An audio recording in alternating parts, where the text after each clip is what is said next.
Alrighty, the Friday show, and it's a sad day.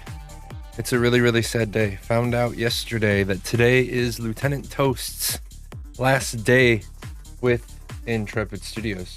Lieutenant Toast is moving on to bigger bakeries. I don't. There's not really a bread toast joke that works there. I'm sad. I'm sad that Toast is leaving. I have always had a good working relationship with Toast. I think Toast has been one of the best community managers of any community I've ever been in. Hard worker, given the fact that most people anymore are just phoning it in, Toast on the clock all day long, knocking things out, taking care of customer complaints, interfacing with content creators, getting answers for content creators, doing that thing she did every month where she would collate all the answers for the live stream threads. That is going to be a huge replacement.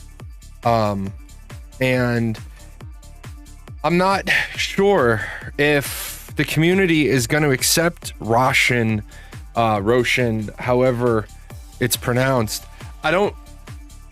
We now understand why they were hiring for another senior community manager. Like, we get that now. Now it makes sense. And if you guys remember on my show, I said it doesn't really make sense for them to be bringing on another senior community manager at this point. And I kind of saw the writing on the wall there. It doesn't make sense to buff up or robust up that particular team. And now we know it's because Toast is departing. That actually makes me really sad. Because, like I said, wonderful working relationship with Toast. So Toast will be missed. I wish I knew what Toast was going off to do so I could say best of luck in X. However, no X. No known X. And no ability to just say find X. Here it is. I do need to tell you guys that I had a computer issue. I had a computer issue, so some of my stuff, like, there's gonna be snafus during the show today. For some odd reason, I loaded some software and it didn't like my Wave microphone, so it said, no, we're not gonna play nice. And so once my Wave software has to be reinstalled, all of the things that I do with it in OBS has to be reinstalled. And that's not a fun time. So there might be some stuff today where we're like, why is this so not working right? And it's because you're going to be like, Jay, and I'm going to be like, oh, got it. Unfortunately, I no longer know what all the broken things are. So I want to make sure we talk about a couple of bits and pieces today. And the first one, and I want to put in a stream marker here. I'm not going to clip this into its own video, but I showed this video, I showed this off, got clarification. It got asked, what is this representative of?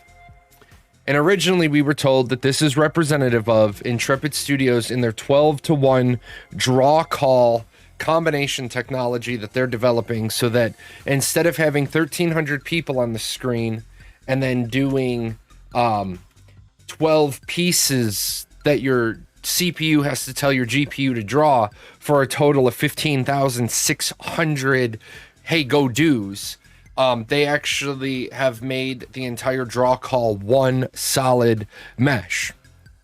And that's great. That's a great, monumental, amazing step in the right direction. The problem is, they said that it was an improvement on this. And this was 8 frames per second with 500 models, 500 models, all being draw called as one. And then halfway through the video, when they show it the other way, they're getting upwards of 24 frames per second. And so that's really, really good. That's getting there. When they showed this one, they highlighted that this is in Unreal Engine 5. Nanite is in play. Lumen is, I believe, in play as well. And they said it's running on a 1080 and it's getting 30 frames per second. Well, it turns out it's not running on a 1080. It turns out it's running in 1080 and it's running on a 3070. That's a big oof. That's a big misspeak. And this is why I believe that Intrepid needs to slow down and do a script for their live streams so that the talking points are all there and solid.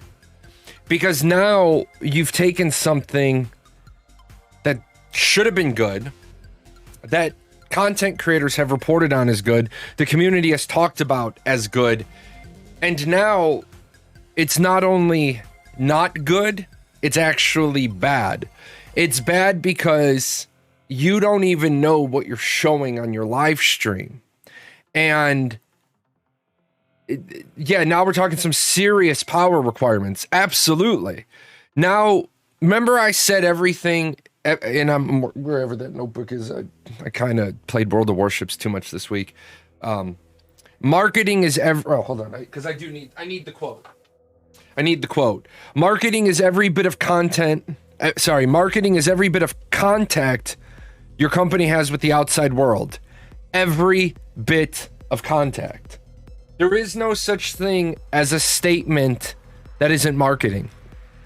So now you took something that should have been an improvement on this, and I no longer feel that you're showing apples to apples now. I feel like you're doing the 3-card money, you're doing the shell game, you're doing, oh, we showed you this, and now we showed you this, but you didn't show them comparatively. What we're talking about is this was not shot on a 1080 with 30 frames per second. This was shot on a 3070 in 1080 resolution. And those two things are about as far apart as you can get when you're talking about performance. So 1,300 characters, actors on the screen, 30 frames per second on a 3070. I'm sorry, that's not impressive. That's not impressive because a 3070 is what? Comparatively, it's 5 ticks down, maybe 6 ticks down from the top of the food chain. That's, is the new info more trustworthy? Sorry, don't have much context. 3070 is only 11% faster than a 1080 Ti and 30% faster than a 1080. I don't know why you're putting that in there because 30% is 30%.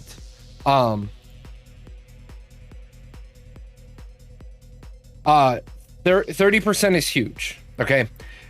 There's absolutely no reason. First of all, to say it's only 11% faster than the 1080 Ti is completely irrelevant because it's not like everybody is running around with 1080 Ti's. Number two, yeah, you said 30% faster than a 1080. 30% faster is huge, right? 30% faster is a huge deal. But the problem isn't just the hardware issue. It's kind of the whole way this was presented then. Because remember, every link in the chain is a link in the chain. And you're only as strong as your weakest link. Intrepid really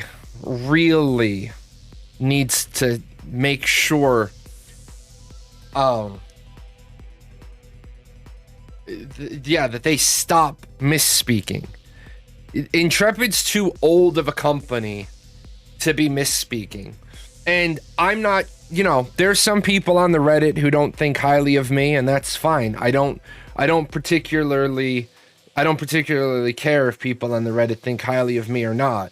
There's that one thread that just it's like the one thread is just completely bashing me for hundreds of lines, and I'm like, okay, whatever. I read it. I looked at some of the feedback. Some of it was worthwhile to me as a content creator. The majority of it isn't. But when people are turning around and saying things like, "Oh, he's abrasive, he's a douchebag, he acts like he's an unofficial employee of Intrepid," I'll tell you right now, I wouldn't want to be an employee of Intrepid right now. Not with the number of misspeaks that happen. I don't like working in organizations that, yeah, we don't lie to you, but sometimes we don't know what we're talking about. I don't like working in those organizations. I don't like working for those companies. I have had bosses that don't know what they're talking about. And I've had bosses that'll be standing in front of me and they'll be talking to their boss. And my boss will be like, "Oh yeah, we can get this entire shipment put out in 2 days." And I'm just looking at his boss and I'm like, because I had a good working relationship with the next level commander. So the next level commander will be like, "Oh, you're dismissed. Oh, hey, Jay, got a minute? I want to talk to you." And then it's usually like, "Hey, how's your wife? How's the kids? Shut the door." And then he's like, "So how many days is it really going to take to get the shipment out?" Like 7 is fastest. He's like, "Why doesn't your boss know that?" "I don't know. He works for you." So, that is a big one. And Intrepid needs to not have any more misspeaks, because what it does is it breaks your cornerstone. It breaks you know what you're talking about. Remember, there were some things that Intrepid did in 2017, 2018. Alpha Zero went great. APOC was pretty much a disaster. APOC was a disaster, even though APOC got really good results. APOC was a PR disaster, because if you asked 10 people at Intrepid what APOC is, you'd probably get 7 different answers. Well, they overcame that, and now it's another one of those. Remember, confidence breeds confidence. Confidence is contagious. So is lack of confidence. Vince Lombardi, coach of the Green Bay Packers. Confidence is contagious. For 2.5 weeks, we were on this big confidence high because of those optimization videos. Look at how far you're come. Look at how great this is. How does a video get put into the live stream that the boss doesn't have a talking card on? For those of you that don't know what talking cards are, it's either a full sheet of paper or it's literally an index card with no more than 3 lines on it. What are the 3 home runs? What are the 3 slam dunks? What do you need to know? The stats of this video absolutely needed to be on basically an idiot card for Steven. And the reason why you call them idiot cards is not that the person who's speaking is an idiot. You all know how public speaking goes. You all know how answering questions goes. You get hit with a question. You guys all know the doorway phenomenon of the human brain. You all know how the human brain is not a computer. It's a biochemical storage guy with a little guy running around your brain throwing things in drawers. Your brain doesn't store things in a neat, orderly fashion. The indexing person hasn't shown up in your brain since you've been 5 years old. Once the indexing person was able, like colors, sounds, thoughts, memories, emotions, that's it. I'm out. I'm not working anymore. Your brain is like, what is this?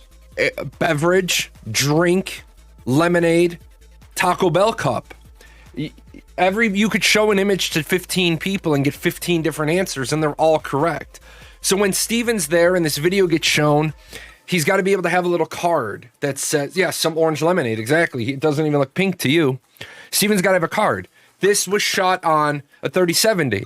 Now, I'm going to say this, and it may not be the most appreciated comment. I, as a marketing person, don't show this segment on the same day that I show this segment. Number one, I keep this for the next month, so now I have a hard-hitting one. Number two, showing this recorded on a 3070 is useless. As a soundbite, it's useless. You're talking about, you're only getting 30 frames per second on hardware requirements. What are we going to say? What's the 30 series and AMD equivalents? 20% of the gaming population overall worldwide, all the people who play, all of your target audience. Remember, we always talk about who's the target audience. How much of your target audience is on a 30 series, 3070 or better card? 20%, and I'm being generous? Well, then that's not a hard hitting one. Take this same video, right? Take this same video, go to the studio with it, and record this on a 1080 graphics card.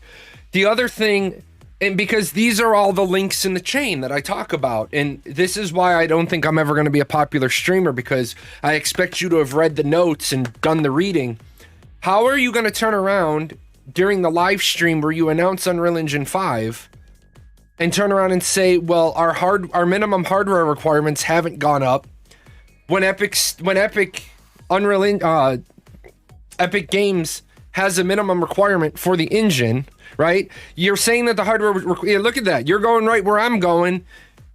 You're going to try to say that your minimum hardware is a graphics card, NVIDIA GeForce GX 750 Titan or an AMD Radeon R9 270, but you're showing stuff that was filmed on a 3070 and you're trying to claim the accolades that you've achieved 30 frames per second.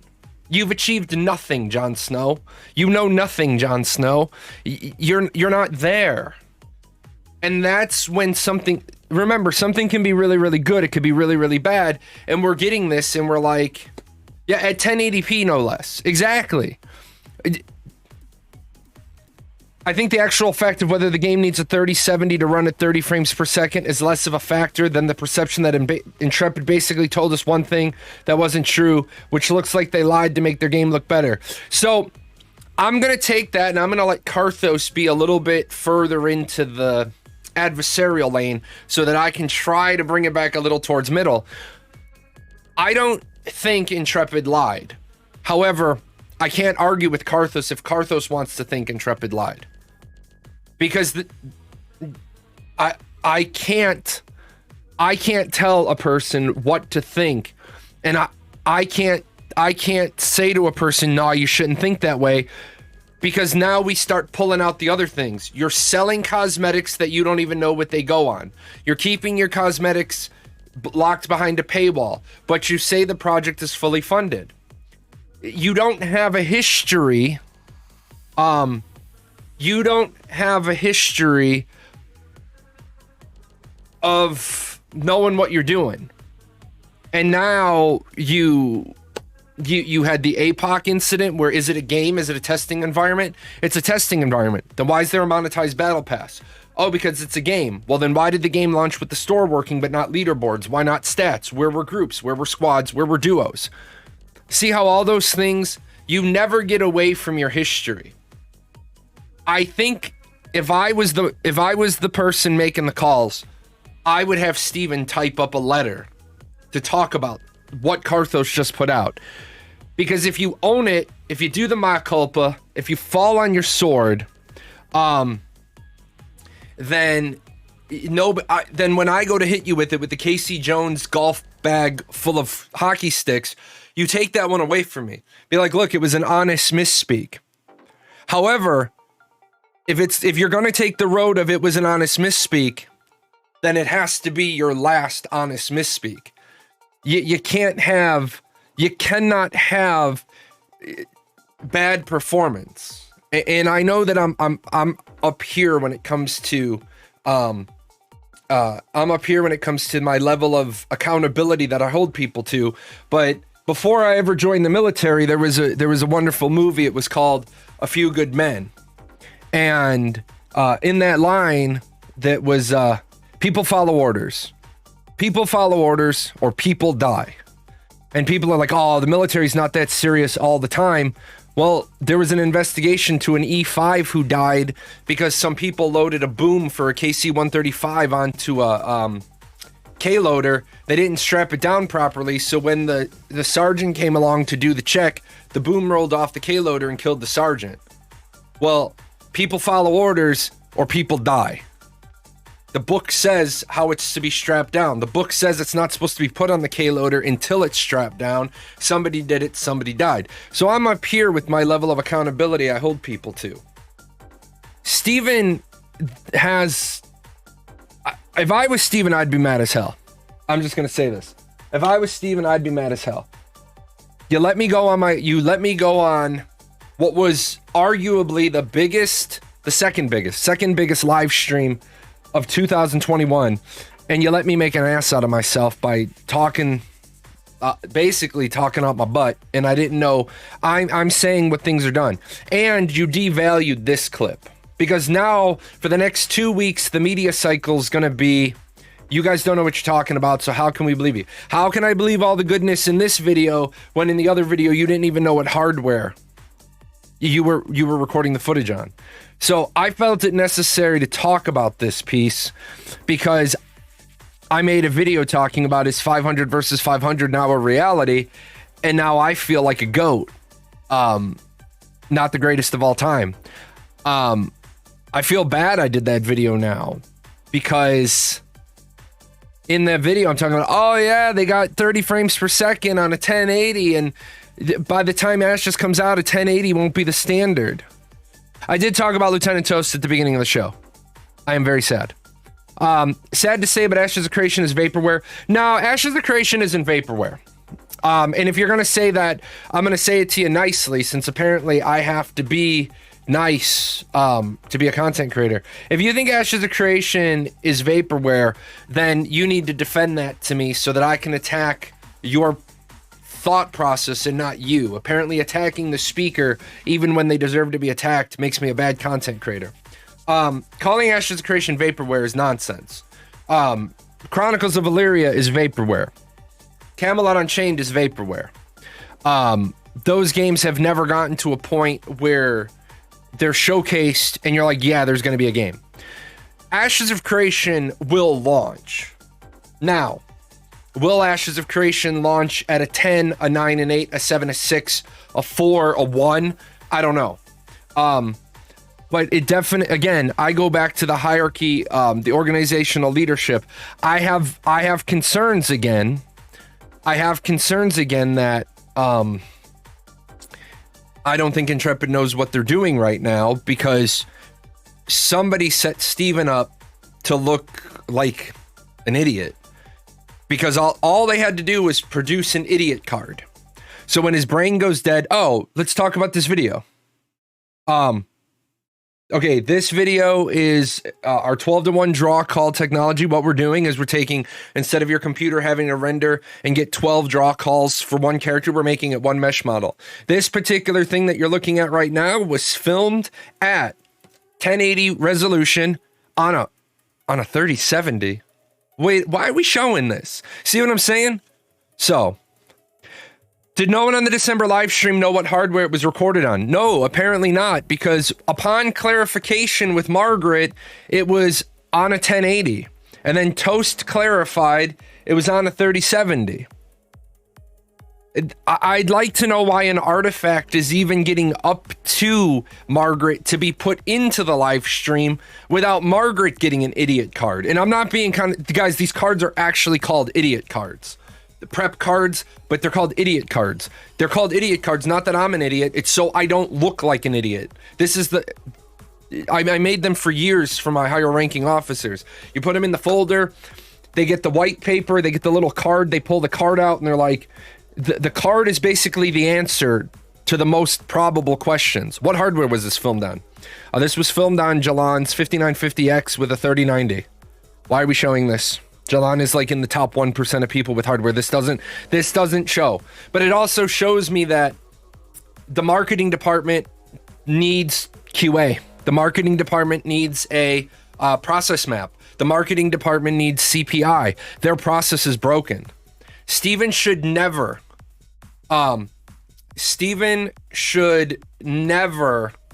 get asked a question that he hasn't been asked in pre-show.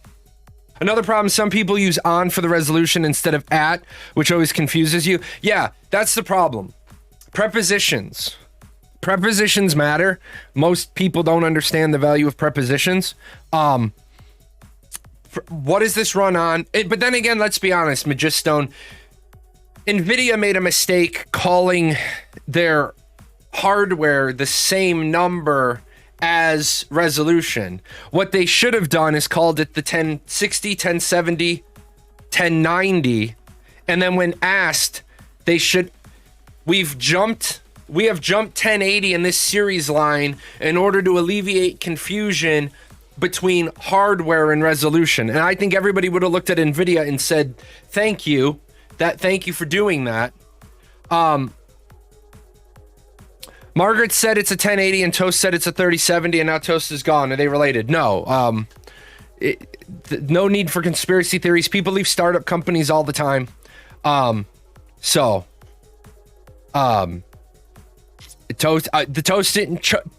Toast chose not to share what her next thing is. All she says is, my next work adventure will be outside of the gaming space. And that's, that's all we need to know.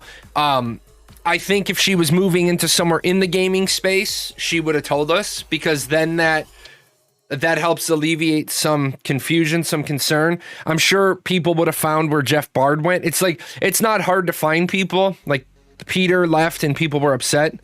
Yeah, I can link you the post. There's the post from Toast. The host with the most.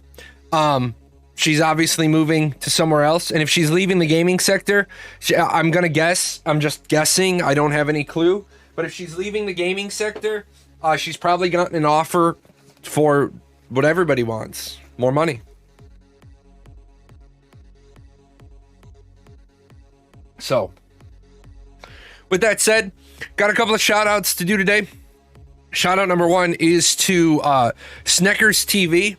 If you guys check the top of the charts at the top, Sneckers did a 50 pack. So I think Sneckers, for dropping a 50 pack, deserves at the very least a shout out. And I want to shout out everybody in my community who's been signing up for World of Warships with my referral link. Today's not a sponsored show, but I do want to thank World of Warships. Doing a lot of recruitment into that game. A lot of people never played it. Okay, I'm gonna not lie to you. I lost another morning of productivity because I was playing again. World of Warships is absolutely killing my production right now because I really love the game and I left it and I'm back in it. But it's the marketing campaign is going to help pay for more music like you hear. So I want to shout out my community. I'm going to be playing World of Warships tomorrow afternoon. I'm in the middle of a 7-pack stream week every day for 7 days. Ashes, World of Warships. We did some Stream Raiders. Has Intrepid been called out on this issue? Yes. I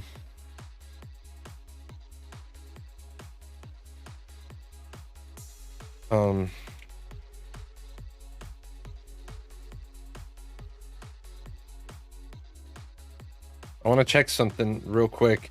I'm going to say this, and it's probably going to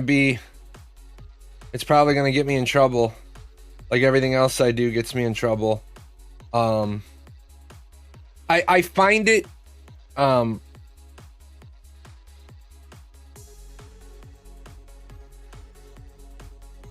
always find it odd when I get blind mails during my show where they're like, I'm offering you a sponsorship if you give me your email. And I'm like, okay, I have an entire contact section that's a box on my show that has an email in it. I don't even make you click on it to get the email. The email is literally in the box.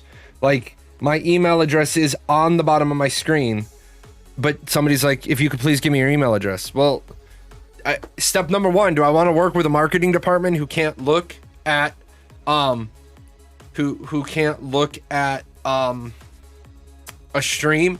Come on now.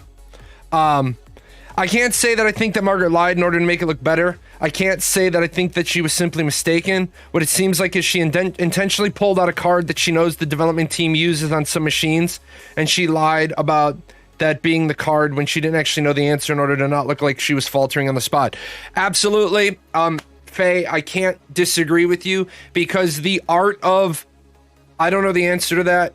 I owe you an answer. Let me go get the answer. I owe you a deliverable. That is very hard.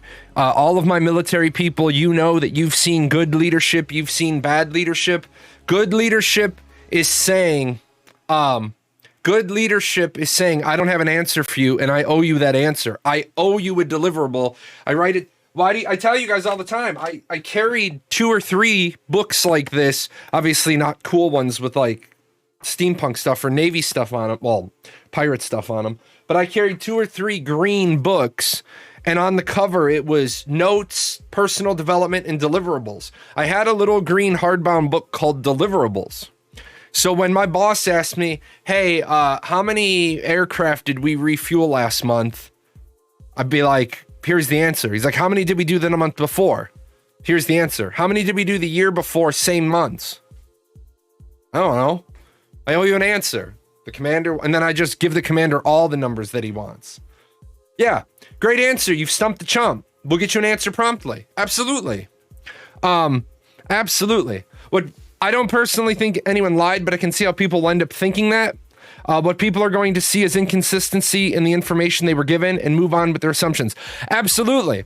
And the problem is any given factoid, any given singleton can always be used against you, which is why you have to be perfect as often as you can, because if you're not, then what happens is exactly what Karthus is saying. If you give a wrong answer, then what you've done is you've given a wrong answer. So when people reference you and they check you and they factor shiznit you, and they have the quotes where you were wrong, they get to use that quote where you were wrong against you over and over and over again, because even if you come out and release a clarification statement, you can't unring the bell. You can't unring a bell. So what people are going to say is, well, here's this quote where Margaret got it wrong. That's why you need to just not, and you now become an unreliable source. And this is where, and I know it's rough, and I know it seems like I'm just browbeating on Intrepid and Margaret and Steven constantly, but the reason I'm doing that is the media is doing that stuff. One of my airmen lies about my team out of ignorance. Instead of saying I don't know, they're getting extra training, and some of it will be physical. People expect E1s, E3s to say I don't know all the time. I want them giving no information before bad information. Absolutely. It is better to give no information instead of bad information. There is a reason why in the United States military, there is only one office on the base authorized to talk to the public, and that is the Public Affairs Office, the PAO. Now, the PAO also has in it a PAO, a Public Affairs Officer, and then there's Public Affairs Specialists. They've got some other names. In the military, even the base commander is not authorized to talk to the media. The base commander gets stopped. Oh, hey, Commander so-and-so, what's going on with the air show this weekend? Yeah, I know. My overlays have been acting all squirrely lately. Let me go down to this one.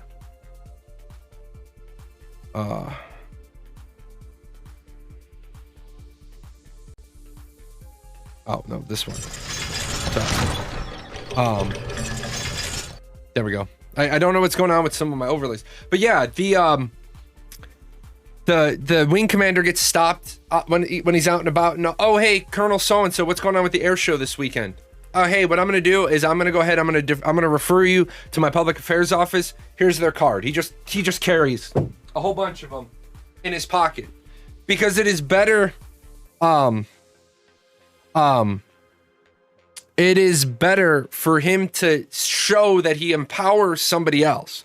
Now, at Magistone, it's a problem I'm having with Stream Elements, because the whole overlay disappeared, not just my chat.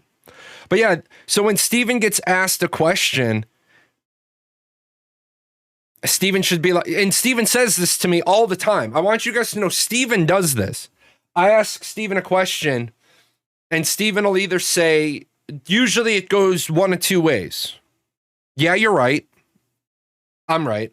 Or number two, he's like, I'm going to get back to you because I want to check the game design document because I'm not sure what the most up-to-date answer is. In that regard, Steven crushes it. In that regard, Steven is absolutely killing it because that's how you interface with public relations. It was working right until yesterday. Something got messed up on the not streamer side. Yes. It was working up until yesterday, and then it decided that that particular overlay has been irritating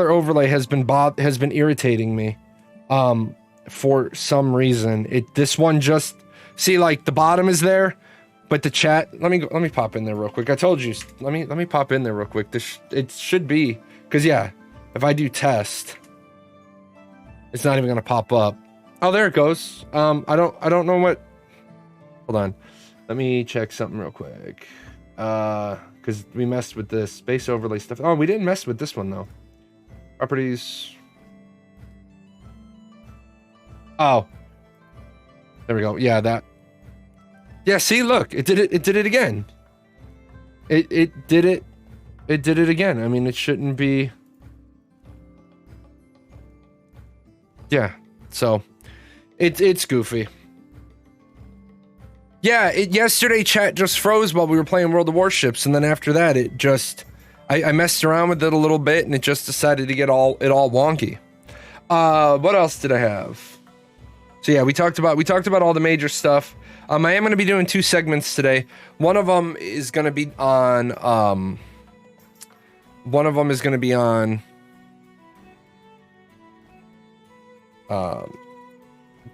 auction houses.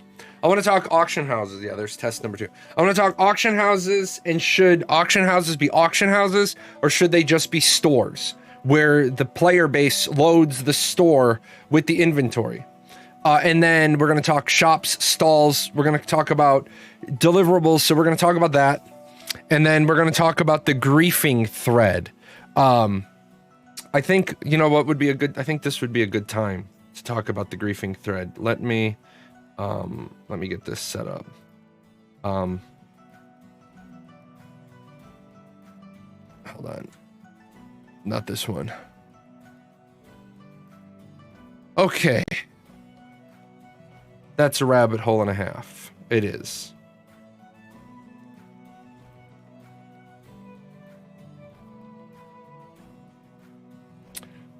All right. Yeah, wait. I love auction house buy sell orders. Yeah, well, that one's going to be later.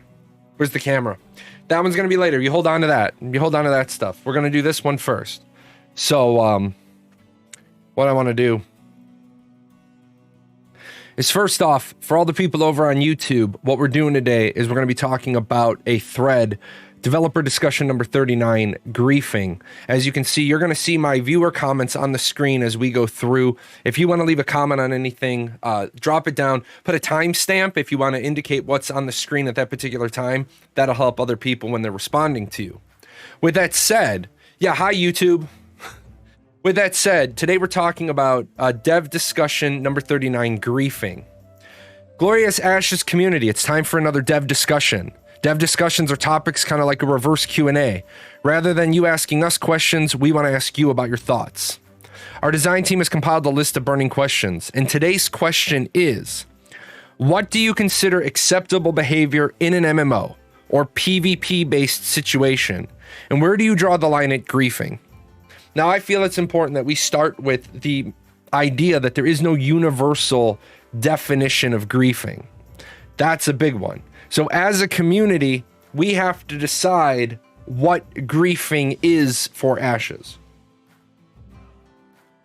Because what's griefing in one game isn't necessarily griefing in another.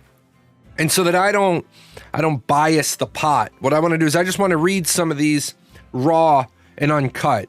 But I see one of our viewers says camping starting areas is an obvious one. To me, watching this VOD at work doing deliveries, it's past me. Enjoy the work. I procrastinate for you. Yes. Very well played. When someone repeatedly attacks, kills someone, and has no benefit for the attacker.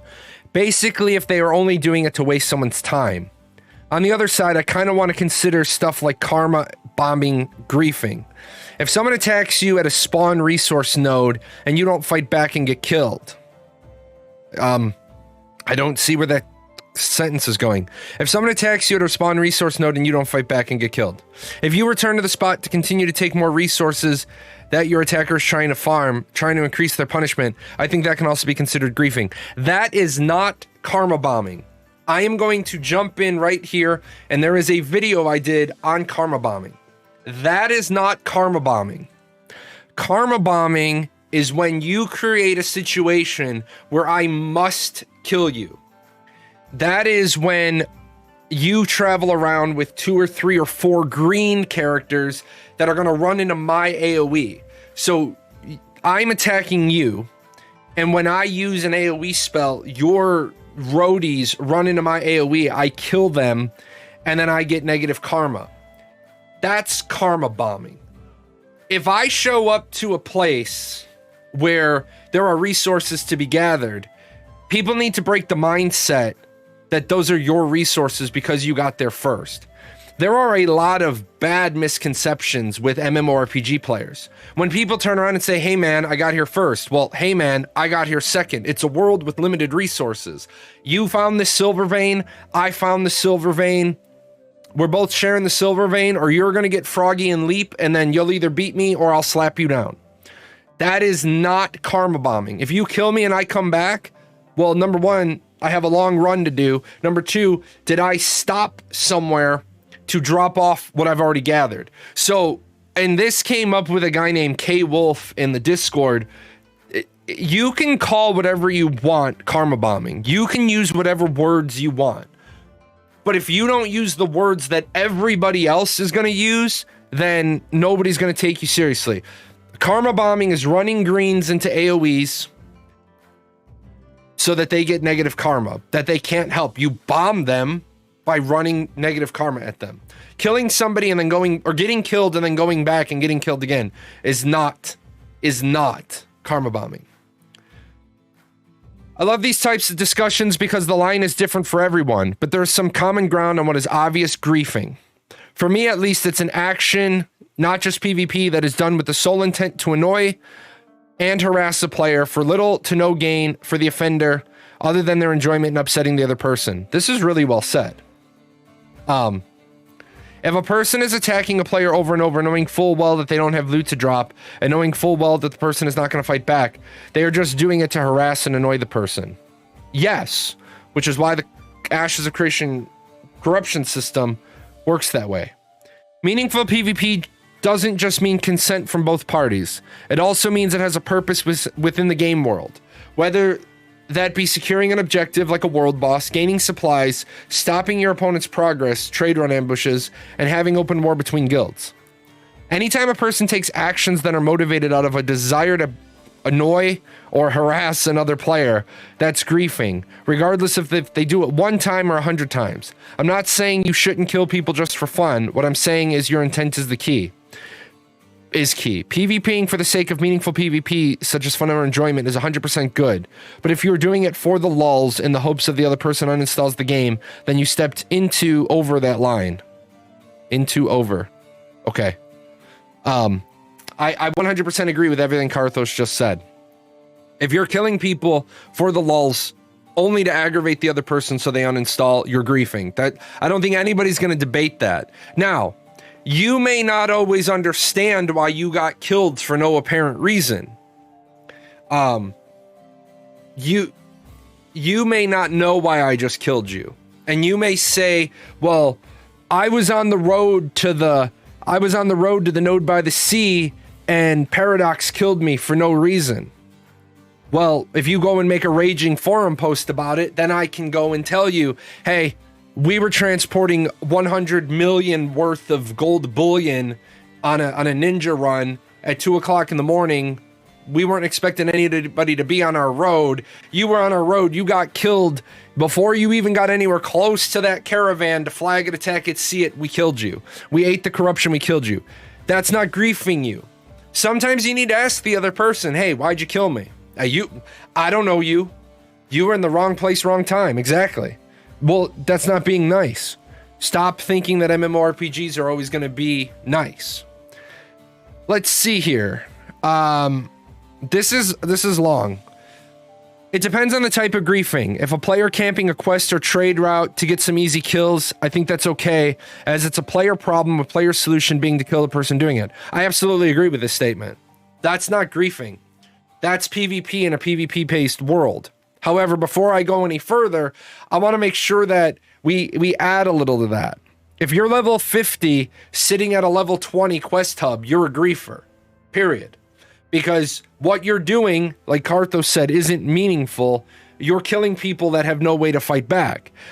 With that said, if the corruption system is tuned properly, then you can go ahead and do this, and in about 5 kills, your character is going to be useless. Is me killing a person repeatedly to harass you out of an area griefing? Say for a particular boss is being fought for by my guild or super valuable resources being farmed? No, that's not griefing. Because it's the intent. What was your intent? Your intent was to secure the boss. Your intent was to secure the resource. You're not killing the person for the lulz. You're killing person for the tangible resource. Intent to grief is the key. Absolutely. Listing 100 scenarios is unnecessary. Griefing is autological. No, I think you need to go through all the scenarios, because there are some scenarios people aren't going to understand. Why did I die? You won't, like I said, you won't always know why you die. Sometimes you got to talk to the person. However, sometimes there are griefing issues that require CMGM intervention. 2 examples I can think of. In Alpha 2, people were killing other players during a loading screen when they teleported to the other islands, so the player would load in dead. This is using a non-mechanic to grief players. I think Lieutenant Toast ended up sorting that in the end, and this wouldn't be a problem during release. Well, let me take a step further there. Not only was that a exploit of alpha technology, but that was going against the direct words of the creative director, who said, stop it. Another I can think of is an Arcade. A background to the mechanics for anyone who hasn't played. You craft a pack. Okay, where's the exploit? I remember players were blocking the only road that led into a city where you deliver the packs so no one could use it to bring packs in, which caused the demand to go up. This would be fine itself as a solution, would be to destroy the blockade. However, it was in a peace zone, you couldn't break the blockade. This is an example of 2 where in-game mechanics don't complement each other. So, and will require GM intervention to destroy the blockade. No, that's actually absolutely 100% incorrect. There is no spot in Arcade where you can block a road to make it completely inaccessible, with the exception of Windscour if you block both the bridges. And then even then you can still move the packs manually, but that's a different story. The argument people are making is you could block the entranceway to Austera. Well, I loved when people blocked up Austera, because I would just bring the boats in via merchant ship, and that was great for me. So again, this person sees griefing, but there were alternatives. Because when you say the only result is, and would require GM intervention, no, it doesn't require GM intervention. Another problem with Arcade, though, is that you could have a second account as long as it was on a hauler, it was never going to despawn. My summary is in-game griefing is okay as long as player problems have player solutions. The next point to talk about is griefing, harassment in chat. No, we don't need to talk about griefing and harassment in chat. Number 1, you're a big boy, you're a big girl, you have a block button. If a person is griefing you in chat, it's one of 2 things. They're griefing you in chat for in-game stuff, block them. They're bringing out-of-game stuff, real-world harassment. Then that's not griefing, that's harassment. But you should never say griefing, harassment in chat. Harassment is harassment. Harassment's against the terms of service. I love League of Legends tribunal system and think a similar system should be implemented. So players who are in good standing could sign up and review cases of reported chat harassment. No. Absolutely, positively not. Absolutely, positively not. The only people who should be moderating behavior of other players is staff. Players shouldn't be moderating the players of their peers. So, personally, I think as long as you have actual objective, everything is fair game. I like that. You want a grinding spot and decide to spawn camp someone until they leave? That's fair game. Why would you be spawning a spawn camp? Because the spawn camps aren't going to be on top of the respawn point isn't going to be on where the mobs are. If you're doing something purely to annoy someone, that's griefing and has no place. I also draw the line at constantly killing someone who clearly can't fight back and doesn't want to fight back, such as a max level player constantly camping a low level player. Well, so again, if the corruption system does what it's supposed to do, all of these are taken care of. I just want to find ones that maybe fall through the cracks that aren't taken care of. Griefing, definitely abusing bugs or game mechanics in an unintended way to foil other players, no or little gain to the griefers. I think the intention is still to annoy players, but I think at this point you're exploiting. I think at this point you're exploiting because you're abusing bugs. As a mostly casual PvE player, I know that, feels bad to get repeatedly killed by much more powerful players while doing low-level impact activities. I know that's part of the excitement for full PvP games, but when I only have 6 to 8 hours a week and someone can cause 1 to 2 of those hours to be wasted by killing me in passing, that is the thing that makes me want to give up. Well, okay, so I want to jump in on this one as well. If you only have 6 to 8 hours a week, MMORPGs are probably not for you. I'm not trying to exclude people, but when you say getting killed for 1 or 2 hours by killing me in passing, again, why am I killing you? Are you trying to come through a route that we're securing against everybody? In Alpha, there was a spawn point in the dungeon right outside the dungeon room. Do they intend to keep that kind of respawn? No, that was an Alpha only thing. They don't plan on having respawns at the boss room. If you die and you can't get rezzed, you failed your dungeon. You got to go through it again. I think there's some pretty solid points here. The main thing I'd like to reiterate is, at least in my opinion, you're dealing with griefing. It's not, I was out farming and I got killed. It's X deaths. Okay, well, there's no point in me trying to do some kind of content because I don't have anyone else to stop this guy from killing me and I can't do it my own. My current understanding of how the corruption would work seems like an excellent resource for stopping this, but I'm certain the line of thinking is what most people are worried about. Okay. I also think it can be useful to encourage the community to respond as well. Obviously, yes, of course. Perhaps this should be more of a ground-up solution, but I heard the idea where, particularly in chat, people would just type stop with no further engagement. So, obviously, telling somebody to stop a behavior is probably going to have, what, about a 10% success rate? Last note, I want to play devil's advocate. Taunting can be one of the most engaging things in a game, especially if it's baked in some way.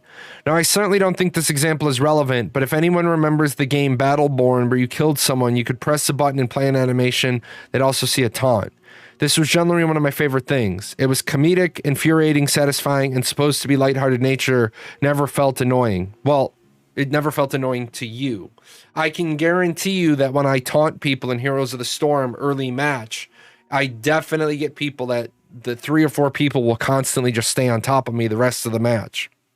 This sort of playful banter I think is great because it can motivate people to try harder. Okay, this person's all way off trying to be psychological and stuff. They don't understand psychology.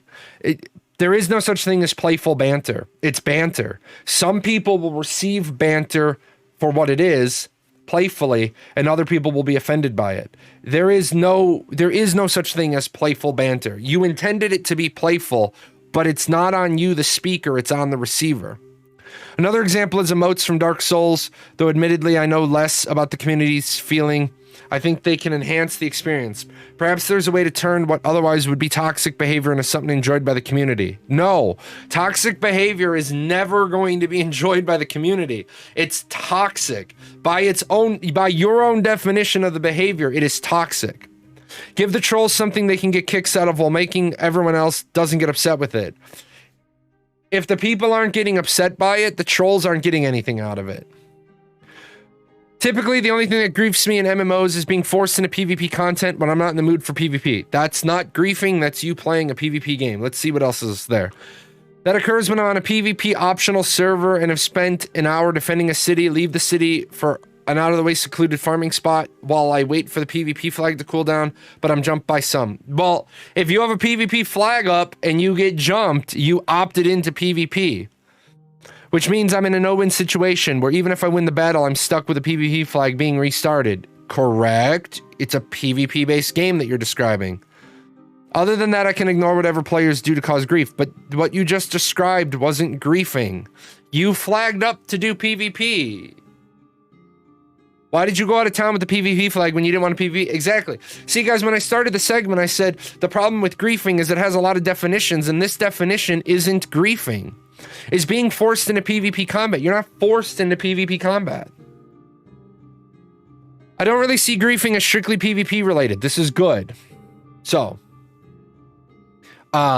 if someone is attacking you within the rule set of the game and you have ways to avoid it, then you should be fine. There should be ways to avoid a situation and certain amount of effort having to put in to hunt you down. True. I view griefing as more taking advantage of exploits. No, griefing isn't taking advantage of exploits. Griefing is never taking advantage of exploits. Exploiting is taking advantage of exploits. Feeding people to mobs so they die without getting corrupted. Well, that shouldn't happen because that means your mob AI and your corruption system is broken. As I've said, I think the corruption system is going to get changed in alpha to not be whoever delivers the death stroke, but it's going to be if you hit the person within 12 seconds of them dying, everybody gets corruption. So it's not going to be having one person in your group delivering the death blow. It'll just be everyone. It should 100% be based on how much damage you did. Yeah, and that how much damage you did should be 1 damage. If you damage the person at all and they die, you should get corruption. I went out of my house wearing a shirt that says ask me about my dog, and I got upset people were walking up to me asking me about my dog. Yep, pretty much. Killing inside towns. No. Towns should not be safe spots. So this has nothing to do with griefing. This person has devolved this into being, these are the things I want. Running in and out of town to flag and attack someone and have protection when they enter. That's why towns aren't safe spots. Going to a low-level area where people are just starting the game and carelessly PvPing everyone so they can't play the game. So this is one thing where I do agree that these areas, these divine gates, should be non-PvP zones. Wherever your tutorial ends, the main intro tutorial, that's when PvP flagging should go on. But I think that if these are your areas of the map, these are too big to be starter areas. So you need to work with that and shrink those down. But number one, I don't think you should be able to PvP anybody below level 5. I don't think you should be able to PvP anybody below level 5. I don't think a level 5 or below should be able to be hit with PvP. That takes some of that karma bombing nonsense out of it. I think if they're already going to put in a safeguard for not hit greens with AoEs, I would like to see them put in a thing that says not hit people lower than level 40, 45 with AoEs. So even if you run into my circle, I'm not going to hit you if you're level lower than 45, period. What about a 10-hour in-game protection buff or level immunity? Nope, you can't do a 10-hour in-game protection buff because then people will do stuff like use those characters to move resources because they can't be PvP'd. In a PvP game, you can't add in a protection buff. Do I remember correctly that the majority of crafting will be done in freeholds? No. The majority of low-level crafting will be done at freeholds. Top-level freeholds, top-level crafting stations are only available in the nodes. Group of people having no desire to PvP and just want to annoy you and killing all the mobs around you. You know what? I know people don't like when I say this. If you're farming mobs and I show up and I start killing all your mobs, I can do that and I'm not griefing you. Those are not your mobs. If those were your mobs, one of two things would happen. Number one, you would be in an instance where it's your name hunting ground. Or number two, I would not be able to kill those mobs. The mobs would be like, you are not a member of the Garrison Guild. You don't have access to this hunting range. You cannot kill them. Mobs are mobs. They're not your mobs. But I was there first. This isn't the 2000s, man. We're going back to the 1970s where not everybody gets a participation trophy and you don't get to just claim stuff.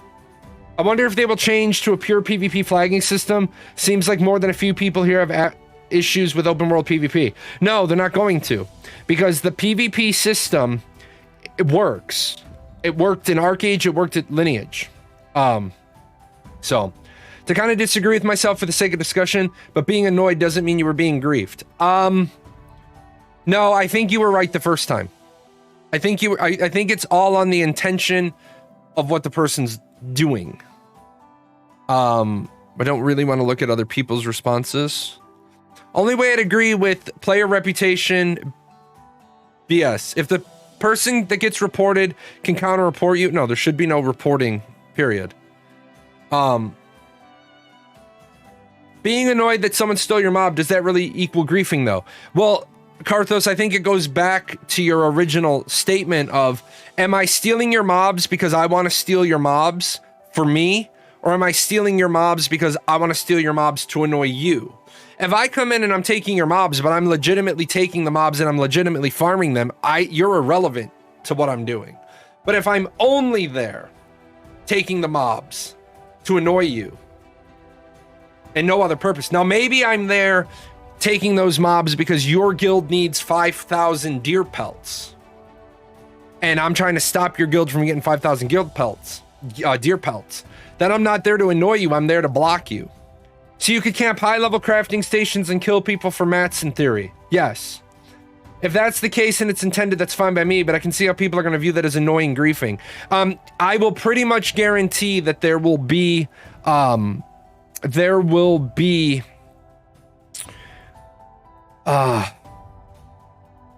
near the crafting stations in the high-level nodes. Without a doubt. Without a doubt. So, I also found a really cool feature in OBS. I can pause the recordings so that we can do the stream raiders, and then I don't have to edit it. I like that feature. The feature makes me very, very happy. Okay.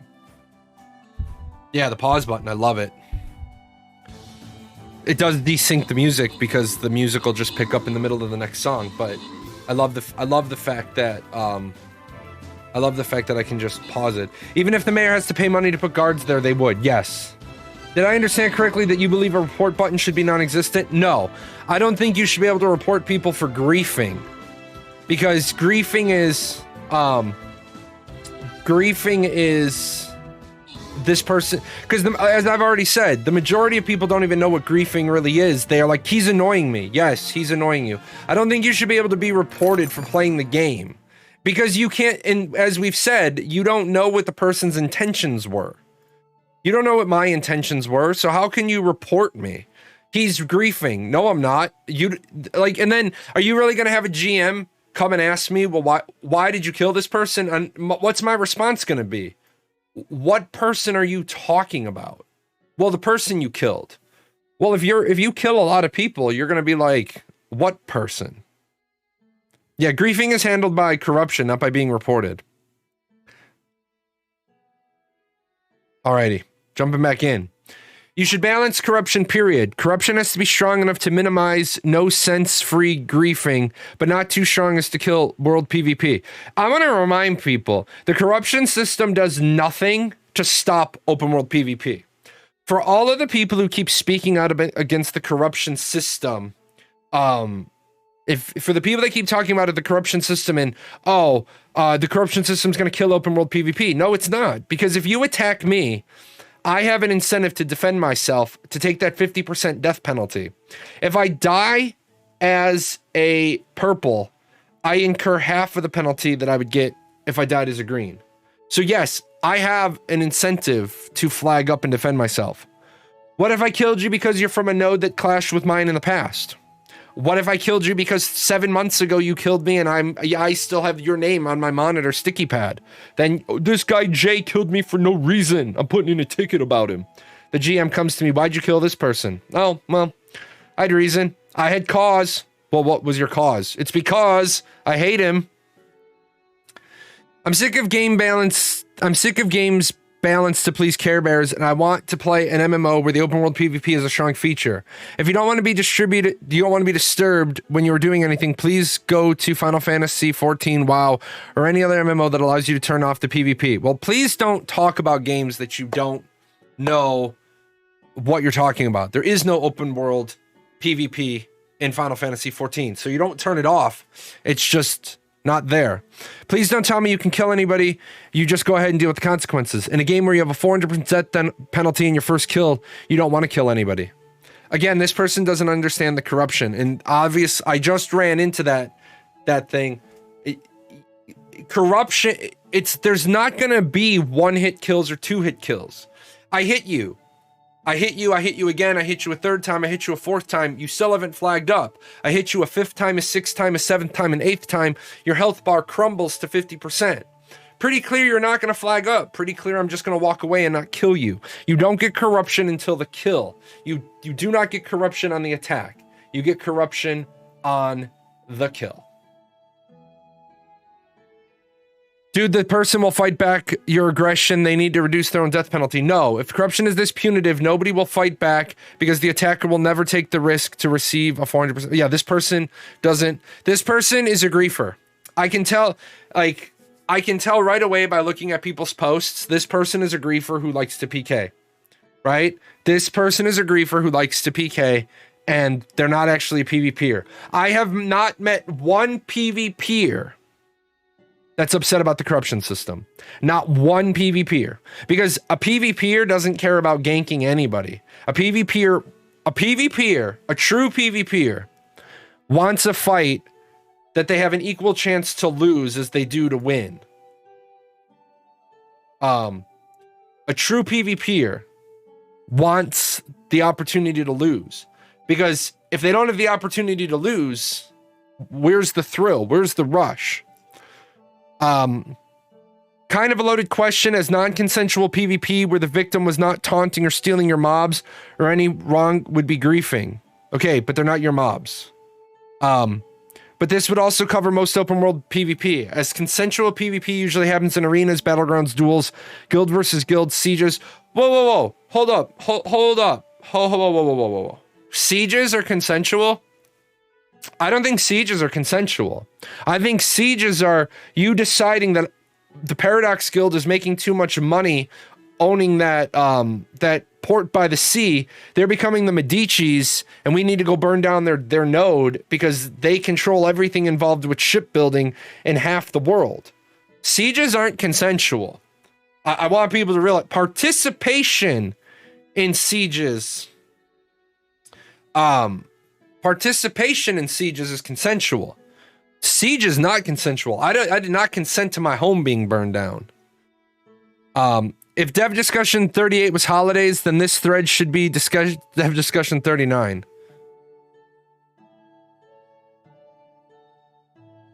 I'm ignoring everybody's responses. Add another completely unpopular opinion. I don't think you should get red in your first kill in someone with the same level as you. No, okay, again, Darknez, we already know you're a griefer. Your name sounds familiar to me, right? We already know you're a PKing griefer, right? I guess you should kill some players around your level to be corrupted. Obviously, this should not apply when you kill a low level. No, if you kill one other person, you murdered somebody. It doesn't matter if you murdered a level 50 or murdered a level 45 or murdered a level 40 or murdered a level 10. You murdered somebody. You killed somebody who didn't fight back. You murdered them. That's why it's a crime. That's why it's a penalty. It's not griefing to me, no matter the intent of the other player. If it's intended gameplay from the developers. No. I'm sorry. No. A theme box, which is what Ashes of Creation is, it's a theme box, has themes in it.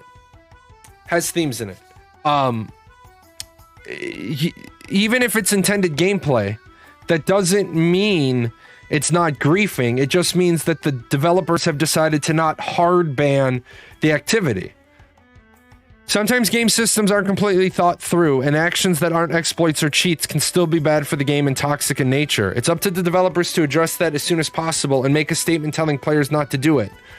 Any exploitation of bugs should be harshly punished and can be considered griefing. No, no.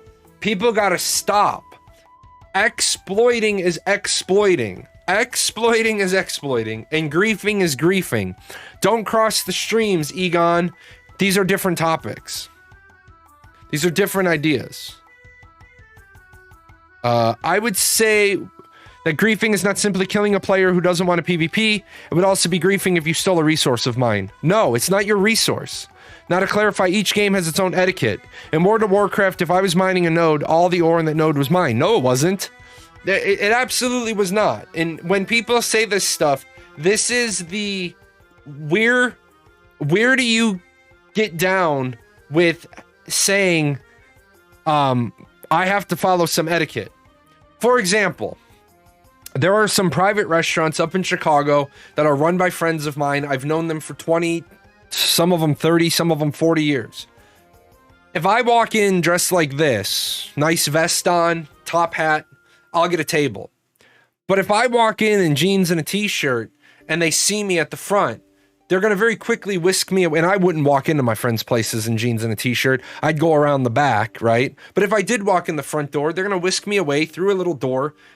There's a private eating area where friends of the establishment can come in. But if I'm on a table out at the main floor, I'm going to be in a suit. My wife's going to be in a dress. My older kids are all going to be in dresses or pantsuits. And then my youngest could probably get away with jeans and a sweater, not a hoodie, not a t-shirt, but jeans and a sweater. That's etiquette. It's fancy restaurants. That's etiquette. But I never agreed at the character select screen that I wasn't going to steal your node in Final Fantasy or in World of Warcraft. It was deemed rude if you mined at the same time as me. Now after respawn, that was fine. But if the node had 3 ore and you took 1, so I only got 2, that could be viewed as griefing. No, it can't. That cannot be viewed as griefing. That is not your node. I understand that you want it to be your node. I understand that you do not want to have to share. At the same time, I don't have to acknowledge your claim to it. In EverQuest, it could be a challenge to get experience for your character and finding monsters appropriate for your levels, so groups would camp areas waiting for the mobs to respawn. If a group claimed an area as camped, for those who remember that term, killing a mob was deemed rude and it could get you killed by the group. It was not considered rude. It could get you killed. Yeah, this is you being inconvenienced. Appreciate that, Happy Pappy. Happy Pappy. Oh, I'm standing up. Hats off to you. I'm gonna mess up my top hat. I'm gonna need more. Let's see. So I'm gonna just ignore the rest of this post because I don't think the person's living in reality. I consider griefing to be killing low-level players or farming kills of one of your players until they're forced to log out. I think open world PvP 100% has to exist, not only for economic reasons, but also for that edge of your seat feeling, making the world feel a little dangerous, knowing that what you're doing could result in you losing it, making your heart beat a little faster when you're in the dark woods, felling a tree, and keeping you more alert to the surroundings. I agree with that. So, hey, follow these rules if I'd prefer to exist so I get all my stuff. You're rude if you don't. Yeah, pretty much. I mean, I guess we can all agree that from that scathing Reddit post about me, being called rude is the least of my concerns. So, Paradox Guild members, you are all authorized to run up to every node you see somebody mining and try to hit it to take the last ore out. Gonna be the rude boys, I guess. I'd consider griefing to be more using mobs to stop from mining. Yes, that I would agree with. If I want to stop you from mining, so I bring a mob up and it hits you. But as I've said, if I'm able to train a mob to you and then the mob attacks you just because I drop it off next to you, that's bad mob AI to begin with. Let's see. My answer depends on the context of the game. In Ashes of Creation, the vast majority of the game environment is PvX. I think there's a contract formed when you create a character that this is the world you're asserting yourself into and thus take on the knowledge that you are fair game. I agree with that. The social contract, I definitely would agree with that. So in that context, griefing seems to the repeated killing of innocents we're innocent. Innocent? You innocents? Where they are not posing a threat to your objective. Killing other gatherers in an area with necessary material for your crafting guild is totally understandable. Standing over a level 10 is a level 50 and repeatedly killing the green, griefing. Yes, I agree with that. So. What? No, it wasn't a post Dolly Parton. So yeah, I agree. I'm gonna go ahead. I'm gonna put this forum post in the description of the video, but for the viewers, I definitely think I'd like to hear what you have to say is griefing. Maybe I'm completely wrong. Maybe griefing is some of these things that I've said it's not. So go ahead, leave your comment below, and if you like the music that you heard during the video, this is all courtesy of PGN Music. There's a link to them in the description below as well. Perfect. I'm gonna sit down. YouTube. Hi, YouTube. Too late. Guys, I can't wait for tomorrow. You guys have no idea how annoying this is. You guys remember that the robot on the ship in WALL-E? The thing that comes out of the ceiling? That's how I have felt for the last two days. Like, I've got this thing and it makes me feel like there's like a robot head next to my desk. It's like the last time I had a monitor here, I put a smiley face. Yeah, the wheel, the thing that came out of the ceiling. It's like every time I look over, I feel this thing is like talking to me, like, do some more work. But I got the new monitor coming in tomorrow. And I'm going vertical. Third person cam. Yeah, third person cam. Try to do some things that other streamers don't do. Showing my hands would be a complete waste of time because I don't game. I don't really do much. Although I have been going ham on, been going absolutely ham on World of Warships. You love my desk setup? Thank you. I do want to remind people, I say this for disclosure. You guys, when you donate, when you do subscriptions, you do tips, you do donations. Well, they're not donations. You do bits.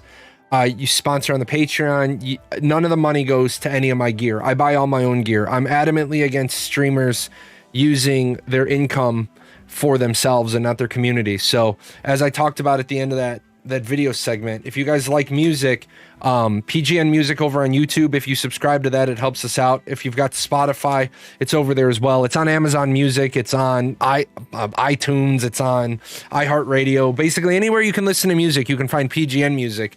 The next album is a jazz album, and then I've got a sci-fi album, and then I've got we're gonna be doing a 30-track EDM album. So I plan on putting out 200 songs this year. So I think the problem is people. Oh, wait, hold on. Let me go back a bit. Did I see that Samsung's new 44-inch ultra wide, the thing when it goes vertical can give you three 1920 by 1080 screens all on top of each other on a vertically curved monitor? Why would I ever use a Samsung monitor? Why would I ever use a Samsung monitor? Samsung is garbage. Here, you want to know why Samsung is garbage? I keep it here as a prop. This is why Samsung is fucking garbage. Okay? When I set up here in the office, I bought two of these. One of them broke within 4 months. The other one broke 2 weeks after the warranty. Never buying a Samsung product again. Not my phone, not my TVs, not my monitors, nothing. Samsung monitor, Samsung brand. So never buying it. If it's got Samsung on its name, I'm never buying it again. Ever. Period. No. Cat cam, my cats don't come in here anymore. I don't know why. The producers kind of abandoned me. Gathering nodes and ashes will not be the same in every location every time. I'm not waiting on someone to be polite and hope I can find another one. Yes, I agree with you. Absolutely. I think the problem is people have gotten too comfortable and don't want to be inconvenienced. You don't have to like what other players do, but that doesn't make it griefing, especially if they're acting within the provided system. I hate the idea of getting killed while farming, but it hurts less knowing that the PKer will get 4 times the penalty. Yeah, the big thing there is intent, and I think we kind of hit the nail on the head. It's all the intent. I'm not griefing you if I run up to a collection of nodes and I start hitting them, because I also need those materials. Now, if I run up, and again, I want to remind people that in Ashes of Creation, low-level items stay relevant. So I could be a level 50 gatherer in the level 10 zone, and some people would say, well, why are you stealing the level 10's nodes, man? You're not getting XP on them. I need blue flowers. I need blue flowers because it's the fall season, and the blue flowers only are gatherable in the fall season, and I need a stockpile of them. You don't know what my intentions are. If you're wondering, there are ways to go about doing things more efficiently. Like, I would, hey, appreciate the follow. I would PM the gatherer that's gathering flowers and be like, hey, are you gathering these for your own use, or are you gathering these for sale? If they said I'm gathering them for sale, I'd say, hey, I'll make you a deal. Here's the XY coordinates of my freehold. I'm going to put a buy order up for these flowers. As soon as you're done gathering them, run over there, sell them. That way I save time. You get a guarantee. You get a guaranteed buy order. And we're going to talk about buy orders and sell orders here in a little bit. We're going to give my brain a break, and then we're going to talk about the other segment scene for today, and we're going to talk about auction houses, and should they be auction houses or should they just be markets? How detailed should the economy be? But we'll get to that in a little bit.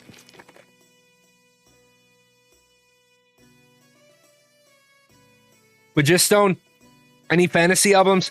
You'd have to tell me what you mean by fantasy albums, because I already have the 2 tavern tracks. I have the Steampunk Dreams cinema story. The problem is I don't make enough money to pay for the art, because the art itself won't generate more money. So, my goal is to eventually get to the point where 1 month I make enough money from the music that I can finish off Steampunk Dreams as art, because the art so far has been amazing. But like I said, I spend $150 to $300 on a piece of art, and it generates exactly 0. Especially right now, that even if I put that track up on PGN Music, it won't make me any money. So, I'm looking for places to put $1 to make $2, and then when I have the $2, $1 go to make another $1, and $1 go to do some things I want to do. Someone mining my node is griefing me if they're following me around specifically and doing it constantly to me. Intrepid shouldn't fight it, but the community would consider it against certain mutual respect unspoken rules. No, they wouldn't. That's your wishful thinking. I don't recognize mutual respect unspoken rules. I recognize the Alan Greenspan and the rule of the dollar, the holla holla dollar. If I'm following you around, how do you know I'm following you around? How do you know I'm not just gathering? How do you know I'm just not going to the next available set of nodes? I don't particularly care about you. I may not even know about you. You might not even be relevant to my you may not even be relevant to my decision-making process. I'm just going node to node. No, you can't PM them. Then you're bullying the gatherer into selling to you, or you'll kill them. Gather your own flowers, but not the flowers in a 300-meter radius. Those are mine. Yeah, right? And that's the problem anymore. Which would probably result in me flagging up without feeling guilty about it. And then, and that's your choice. You flag up.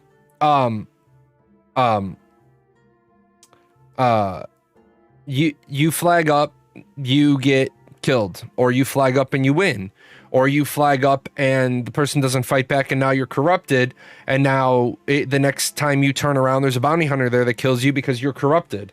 Do you think a bounty hunter is going to stop killing you while you say, no, wait, I only flagged up because... No, the bounty hunter is going to say, stabby, stabby, stabby, stabby.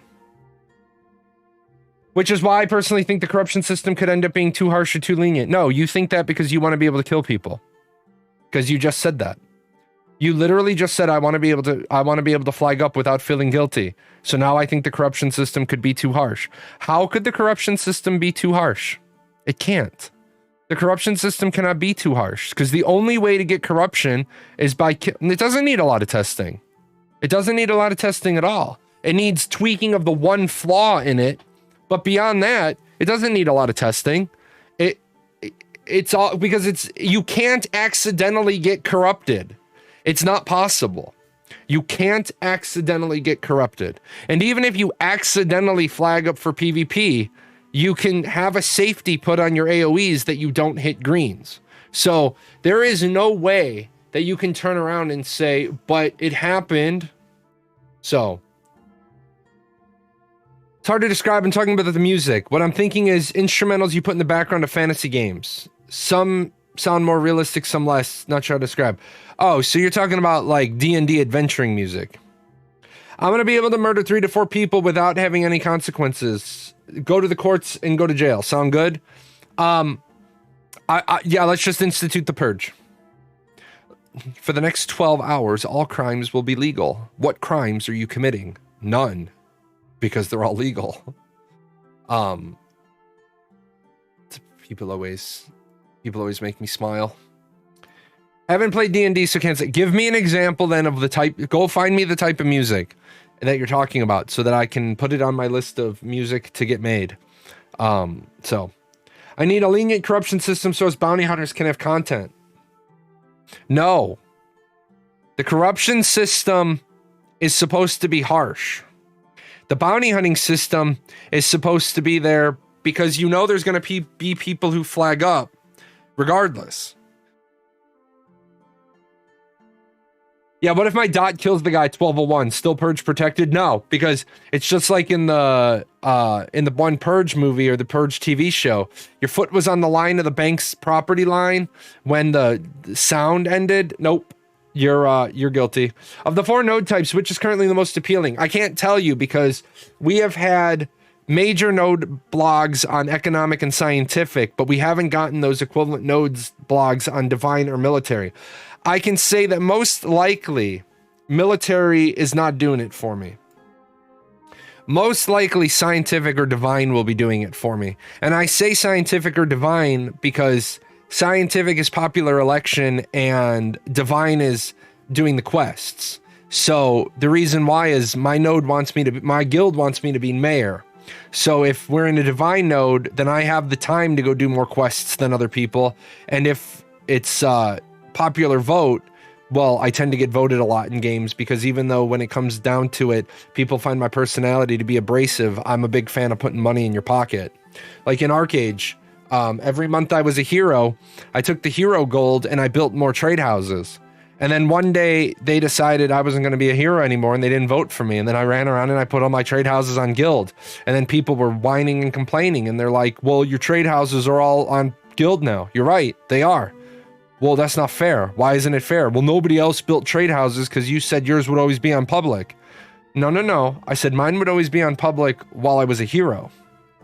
I didn't know that was going to happen.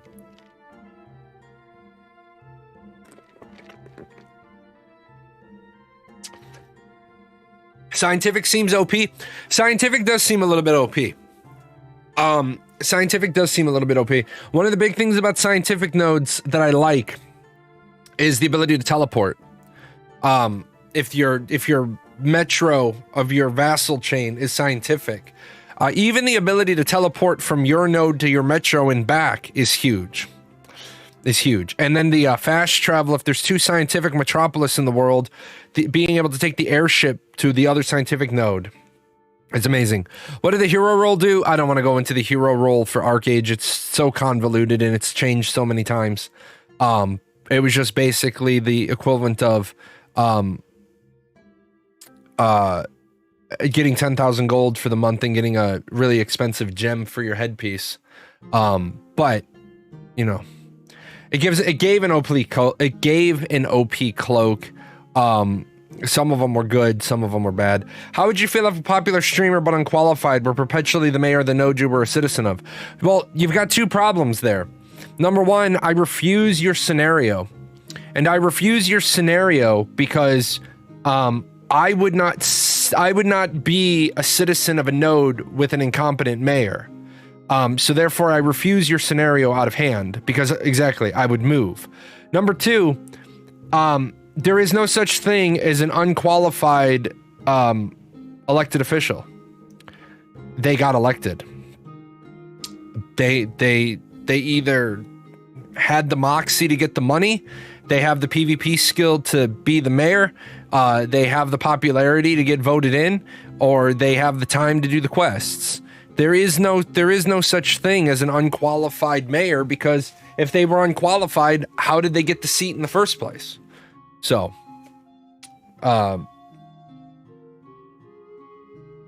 you can't siege your own node. However, I was going over old quotes, and I found that you can participate in the sieges to burn down your vassal nodes. I thought I had a quote. Unfortunately, with some hardware and some hard drive crashes, I lost some notes. But yeah, it doesn't look like you can participate in sieges up the food chain, but you can participate in sieges down the food chain. I think they changed that though. Can you change citizens to a node freely? You can change citizenships every 14 days. The only thing is you must have housing in the node that you want to move to. So if you have a house in one node, you have apartment in the second node and a freehold in the third node, then you can change your citizenship every 14 days. Do you think semi-casual players will struggle to attain citizenship? No. How hard is citizenship? I get a house, or apartment, or a freehold, and I walk into the mayor's office and I say, I want to be a citizen, and the NPC says, done. Is each node randomly assigned its type? Or will node 2 be a scientific node? Node 2 will be a scientific node across the board. So what we have here is these nodes, they have a type. That type is the same server to server to server. Now, I know some people have begged and pleaded and said Intrepid should do random seeding. No, they shouldn't. There is a time and a place for random seeding. There's a time and a place for procedural generation, and there's a time and a place for strategic methodology. There is a reason why you don't want the node type to be procedurally generated. Otherwise, you could have one server that doesn't have the opportunity for coast to coast, continent to continent airships because their node types were randomly seeded. There would be other nodes that would have a much better distribution. And remember, the bosses inside of the dungeons and the world bosses get their powers in their behavior table from the node type and tier of the ones influencing that local area. So you wouldn't want a node that suddenly was giving the mob 4 military node behavior trees. Isn't there a limited amount of available housing? I thought I heard Steven say the cost of housing would be substantial. No. I appreciate the Prime sub. Boom. There is not a limited amount of available housing. There is a limited amount of available in-node houses. There is in-node houses, there are freeholds, there are apartments. This is all on Ashes 101 for those of you that are like, I don't understand housing. It's okay. The textbook has it all in it. There are only 40 or so houses in a stage 6 node. There's only 8 houses in a stage 3 node. But a stage 3 node also has 50 base apartments, and it has all the available freehold space. At stage 4, a mayor can build an instanced apartment building. So at that point, anybody who wants to get a apartment can do so simply by paying the increasing cost of having an apartment in that town. So no, there are limits to housing, but if you have the money, then you can always get an apartment in a town that has an apartment building. With that said, at stage 4, the mayor must choose to use one of the constructible plots for a thing. Yeah, there will be an initial 50 apartments available for purchase.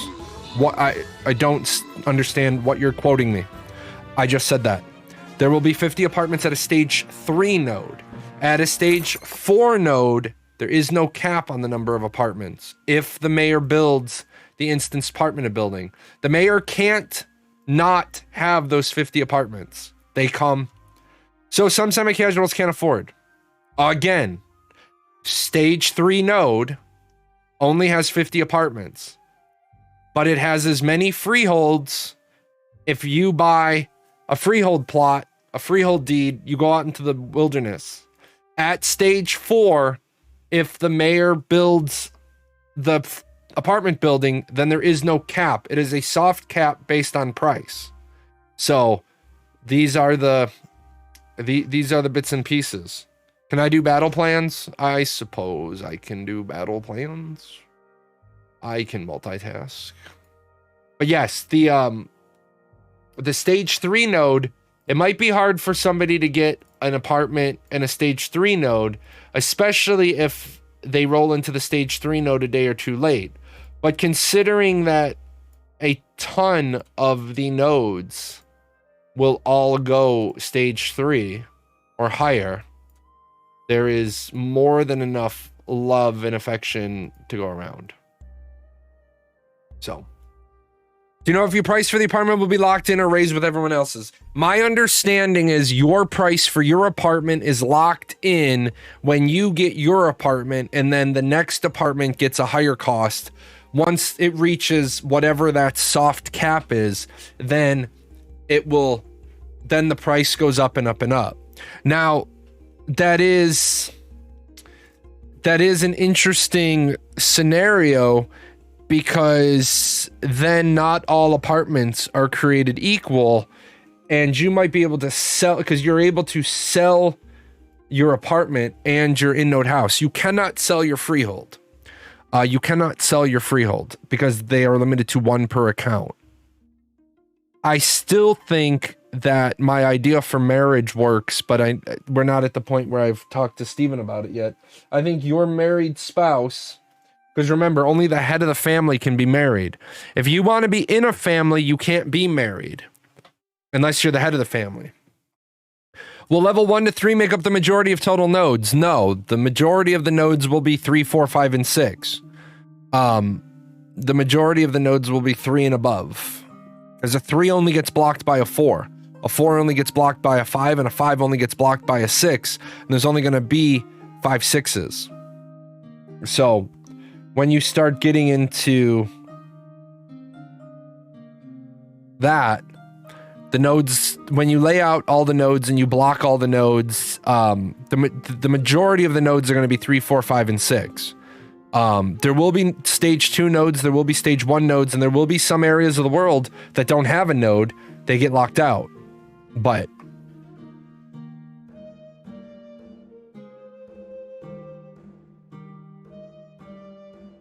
will team-based arenas, would rating boosting for gold be allowed? It becomes rampant if no steps are taken. So, first of all, you can't stop rating boosting for gold. There's no way to stop it. It's Fane sent, otherwise I trust your judgment. Well, what did It's Fane say, and what did It's Fane base it on? That would be the big, again, I'm betting it's probably based on people not understanding the node lockout ratios. How do you stop rating boosting for gold? And you know, yeah, you can repost a question, put repost on it. If I face you in the arena and I choose to take the loss because I have a standing deal with you, is when I queue in the arena, if I face you, I take the loss, and for every loss I take, you send me 500 gold. That's player agency. That there should be nothing done with that. Because arenas don't provide gear, there should be nothing done with that. Now, if you get caught queuing against your own alt, then you should be banned. Is there a tax on housing? Yes. There's a tax on all 3 housing types. Rent for apartments, and then tax for your house and your freehold. And then that money goes into the node system, and the mayor can't touch it. A portion of that money goes up to the monarch at the castle. The monarch can withdraw part of that money, and then you can steal those tax wagons. Do you think there will be any indication on the maps which nodes are vassals to others? No.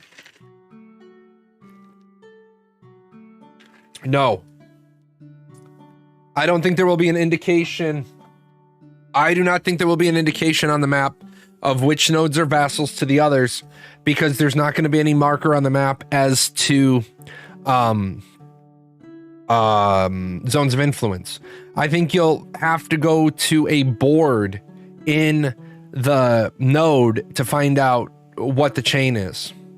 Do you think there will be some non-income generating artisan classes? For example, Scribe apparently updates the in-game map temporarily by updating the library. There's no clear connection income generation there. Yes, there is. What are you talking about? There absolutely is. I'm currently living in the Arctic region.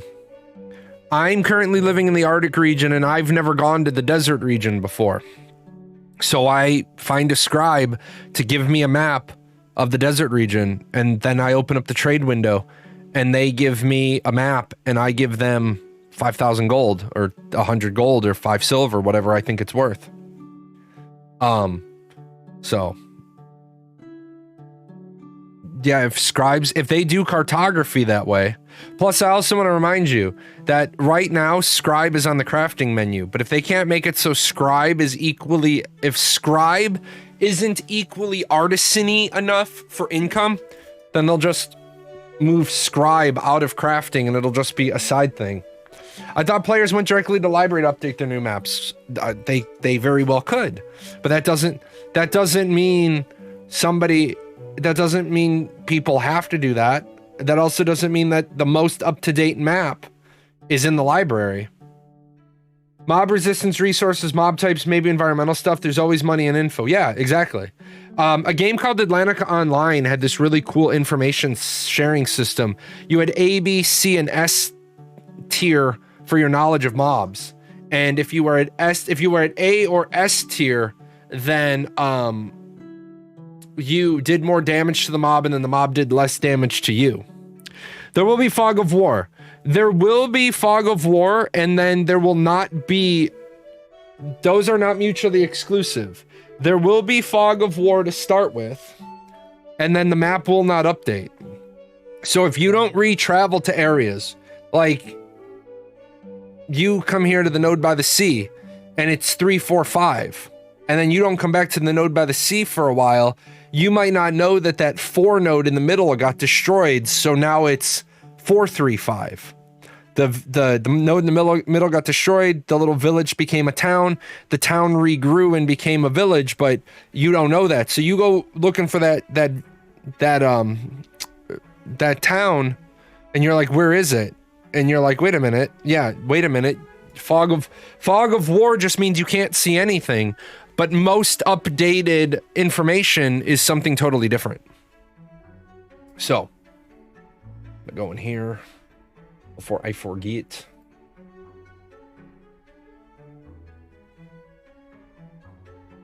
Oh yeah, because that would have thrown me off immensely. I would have been like, where is it? Where is it?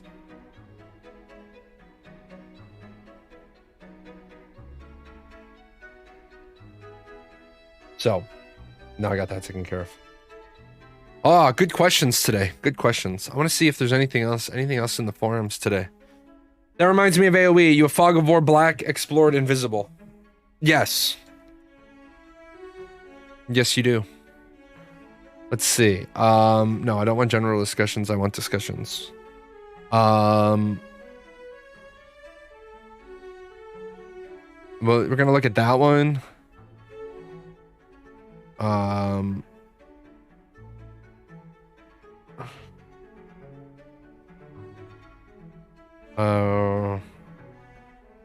No, Ashes of Creation will not incorporate any blockchain technology. I do want to talk about this one. That one's good. It's good. I'm gonna grab this one just for the discussion point. So, are people seriously taking blockchain and NFT in games? Yep, they are.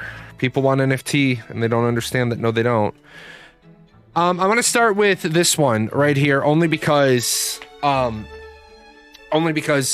for a guild in the MST time zone. First of all, there is really no MST time zone. Can we be serious for just a moment? Mountain Standard Time is kind of just like the forgotten land of America. You're either going to be Pacific or Central, and because there's not going to be an MST There's not going to be an MST server. There's simply not enough people in that zone. I appreciate the effort, but you're either going to play on a Central Time Zone server or you're going to play Pacific like we have for years and years and years. Like Central Time Zone people have always kind of been screwed. We either play Pacific or we play Eastern. Luckily, Steven's talking about giving Central Time Zone people our own servers. Do you think that there will be a place in guilds for pure scouts who travel around updating the world maps? No, I don't. I think there will be a place in mercenary work for people who travel the world and update maps, but not in guilds. Because it doesn't do me any good, right? It doesn't do me any good if we're sieging in the top circle on the right-hand side today, if you're over on the east continent and then I don't have you for tonight's work. That's the sort of thing where you come to Paradox with your maps and I'll pay you, but in the guild, no. FELTs, you can bring water to the wounded. Has Intrepid talked about implementing DLSS? They've toyed it, but no. DLSS, ray tracing, things of that nature are really good things in about 10 years to put into MMORPGs, but they're not really good things to put into MMORPGs now. Because why? What's the point? Dual screen. DLSS is good right now. No, DLSS is good right now if you have the hardware to use it. It's not good right now. Who is your target audience and what hardware are they playing on? These are the important questions. When you put $1 into your project, no, it's opposite. It lowers hardware. Please stop. Just stop. Please don't. The people are still concerned that you're in the burn unit getting skin grafts after the last one. Please stop. Dual screen. Since every gamer I know has 2 monitors, it would be nice to have a feature that let us use the second one to put stuff like maps and panels without having to pop them off and on our main screen. That way you could play on one side and have many informations and tools up on the second. I think it would be a very nice quality of life feature. Okay, so I love this idea. I absolutely love this idea. As you guys know, I have a lot of monitor real estate. I would love to be able to have my map up on a second screen, and I'd love to have my inventory permanently up on the second screen and just be able to 2-screen it. Number one, I don't think it's even possible with the limits of today's technology. I've posed this question out to a couple of really smart tech people. And my question is, how do I have the map be on screen? BDO does it and WoW has add-ons for it. Please slow down. Slow down. Slow down. Slow down. How do you do it without APIs? And therein lies your problem. If you provide people APIs to make those things, then you can't stop me from using the API key to get information that you don't want me to have. So for example, say I had 8 monitors, right?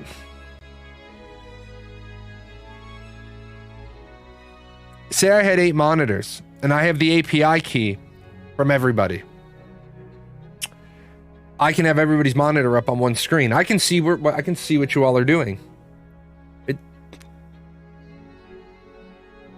If it's an add-on for WoW, it's an API.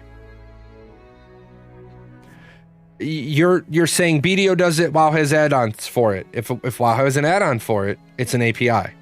Now, whether or not it's easily accessible, yeah, I'm not. Again, when you throw 2 things in one sentence and then you say it's not, well, you're 50% wrong. Just like EVE Online has a ton of stuff.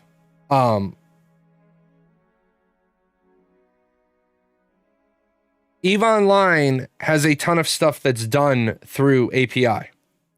The problem is when you have a ton of stuff done through API, like I can have access to everybody's corporate or everybody's personal spending log because that's what the API gives me. I was thinking more of a snapping windows like OBS. Okay, so the problem with that is now you can do it that way, right? However, when you have the pop out, right? When you have the pop out like OBS has, and not everybody knows what the pop outs that OBS has is, I can pull my chat window out of my OBS and I can put it up here on my screen. And that works, right? And that works. The problem is you have to remember not everybody has 2 monitors. So now how do you do it? How do you do it so that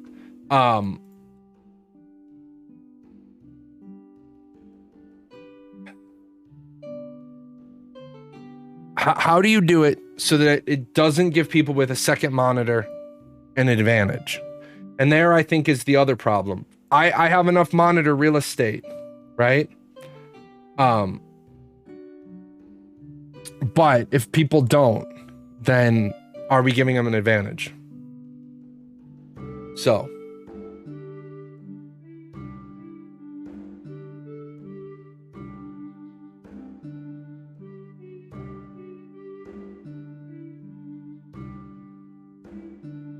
If it pops out and it can be separated from the main process, then it must use an API to communicate with the game. I know that, and you know that, but people want to tell me no. And that's fine. It's one of those things is I'm going to start, and all of the things that pop out are extra processes, even if it doesn't seem like that, like Chrome tabs. Yes.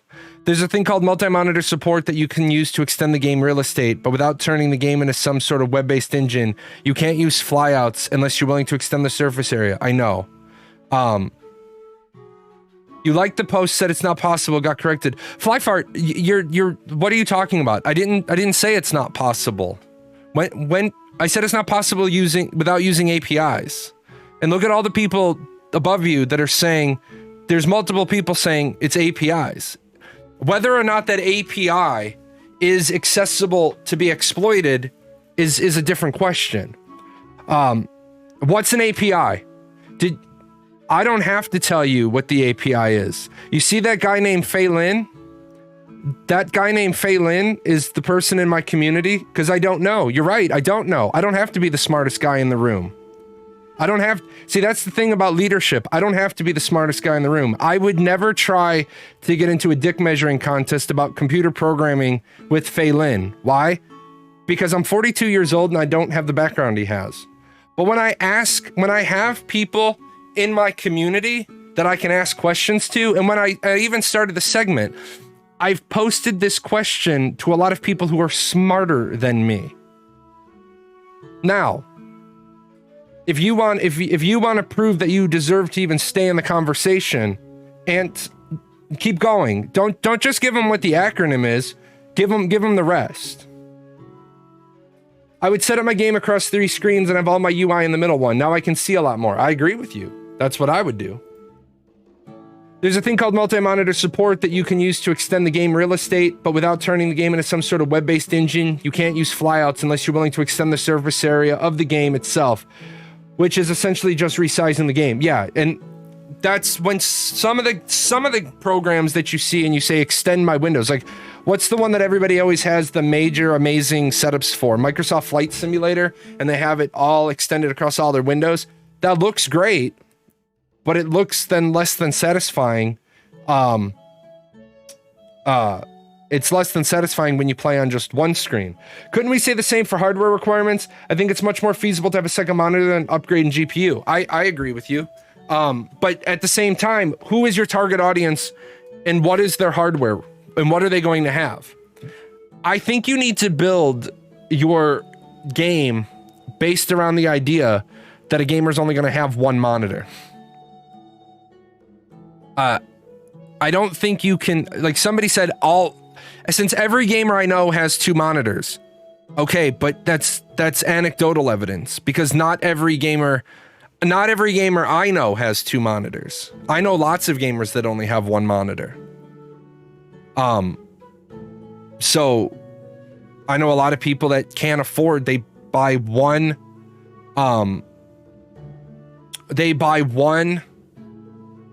nice monitor, like my lower one, like the LG that Zetrix found that I've been happy with ever since.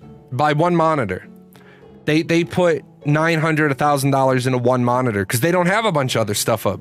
They game, they're exclusively in game, that's all they do. On the topic of APIs, I think it's a really tricky one, not talking about pop-up windows. If you provide only limited information with authorization, it can be good. With the Eve example you give often, from what you're saying, I understand the API is not properly restricted. No, the problem is the API is properly restricted. However, when you join alliances, most alliances require a complete API key. And the API key is everything from your inventories to your trade transactions to all of the characters on the account, all of the skills of all the characters on the account.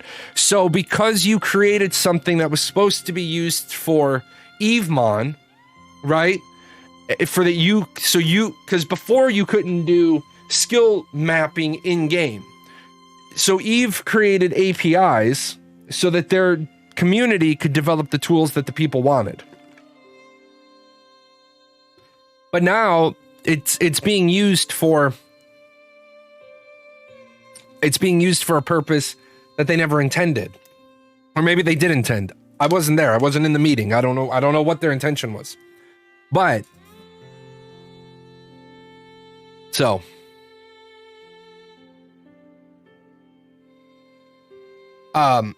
that way you could play on one side and have many informations and tools up on the second one. I think it would make a very nice quality of life feature. I again, and apparently according to the one viewer, I can't simultaneously agree and disagree. I'm trying really hard to not turn the lights behind me red and just go full Toxic Avenger rage mode. But I can think something's a good idea as my personal preference, and at the same time say I think it's a bad idea from an overall health of the game idea. I'm also waiting.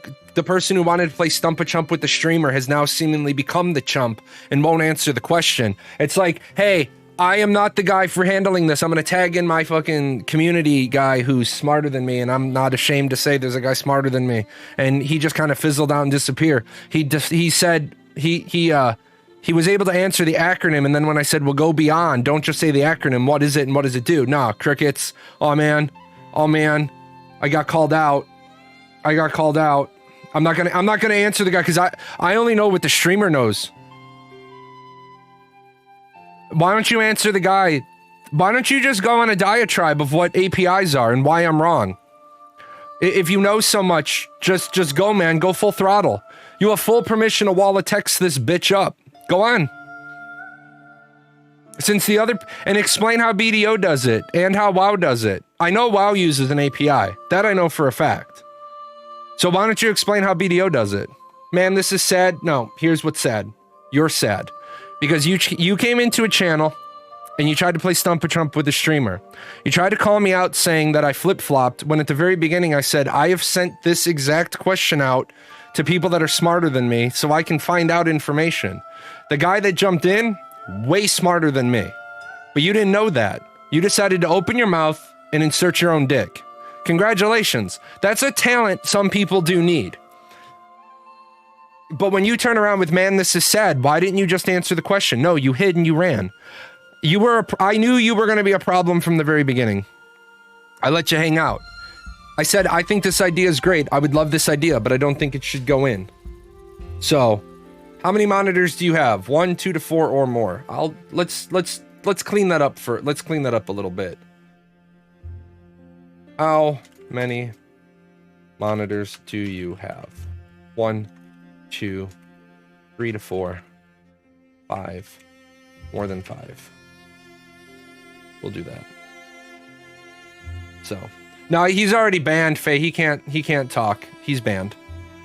As soon as you throw the man, this is sad at me, I've come to the conclusion that you didn't really want to be here. Especially when people want to be like, first you say that it's a good idea and then you say it's not a good idea.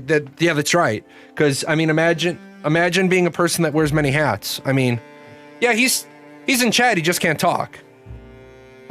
He's in chat, he just can't talk to the other kids because I'm not going to tolerate that. BDO uses a private API, so it shouldn't allow people to make add-ons within the rules.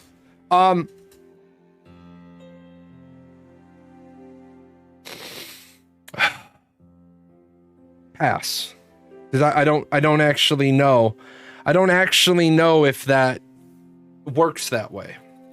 So, poll on YouTube? No, it's poll here. It's here. It's up there. You can essentially do that using a web browser on a second monitor. True. Oh.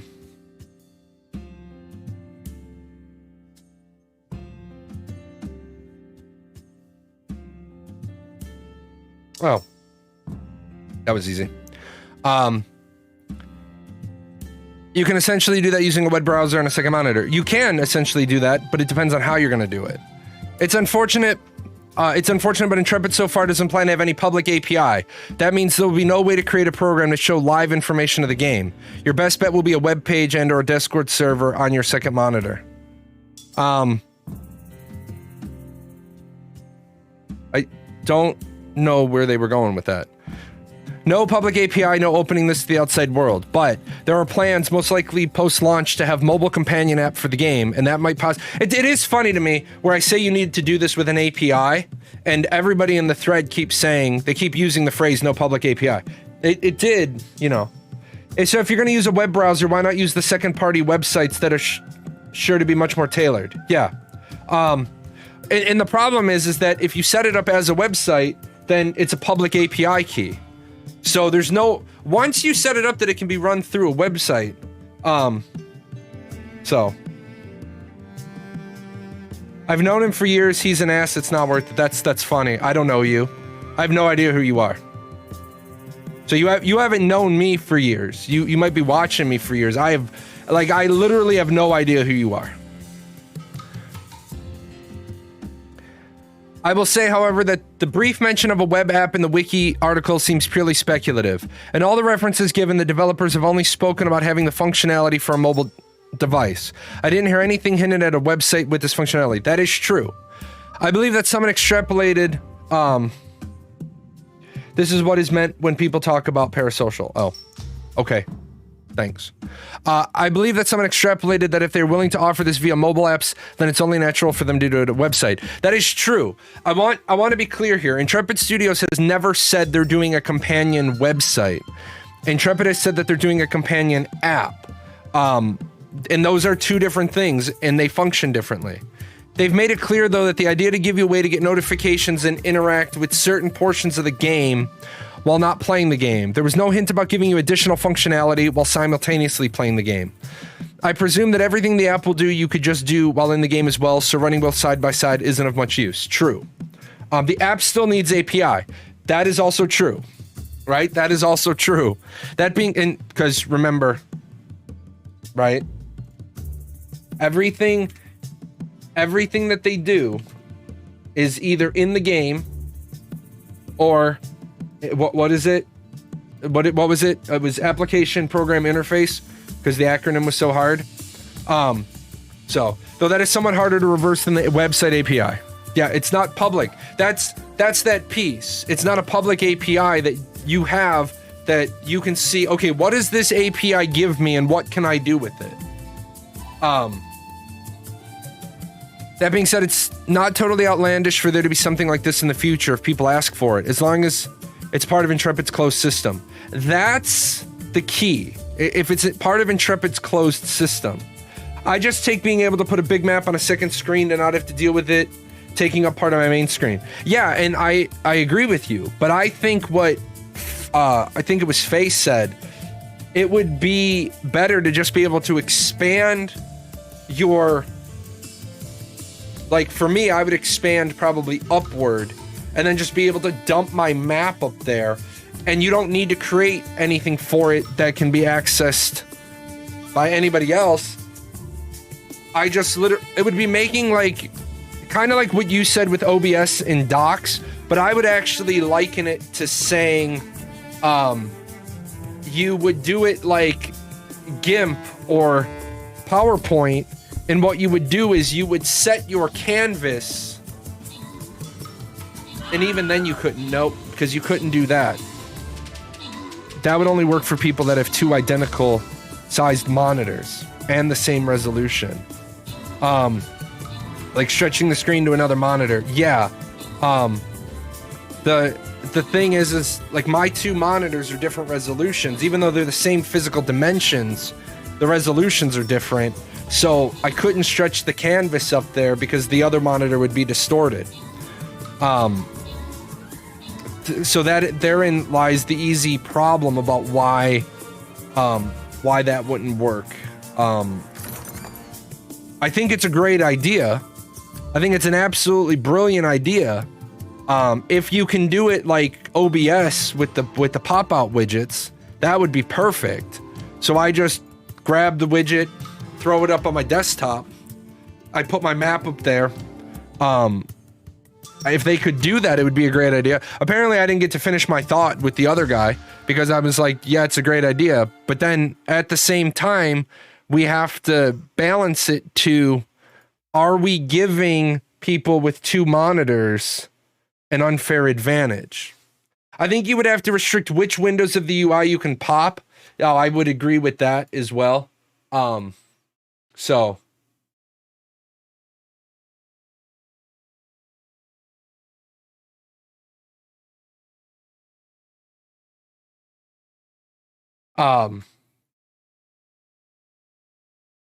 But yeah, I do agree with you. You'd have to restrict what could be done. You wouldn't want, I don't think you would want everything to be, well, you maybe, let's see, what wouldn't you want to be pulled out? Combat log, I think, would be something, and that, I think, yeah, see, that might be something that you wouldn't want somebody to have the ability to pull out, only because could you identify who the big healers are? Could you identify who the big healers are if somebody could just be watching the combat log? I mean, I guess somebody could do that anyway in game. But would it be an advantage if I could have a big combat log and just see enemy healers and their heal size and just have that popping up? Maybe it doesn't matter maybe it's not a big deal if people have it on a second monitor. Still waiting for the still waiting on the the poll to end. How many monitors do people have? It looks like pretty even running right now. A bot could do it if you pull it. That is also true. It would be easier for a bot to do it. I mean, real time, because you could have a screen reader and just have it read that window and then pull all that data. I'm pretty sure you could still have the screen reader do it, but it wouldn't be as neat. It wouldn't be as easy to do. Did I drop? No, not yet. Got various bits and pieces going on. Drop him. Drop over there. And then I'll put down some bits and pieces.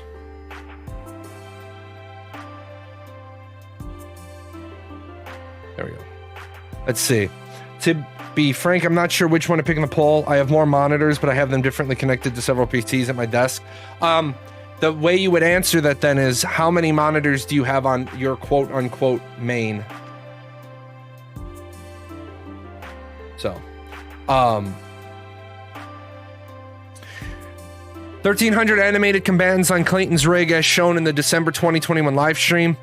For those of you who want to benchmark the achievable performance in December 2021, Lieutenant Toast has kindly clarified that Clayton's rig GPU is an RTX 3070. Steven stating the resolution as at 1800 was confused by some with an 1800 modern adaptation of the 4 candles versus 4 handles. A comedy sketch? No, just so people know, that's not actually where it came from. It came from asking for clarification and being told, because originally during the live stream show, I said, people were asking me, hit me with it, and I said, I don't know. I don't know the answer to that. I don't know the answer to that. And people were like, I'm gonna get clarification. and then somebody went and got clarification, and it was originally, and I don't know where they got it, but originally the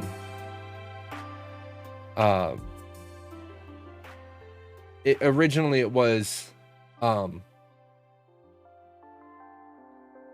I was told it was on a 1080, not at 1080, but it doesn't look like that quote is on the Discord, so I don't know where the person got it.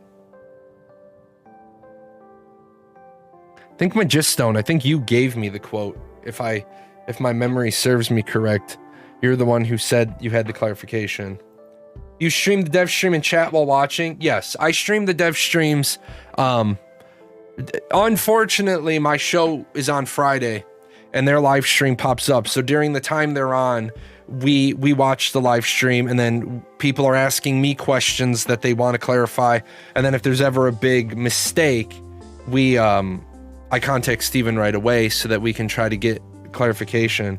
So who's Clayton? Is this a personal rig or work rig? If it's a work rig, can we assume all the work rigs are running the same hardware? Does that mean the developer rig specs are wrong? Yeah, I mean, again, those are all good questions.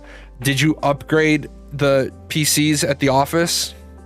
Thanks for the clarification. The way Steven worded it was definitely like it was running on a 1080. Any word on the CPU, equally if not more important when it comes to many players. True.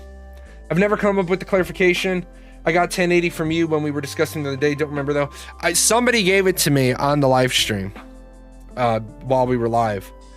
Now that I know Lieutenant Toast is leaving today, I don't want to PM her a second question. Her final day is going to be busy enough. Feel free to post a question for any CM team to resolve. Intrepid, don't bite. Go straight for the newbie. Wow, this basically makes that clip irrelevant to a huge majority of the player base and is a major disinformation.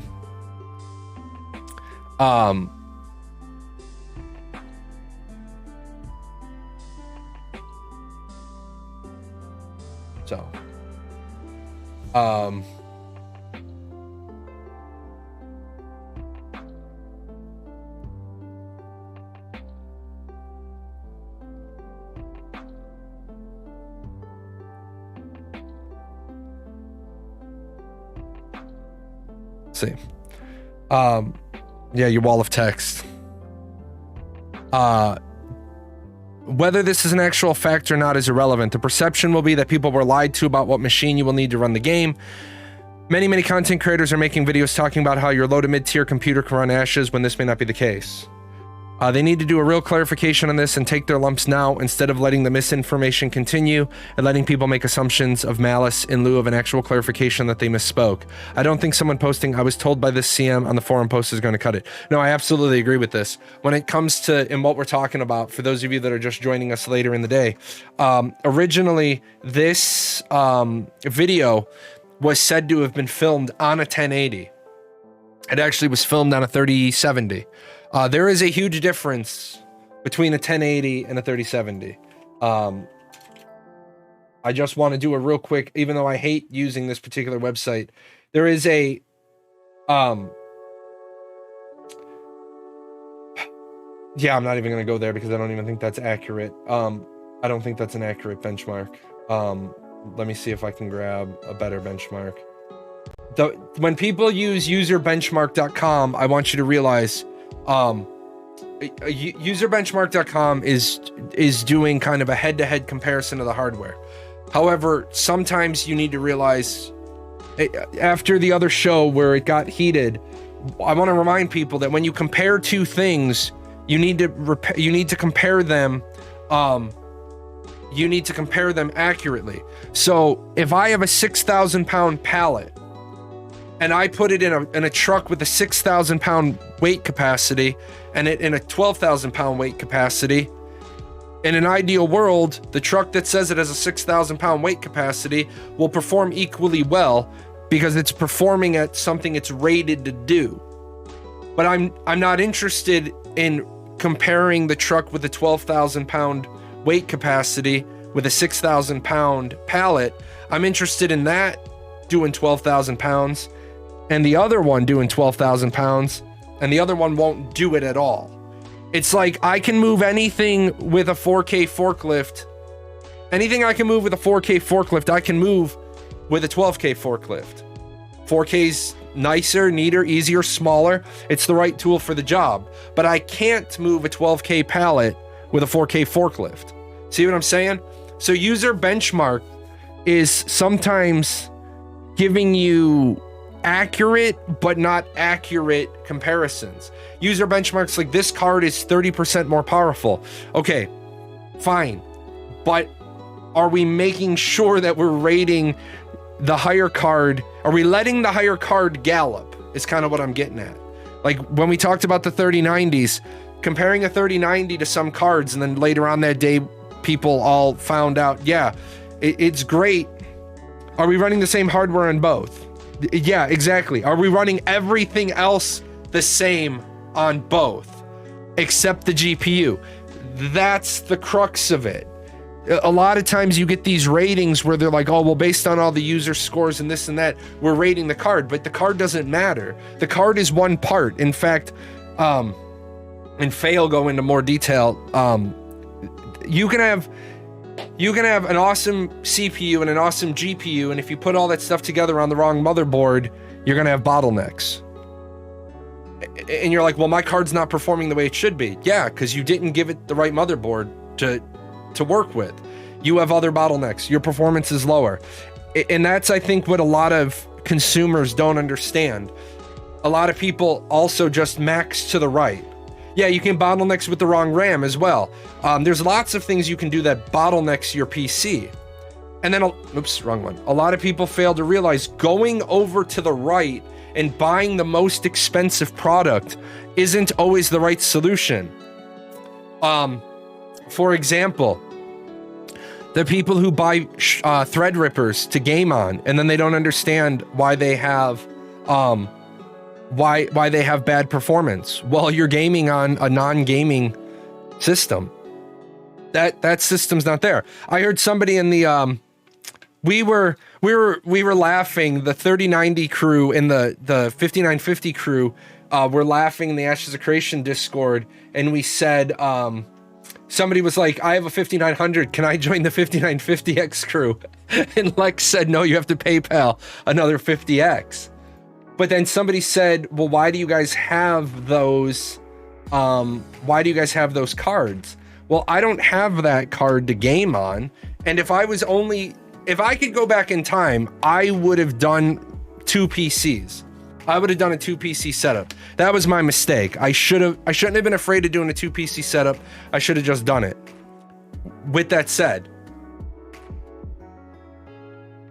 I'm now in a position when the 40 series cards come out, I can buy a 40 series card for a low-end 40 series card for gaming, and then bring it in through this PC for streaming and be set up. So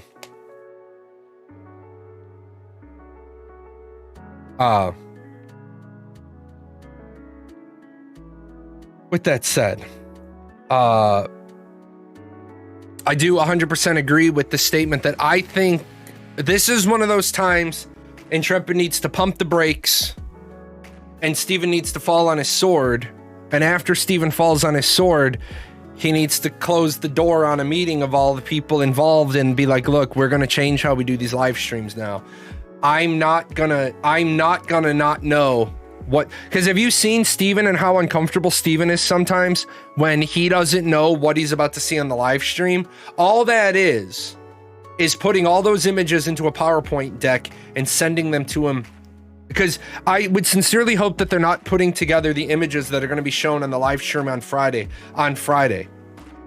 I also think that they absolutely need to prepare Steven a little bit more, because he's the public face of the company and he can't afford to look like, he can't afford to have egg on his face like he's wearing right now. So I think Steven needs to, over the weekend, draft up something hard hitting, since he hasn't done his creative director letter anyway.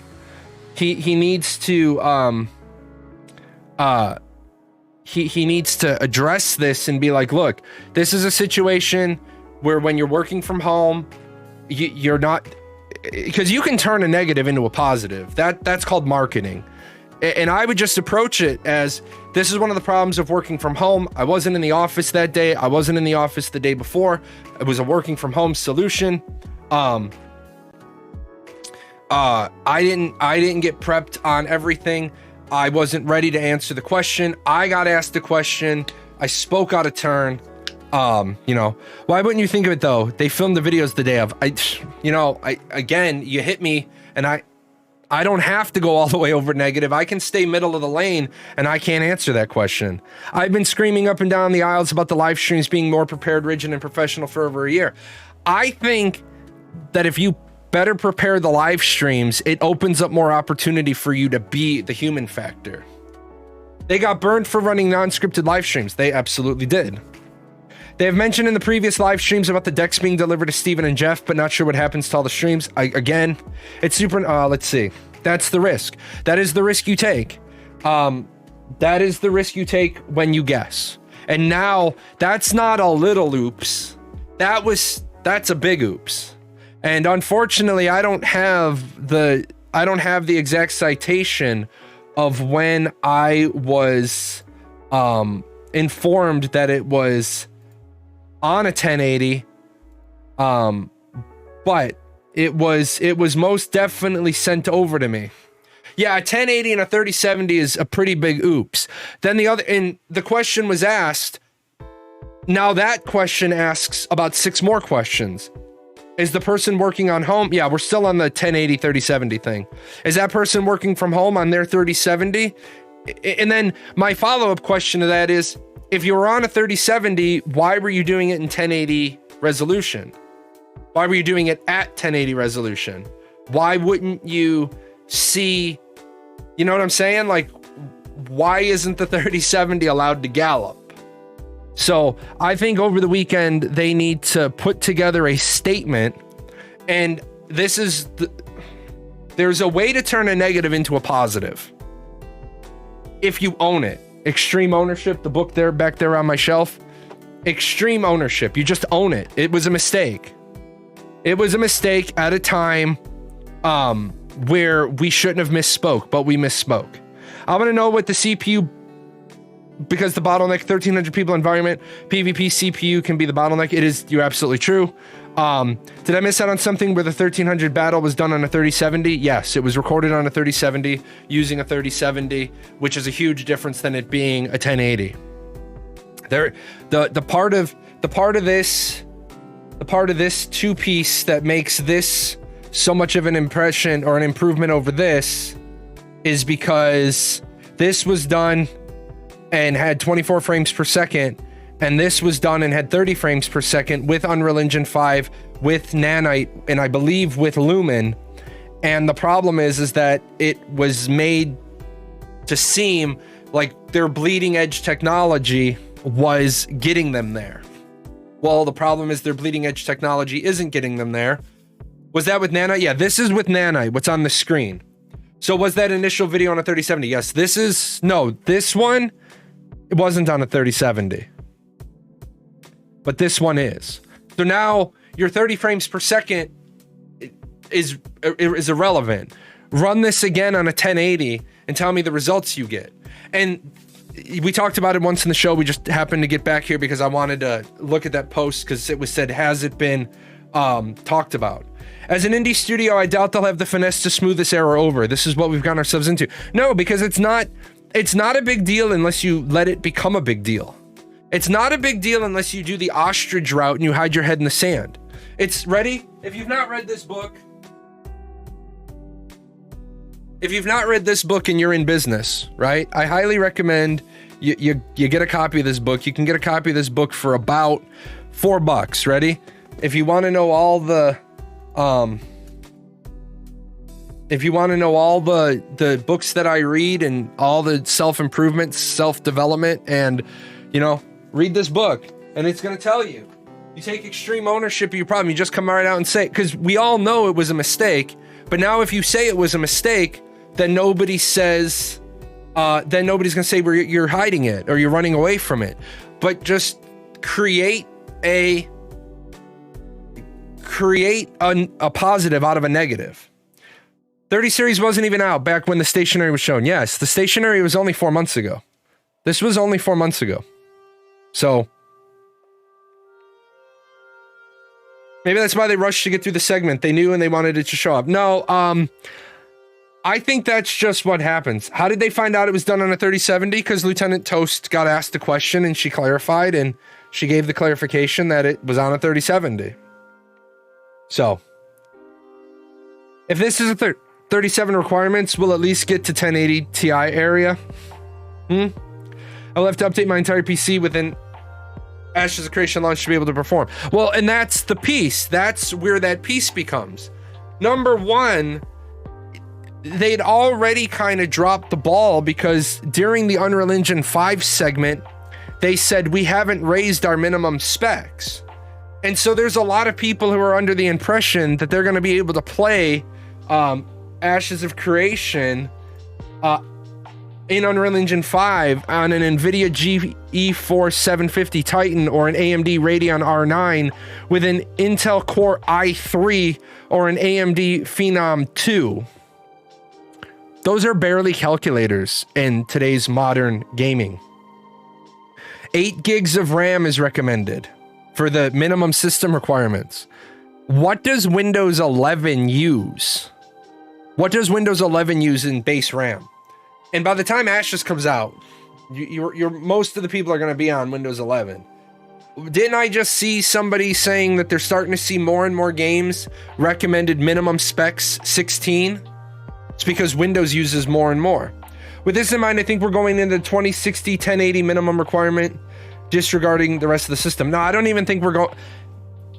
Okay, so you have to design your game with your target audience in mind. Who is your target audience, right?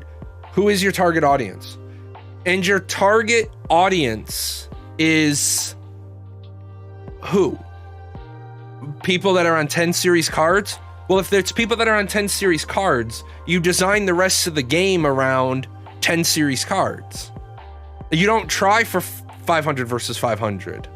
You just make the realization that we can't target those people, because you'll notice none of the disqualifying areas are hardware, right? So probably wouldn't have upgraded to Unreal Engine 5 if that was the case. Right. Why did they even bother releasing specs? They didn't. Just so people know, the specs that I'm talking about are alpha. What are the minimum requirements for alpha? But where they stepped in it was, they said, Margaret said, we're not raising our minimum specs. And I'm like, but if I go to Epic Games' website and I look up the minimum specs for just the engine, the minimum specs for the engine should automatically have become, that should have been your answer. We're not ready to tell you what the minimum specifications for Ashes of Creation will be. However, Unreal Engine, Epic Games, has already released minimum specifications.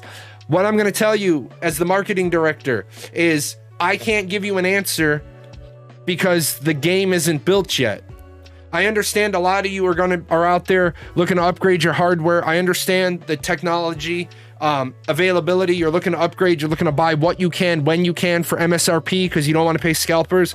The only thing I can tell you right now is do not upgrade your PC specifically for Ashes of Creation until we get the game built and we can give you a hardware requirement list. How hard is that? How hard of an answer is that? When you get asked about minimum specs, how is that a hard answer to give? We don't have minimum specs to give you right now, but as soon as we have them, we'll give them to you. Versus, we haven't raised our minimum specs yet. One of those is a call to action. One of those is a call for you to sit down and sit on your hands. If you get told the minimum specs haven't been raised. They didn't die, so they're not getting raised. My PC is coming up on 6 years old and it still runs brand new games just fine on Ultra.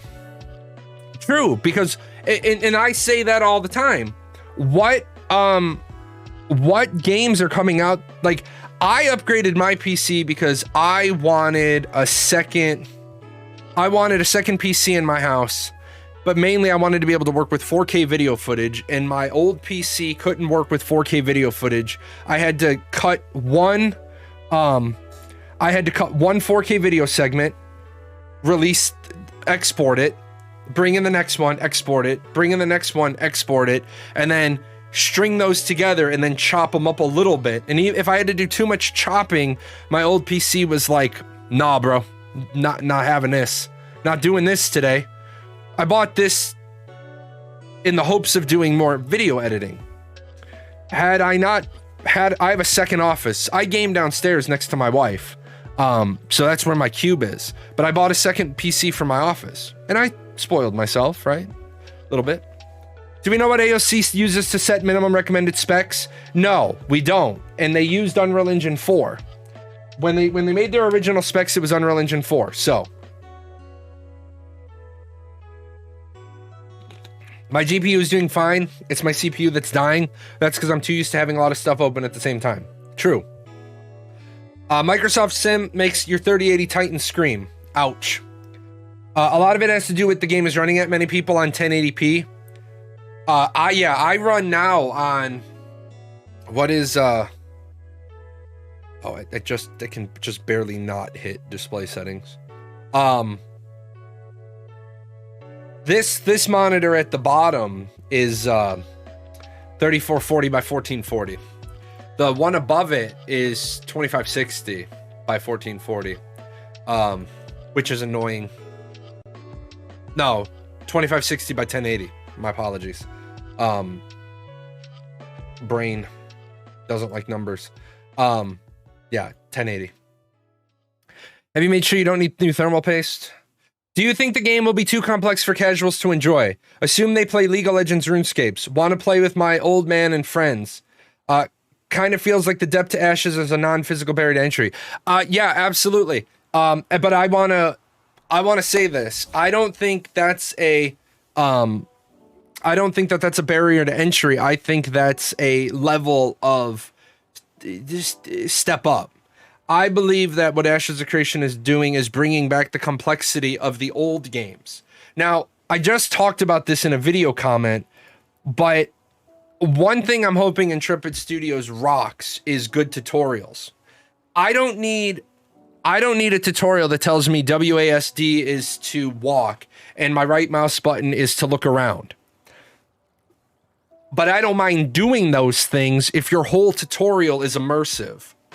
But for those of you that played Final Fantasy 11, you got like almost no tutorial at the beginning of the game, and then all of a sudden you were supposed to figure out that if you wanted to have an increased chance to +1 this item, you had to be facing south by southwest at 0200 on a fire's day when the moon is in a 37% waxing. And there was not a tutorial to be found to teach you that.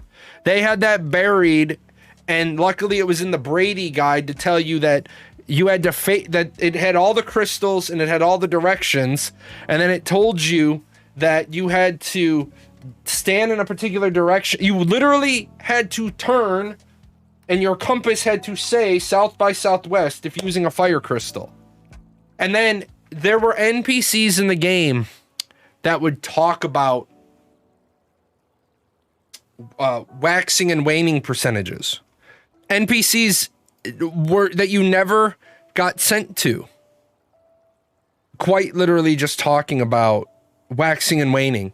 And somebody figured it out. Somebody made a physical clock for crafting because we weren't in the era of all these cool APIs. They had a physical clock, and it would tell you that the moon phase, the waxing, waning, the weather. No, not the weather. The weather was in game only. The moon phase, the waxing, the waning, and the day. Fire's day, wind's day. Yeah, elemental day.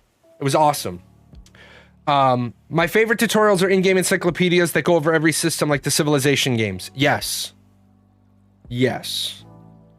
No tutorial for EQ back in the day. You had to type to the NPCs using keywords to get information from them. Yes. In many aspects, Final Fantasy XI is still ahead of its time. Absolutely. In many aspects, Final Fantasy XI is still an amazing game. When I heard they were doing a Final Fantasy reboot, I was excited. Then I found out it was a mobile game, and I was disappointed. And then Yoshi P killed it because he said, this is stupid. I'm going to take a real quick break. I will be right back.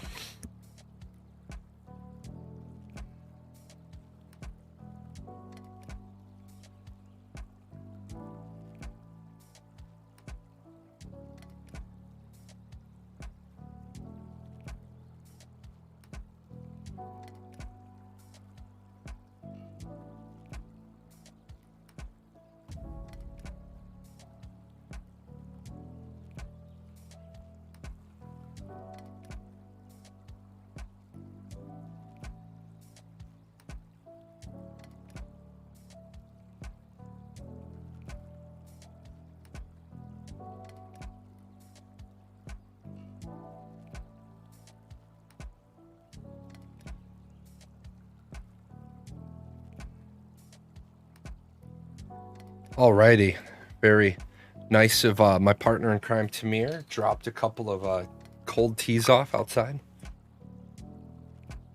Star Citizen doesn't have any tutorial. That's because Star Citizen isn't a game yet. Don't judge Star Citizen not having a tutorial, because Star Citizen's not built yet. Star Citizen shouldn't have a tutorial because it's not a game yet. It's a testing environment.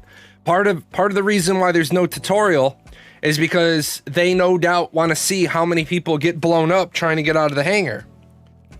When they figure out how many people get blown up trying to get to out of the hangar, they'll know what they have to teach in the tutorial. Now, what I'll say is Elite Dangerous not having a tutorial is really bad, because Elite Dangerous is a launched product, and Elite Dangerous is ridiculous. I don't mind starter zones, get a quick feel for the game, and not get one-shot by mobs, but tutorials are weird in MMO. I agree with you a little bit, but I disagree with you a little bit. I think there's ways to do tutorials. I know people are going to be a little weird, and when I say this, Elyon did a very good player acquisition experience. That first initial, they come get you, and then you break out of that little prison area, that was really well done, because it gives you a bunch of information. But then the exact point I'm talking about is, wow, what time is it? 2:30, 3:34, 4:35. Yeah, we'll go this way. The problem with Elyon is that they give you this information for, or they make this really good experience for the initial part of the game, and then every other part of the game has like no tutorial, and you're like, wait a minute, how am I supposed to figure out any of these other systems? So there is something to be said about, if you do a tutorial, it has to be good, but it has to be sensible. Like, Elyon's just like, oh, they'll figure that out. They'll figure that out too. They'll figure that out. I told them WADS or WASD. I told them how to walk. They don't need to know. They don't need to have any other tutorials. League of Legends has complex strategizing at competitive levels, but basic players aren't overwhelmed by what strategies they can't comprehend. If Ashes didn't have a tutorial, your nuances of nodes and other systems wouldn't be intuitive. True. I agree with you there. I absolutely agree with you.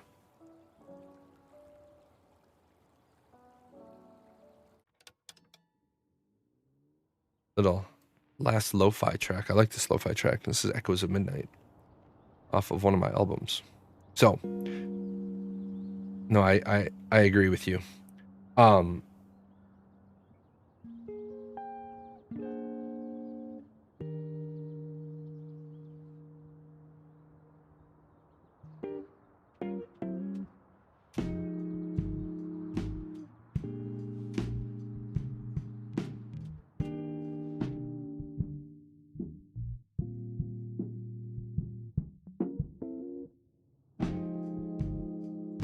And Zetrix, I read your wall of text. And again, my point was to go back to what you said earlier. DLSS is great, except what graphics cards what graphics cards is DLSS available on?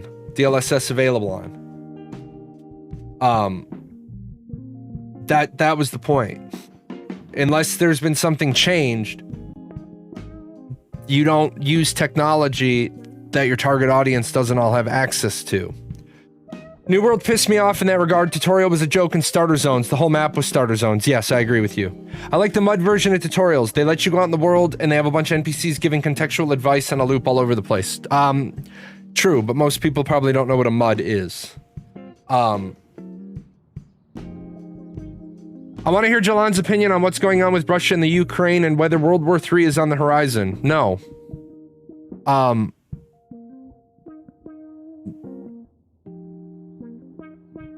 World War III will never happen. I don't know what weapons World War III will be fought with, but I know World War IV will be fought with sticks and stones. I mean, Russia's posturing. Russia's not going to invade the Ukraine. Russia took Crimea the last time by just walking over the border, and those people wanted to join Russia. Ukraine does not want to join Russia. As a whole. All I'll say is this, is I'm glad I'm not in the military anymore. It would help, especially if those with lower cards are a little technical knowledge, they can do the workaround. But yeah, I understood what you tried to say. Yeah, again, but my question to you is, what cards is DLSS on? It's the 20 series and 30 series NVIDIA cards only. Utilizing something that's only on the top 2 tiers of one person's hardware isn't a good idea. It's not a good play. Now, if you're going to turn around and say the minimum requirements for our system is a 20 series graphics card, then hell yeah, use it. Because you're saying, if you don't use this, you're not getting all of our features. I think we're still a few years away, probably 5 years away from having mandatory DLSS and ray tracing in games. Also, I don't think ray tracing is going to be amazing in MMORPGs. In Cyberpunk 2077, oh my god, the game looks holy hell. I played through Cyberpunk 2077 on my 1080 and I loved it. The game looked amazing. And then I got my new computer and I was like, I want to see what Cyberpunk looks. Oh my lord, I feel like I'm in the BD. It's amazing. Ashes is beautiful, but I think what makes the game blow up is the ease of access and the ability to convince others to play. Seems Ashes is attracting that aging MMORPG player base and the nerdy gamers who want delve deep. Friends and family not feeling this, even though the game is gorgeous. So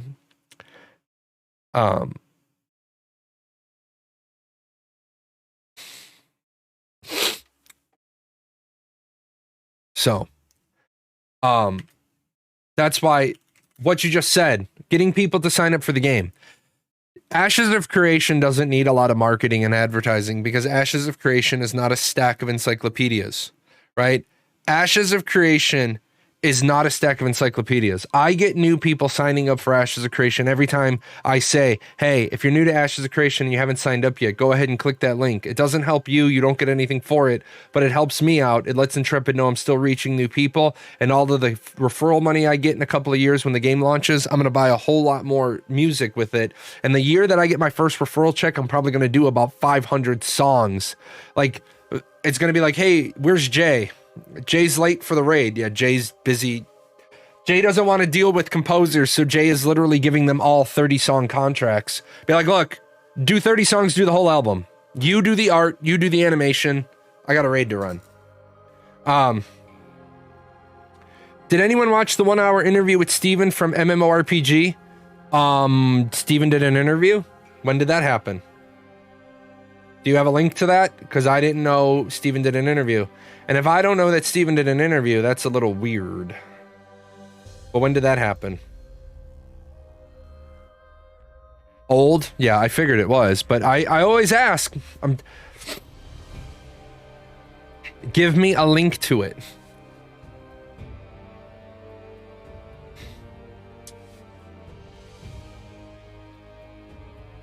Video is unavailable. The video is private.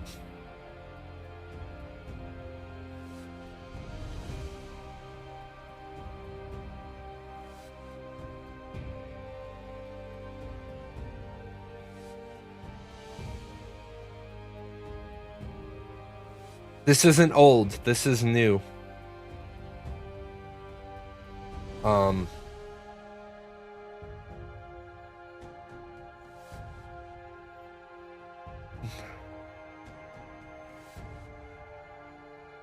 Okay, let me know. No, I'm not gonna watch it live because I don't watch things. I don't watch things at ×1 speed. I will watch this after the show today. I watch things at ×2 speed, because it helps my brain. I don't want to listen to people drag out the discussion. I just want boom. Yeah, that's new. what we will do is let's take a look at the discussion points though.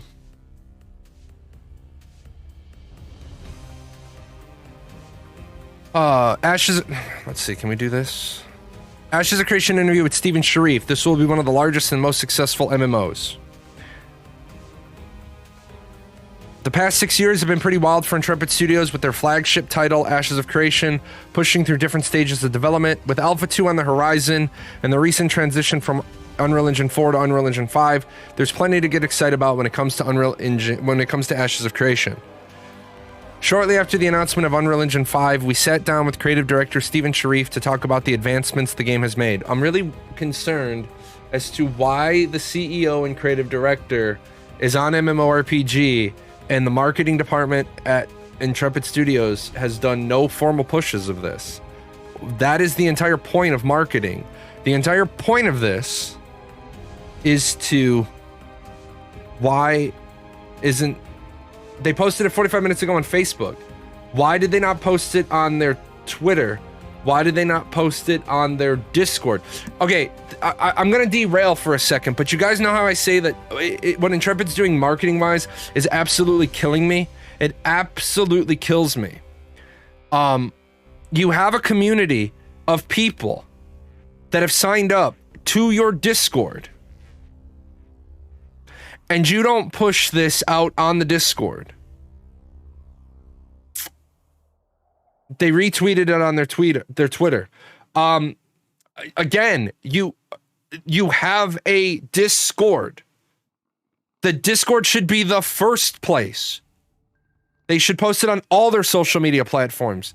If you aren't going to use the social media platforms responsibly, don't have them. But the Discord should be the first place you post everything. The Discord is your community.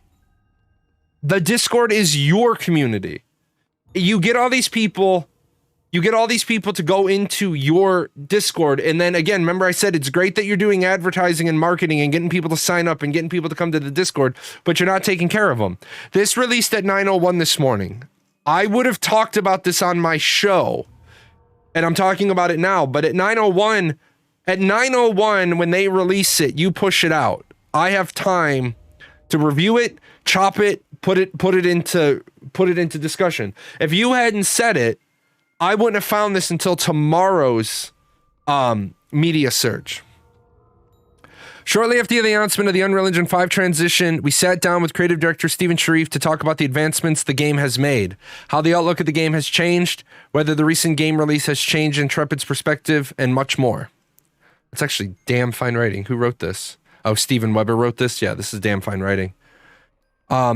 If you've been patiently waiting for Ashes of Creation, it sounds like we're still a long way away from a release date. But in our latest interview, Sharif gave us the scoop on what Intrepid will be looking for when players finally allowed into Alpha 2.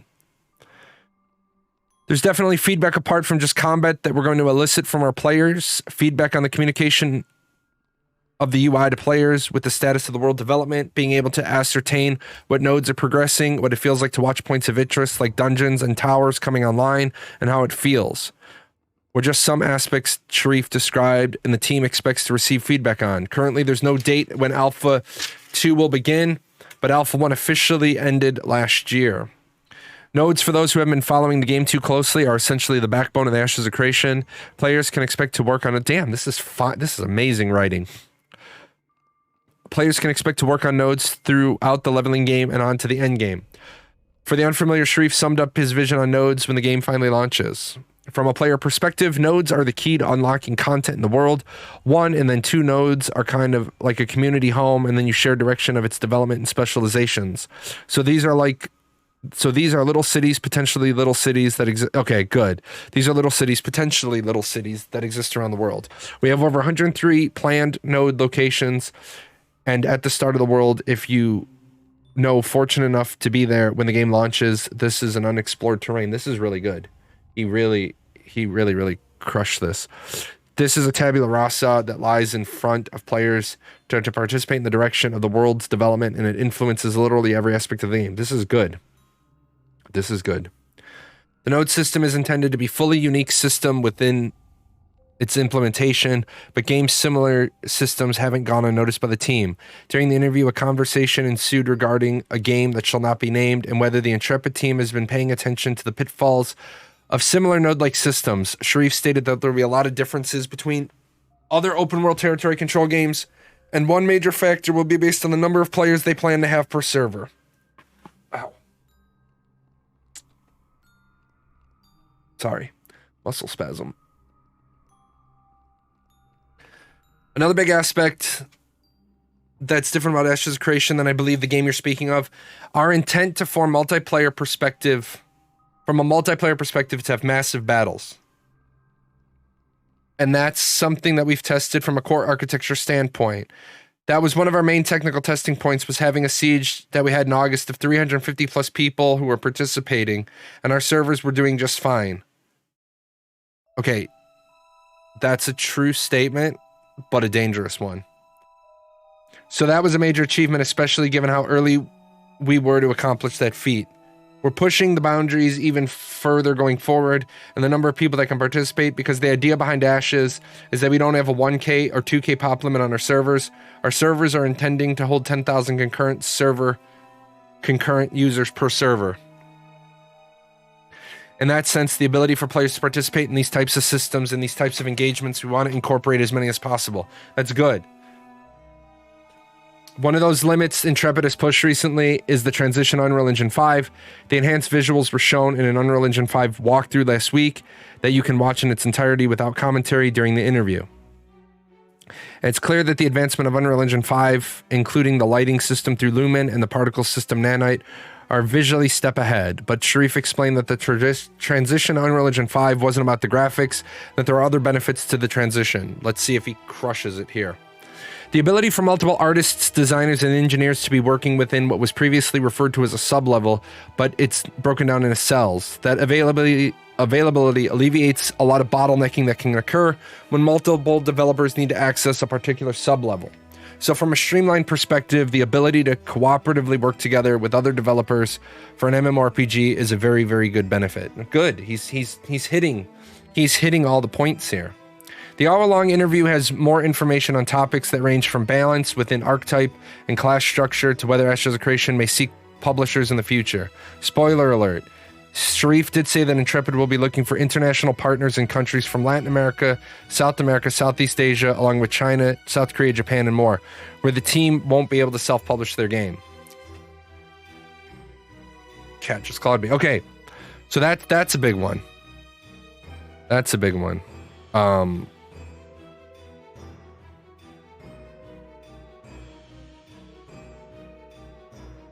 The future is looking pretty bright for Intrepid, and near the end of the interview, Sharif divulges that based on the metrics they are seeing, Ashes of Creation is shaping up to be not just a huge game by development standards, but extremely popular with their ever-increasing fan base.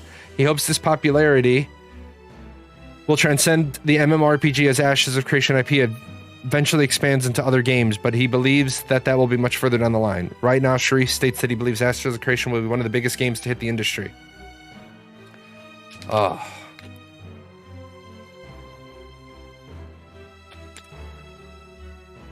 It's very important to us that we not only create a culture that's enjoyable for our team and an atmosphere that people want to show up to work each day and are passionate about the project, but also the plans we have post-launch as well. That team is going to service those plans not just from DevOps or LiveOps, but also from a development perspective where we can take the IP of Ashes of Creation outside of just the MMORPG as well. That is known. I've always known that they had two other plans, in the Battle Royale not being one of them. So I think ultimately when John and I look at the success that Ashes has already had, not just from the project's perspective as a game, we are also falling in love with the visuals, the mechanics, the systems, and seeing this thing come to fruition. But we have millions of pre-registered users for the product already, and we are still a significant portion of the way from actually launching. That for us, just a sheer return on investment perspective indicates the success that our work is going to yield, that our investment is going to yield. Good. Good. So for us, from a financial wherewithal and capability standpoint, we're capable of progressing the development of the project until completion, depending on how long that's going to take, obviously, but also from a sheer reward factor. It's something we're really looking forward to see the launch of the game, because I truly believe that based on the metrics we're looking at, that this will be one of the largest and most successful MMOs. Despite having a long way to go until launch, from what we've seen so far, the prognostication may just come to fruition after all. We look forward to seeing more of what Intrepid has up their sleeves. So, it's on the forums.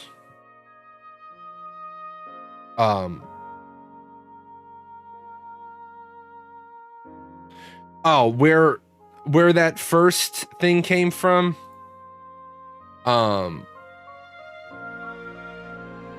Wait, what? Hold on. Sorry, I live out in the boondocks, and sometimes Amazon sends us updates that we're not going to get our stuff. Oh, my package is on the way.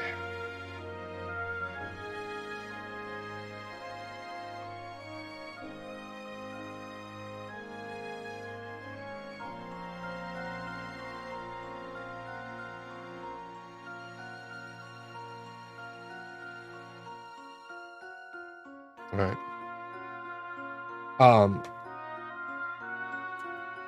With the toast thing, where she said it, let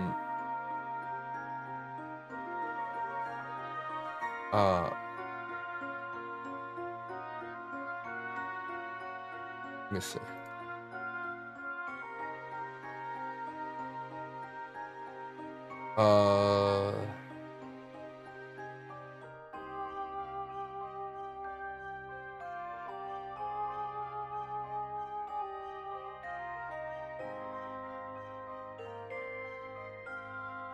It looks like it was a private message to one of the members of the community that was following up on it. So.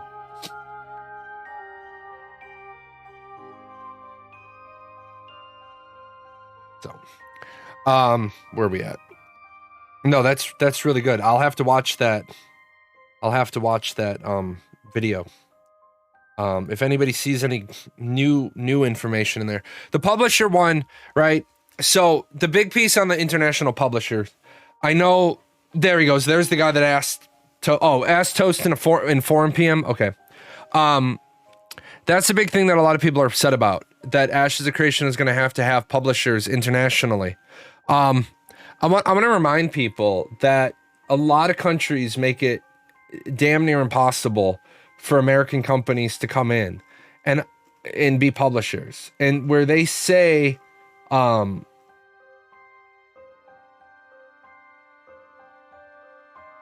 Latin America, South America, Southeast Asia, along with China, South Korea, Japan, and more. I want people to realize, I know that you don't want a publisher for those areas. And Intrepid Studios doesn't plan on IP locking anybody. So if you don't want to deal with whatever company is the company that's going to have the distribution rights in your region, you don't have to deal with them. You can quite simply use an Intrepid server. So like the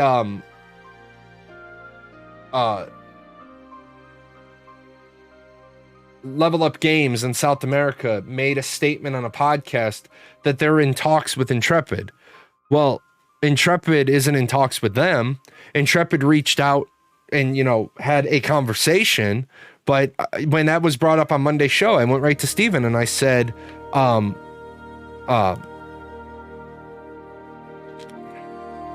hey, is this true? And he's like, no, because Steven doesn't want falsities being spread. I read 1000 series have also default support for DLSS and lower cards. I don't know. All I know is that NVIDIA says that it's made for the 20 series and 30 series cards. It's just the China one that worries me. No skeletons. No, they didn't say China. They didn't say China. Where did they say China?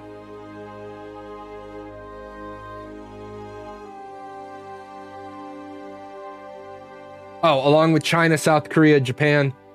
I don't think. Yeah, I think Steven's, yeah, it was China. I think Steven's original plan for China is that Chinese players will be allowed to play, but they'll have to VPN in. I really sincerely understand why Steven would want to access Chinese market, a billion plus consumers. If 30% of those people are MMORPG players, that's 300 million people, right? Actually, WoW had different art assets for China. Yeah, they do. I don't want to see Ashes of Creation go to China though, because you generally have to give your publisher the code.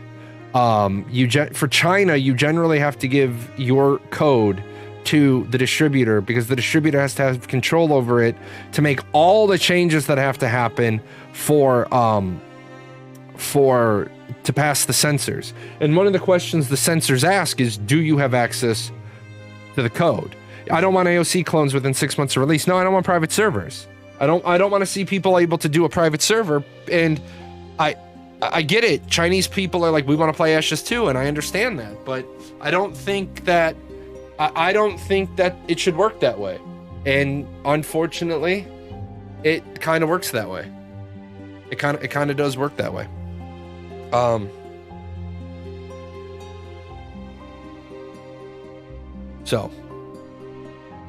I also back Pantheon, and I keep going back there every few months to check on it, and there's literally no news. There's an update monthly, but there's nothing substance of it. Not since McQuaid passed away. Yeah, unfortunately with Pantheon.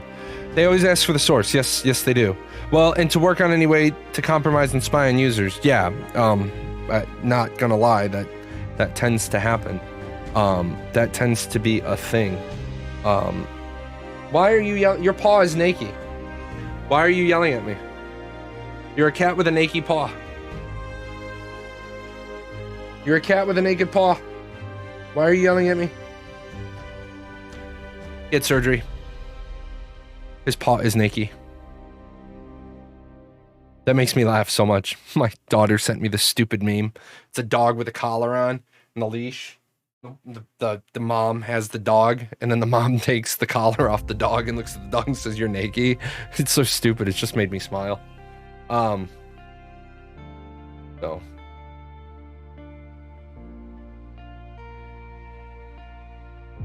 But no, I do not understand.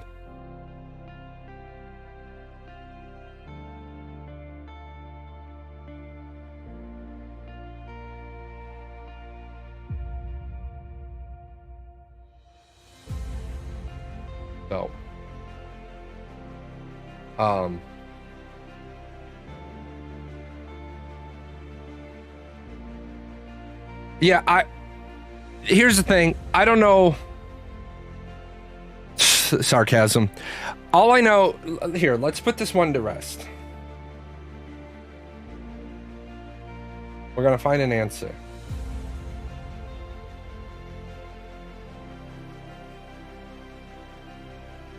Yeah. DLS requires hardware that is specifically dedicated to AI learning. Tensor Core's presence in the RTX series. GTX cards have no tensor cores and thus do not support DLSS. Now, have they done changes that DLSS is supported? I have no idea. But all I'm saying is everything I find is that it's only on the 20 and 30 series cards. So, but these, like, July 15th, DLSS is only available on RTX cards, the 20 and 30 series. That's from 2019. It's from 2021. I can't get an answer that says, yeah, but Zetrix, hear me out, man. And this is what I'm saying. It seems they've added support later on. How? That's what I'm asking. How? Because if the DLSS requires hardware that's only in the 20 series and above cards, the lower cards don't have that hardware. So, if you can find me an article that says it works on the 10 series cards, do the default feedback CUDA, yeah, it's fake. That's what I'm getting to. Success got us to where I'm getting to. It's not really DLSS. That's what we're getting to. It's like, hey, we made this thing that requires these cores. So, but now we can do it on lower cards. Okay, well, either it's a workaround, or it's we just don't want to get yelled at because it doesn't work on our lower cards. The difference between NVIDIA GeForce GTX and RTX is that NVIDIA GTX uses shared tuning architecture for its cards. On the other hand, NVIDIA RTX cards have RT and tensor cores, plus real-time ray tracing. So, yeah. Why are you biting me, you bitey kitty? So, unless it's prohibitively intensive to implement, I think they should implement it because how much it improves the experience for everyone. Who's everyone? Who's the everyone?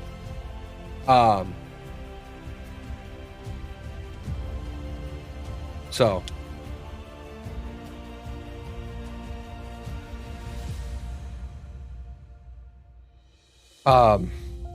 So.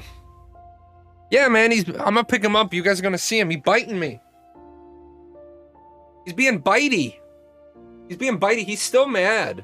You went to the... Oh, you know there's a camera. You know, you're so small. Oh, he knows there's a camera. No. Whoa, whoa, whoa, whoa, whoa. You see that? Camera. Camera. Dad, I'm not dumb. I know there's a camera. He's awesome. That's Cloud. Cloud is,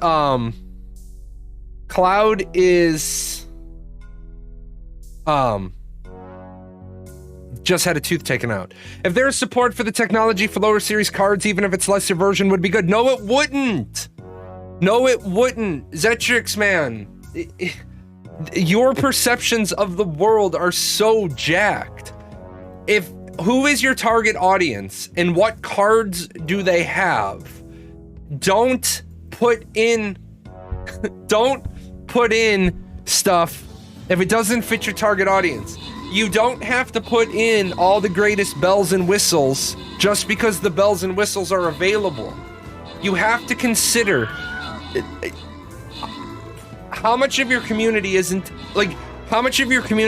even on a 10 series card. Or guys, just so we're clear, I'm an NVIDIA fan, but I know AMD makes good CPUs, bad GPUs. I understand that AMD makes GPUs as well. When I say a 20 series card, whatever your AMD equivalent is, I'm just not going to say that every single time.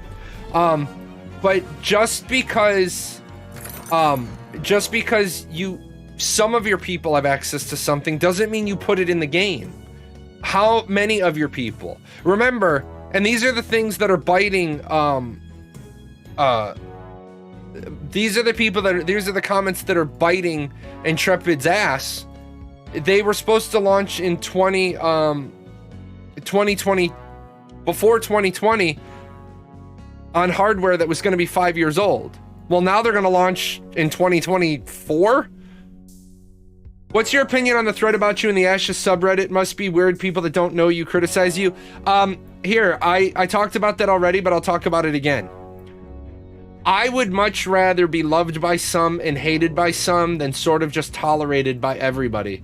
The fact that there are people who want to talk shit about me, it means I'm doing my job right. The way I link that up is, the way I justify my opinion on that is, occasionally my moderators or my foundational community members or my patrons over at Patreon, they will PM me after a show, they will PM me during a show and be like, you're wrong, you're being a clown, you're being an ass, you're factually incorrect. That's why I will ask the question to people, hey, smarter people than me, this. Smarter people than me, this. One of the reasons why I'm so hard on Zetrix is I truly believe Zetrix is going to go on to be like the CEO of a Fortune 500 company. Zetrix is brilliant. Zetrix is in school. Zetrix is brilliant, but Zetrix got to get... There's a lot of splinters there on that outer rim. So I'm hard on Zetrix when I say... Sometimes I know I'm wrong, and I still challenge Zetrix to make Zetrix go do the diligence and go get the pedigree and have the background. But there's a thread about me.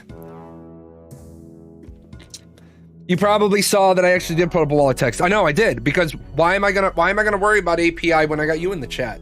I got you, grumpy old man. Half a dozen other programmers in here. I'm not gonna fight with a clown about API, about something that I didn't say. And as I've always said, one trick to leadership is don't try to be the smartest guy in the room. The leader is not the smartest guy in the room. The leader is the guy who can leverage the abilities of all the smart people in the room. Very rarely is the leader the most technically very rarely is the leader the most technically proficient person. Think about a general in the military. A general in the military does not possess a 7 level or a master's badge in every single AFSC, MOS, whatever the hell the Navy has, underneath them. The general relies on subject matter experts, who those subject matter experts rely on subject matter experts. The boss doesn't know how to do everything. A manager should be able to do your job. If your boss's title is manager, then your manager should be able to do your job. Unless your boss's title is manager, they may not know how to do your job, and that's totally okay. If you get bent out of shape and they're like, well, I don't understand why a guy who doesn't know how to do what I do is telling me what to do. Well, can you do what he can do? I used to tell people all the time, as an officer in the military, I get paid more than you. That sucks. I don't agree with it. But I also get paid for this one word, and that word is accountability. That's all I get paid for. I get paid for the accountability that I am the person to blame when something goes wrong. I felt like I had to set myself apart from that guy who challenged you about APIs by demonstrating I have a comprehensive. Yeah, that's fine. That's fine, because I specifically referenced, I'm not going to have this fight with you. You have that fight with him. Like, honestly, I'm going to let the two nerds fight it out. And then he didn't want to fight with you. He knew more than the streamer, but he didn't know more than the streamer's tag team partner. I'm okay with tag out. You're going to do your own research. Good. Do it. Do it. But yeah, the Reddit thread, if you guys haven't seen this Reddit thread about me, there's this Reddit thread about me where people call me a douchebag. I'm abrasive. I'm never going to go anywhere. They question my motives. They question my, whatever. I'm like, thanks. I read the comments. I realized some of them might've been right. So maybe I had drifted a little over one buoy marker of acceptable. Let me roll that back in. Let me dial that back in a little bit. Maybe I have become a little too negative. Maybe I have become a little too harsh. Let me roll that in a bit. But for the rest of it, I just see those comments and I'm like, okay, well, if it's so easy to do what I do, then do what I do. Do it better. If you can do it better than me, then do it better than me. I do thank the people who went there and made nice comments about me. You guys got downvoted too. Apparently, you know, and then I say this, and it's usually the mic drop when I say it to people. I was like, well, how much did you make streaming last year? How much did you make as a content creator last year? And they kind of just stare at me. Well, that doesn't matter. Well, then what are we talking about here? What does it matter? You hate me. Fine, you hate me. But can I please sublet all the space in your head? Because I'm living in your head rent-free, and I don't even know who you are. The world needs less yes men. Exactly. And I truly embrace that philosophy. If I say something incorrect, let me know. If I say something incorrect, let me know. And I will correct it and I will apologize. When I get to a point where I say something wrong and I'm talking out my butt, I'll apologize. But generally, I have this thing called Google, and I'll look it up and I'll be like, hold on. Like, according to the NVIDIA website, DLSS is only supported on the 20 and 30 series cards. Now, apparently somebody's saying that they're using some downgraded version and Zetrix is off testing it. And that's fine. But at the end of the day, do I think that DLSS needs to be forced into Ashes of Creation? No, I don't. I don't think ray tracing needs to be in Ashes of Creation. I think that if there's a feature that's only on 20 and 30 series graphics cards, then I don't think you build a feature in that's only on the top 2 generations of graphics cards. And my understanding is DLSS is exclusive to NVIDIA, but AMD has some sort of workaround that allows you to get it's like Bud Light. It tastes great, less filling, but still not a Bud. That's my understanding. Again, I don't use NVIDIA. I don't use AMD graphics cards, so I don't consider myself anywhere near an expert on them. So yeah, I don't know the guy, but it sounds like he's an ass, and people are trying to defend him. But then I don't know the guy exactly. Effects fidelity, super sampling is the same technology, just theirs. Yes. Have they said whether they're using global illumination in Unreal Engine 5? No, I think the way Steven commented on that is no, they're not using global illumination because they want to be able to light things like the Underrealm, which needs a separate point of origin for the light than a global light. And if I understand what you mean by global illumination, where like there would be one sun and like the time zones would pass, no, I highly doubt that. I highly doubt that they're gonna do like time zones in one sun, one moon. I highly doubt that, because then you would have different parts of your map would be on different prime times, essentially, because it would be like, say you had 4 time zones, you would have a hard time balancing daytime to nighttime content tied into the real world. So it could mean like I think you'll have everywhere in the world is day, everywhere in the world to be night. I mean, bouncing the light, basically, in very simple words, ray tracing independent of, yeah. That sounds like a really good question to ask them for the next live stream. Should put that one in. Should put that one in there. I'm gonna walk out of the room real quick. Been drinking an awful lot of liquid today. That MMORPG thread, man, that was wordy. I'll be back in less than 2 minutes.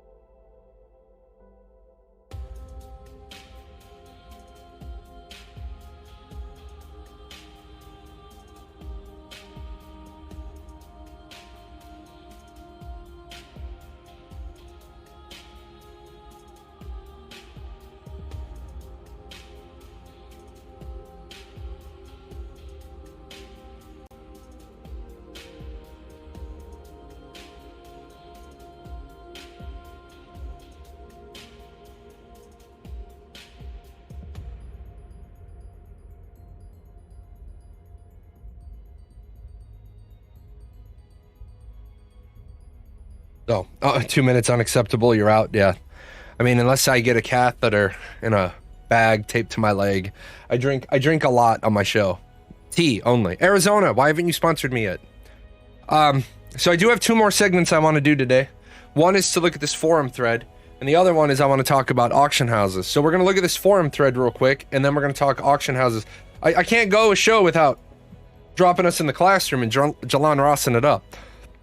But PvP aspect and the likely effect to casual players. How long do you think it's going to be to go from one end of the map to another? It's several hours north to south. It's several hours east to west, and you need a boat. So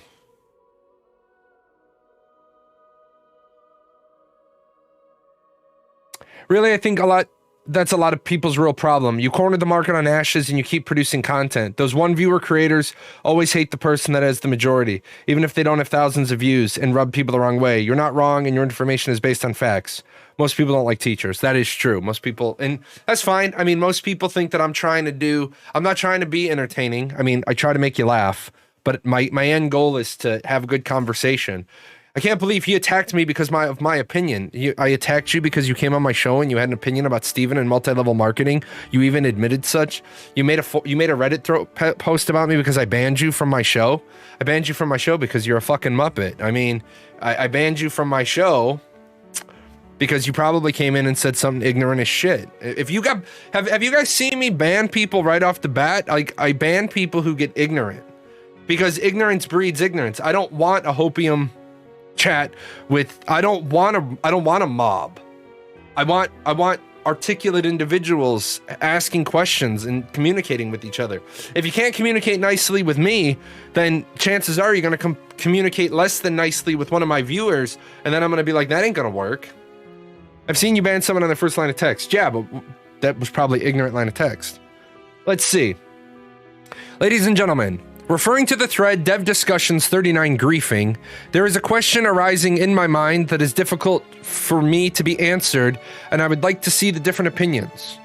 As the thread mentioned above, it's more intended to the griefing commonly. I'd like to focus on the PvP aspect and most likely leading effect to casual players.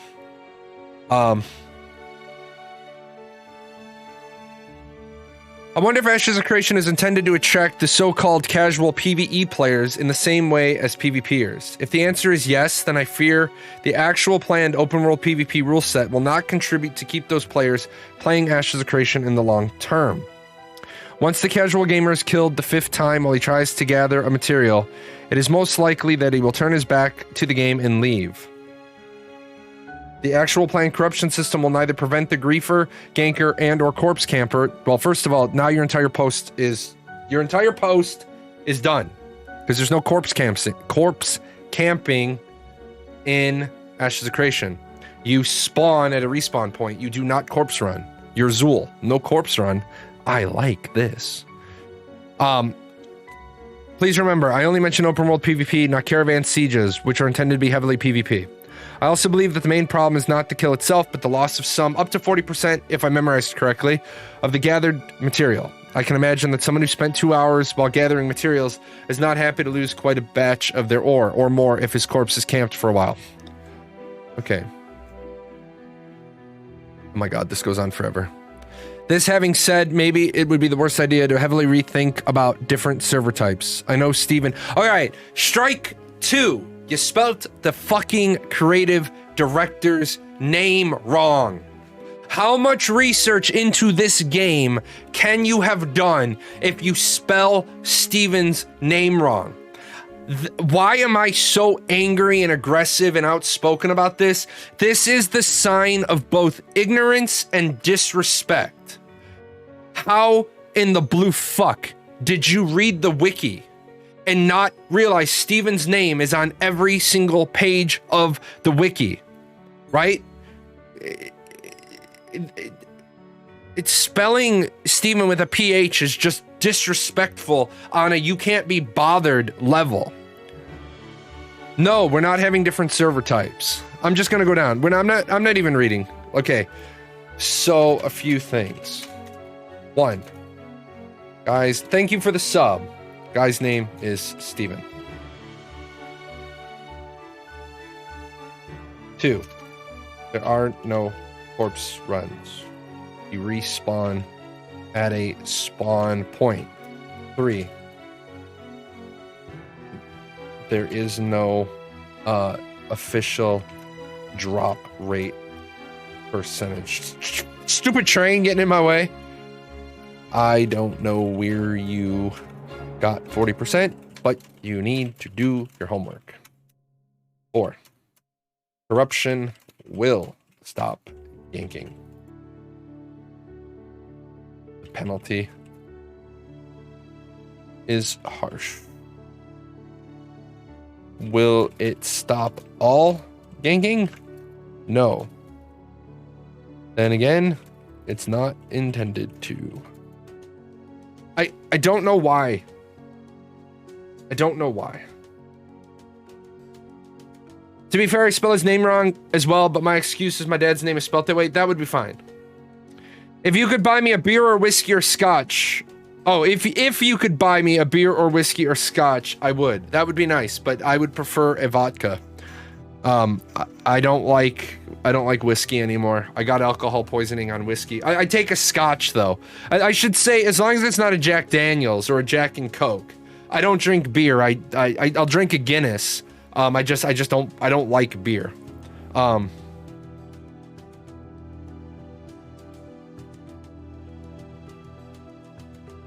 Oh, do your homework. Thank you.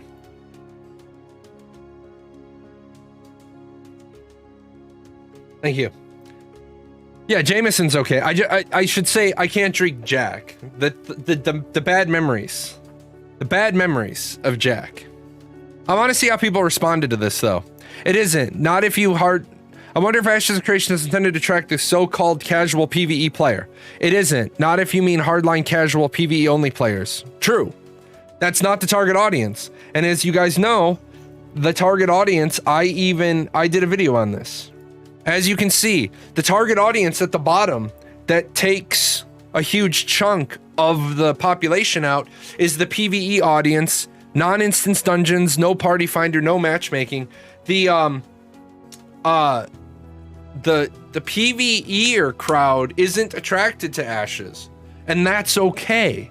There is another game for those people to go play. It's Final Fantasy XIV. Another game in development for them is Pantheon. Where's my ab board? Come here. Those games are there for a reason.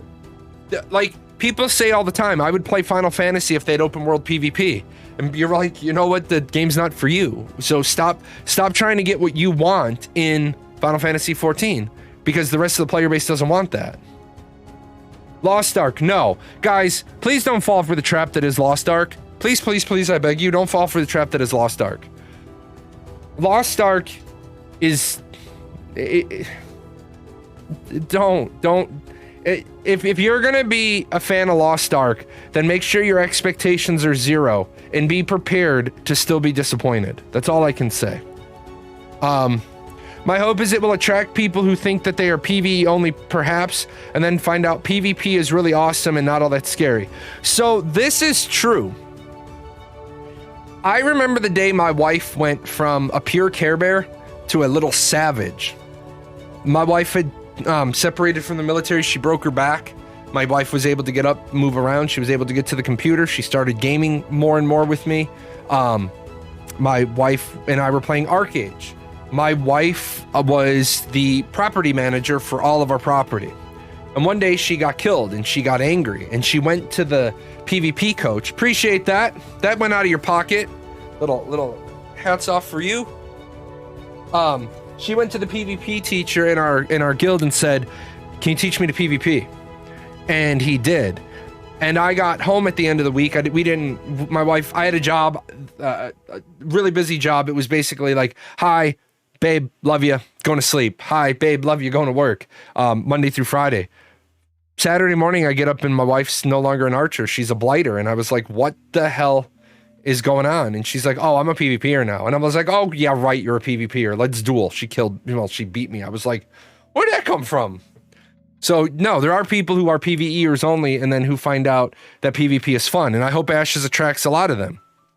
Just because there is open world PvP doesn't mean casual PvEers can't enjoy the game. The corruption system will curve the behavior towards certain areas. Combine this with the size of the world, there will be plenty of room for less combative players to find a place in the world. No. Wrong. Absolutely wrong. Because there is no PvE in the world, there's PvX in the world. And once you have PvX, pure PvEers are running into PvXers, and PvXers just mean that they'll whip out that extra P when it's necessary. If a person who flips their table because they got killed every once in a while, then sure, they might not have the best time, but the average casual shouldn't have a problem doing their own thing. I 100% disagree with this statement. I think it's disingenuous for anybody, especially anybody who's a Phoenix Initiative member, to be making a statement like that, because the Phoenix Initiative members are supposed to be the ordained, best in the know, and you shouldn't be making statements like that. The statement should be, if you are a casual PvE player who refuses to PvP, you won't enjoy Ashes of Creation. And I'll say this, I make that statement all the time. Intrepid knows I make this statement. It's the truth. If you are a pure PvE player, if you are a Care Bear who cannot drop fangs, Ashes isn't for you. Unless you're willing to accept the fact that you are the cattle. You are the meal. Indeed, it isn't. They've made it clear from the onset that Ashes isn't going to be for everyone. It's PvX. You'll need to do both PvE and PvP in order to play the game. This is also not true. This is not... You don't have to do PvP in order to play the game. So that's swinging the pendulum too far the other side. You have to be willing to be PvP'd, but you don't ever have to do PvP. People will be like, well, what if your node's being sieged? You don't have to defend it. If you don't defend it and you lose it, don't complain about it. You don't have to do both. Have to. Have to. Is PvX a shorter way to represent PvP VE? Yes. PvX is player versus X. X equals what? Player versus environment, player versus player, player versus developer. You're supposed to interact with players. If someone is getting the better of you to the point of griefing, then you have guildies come save you. So.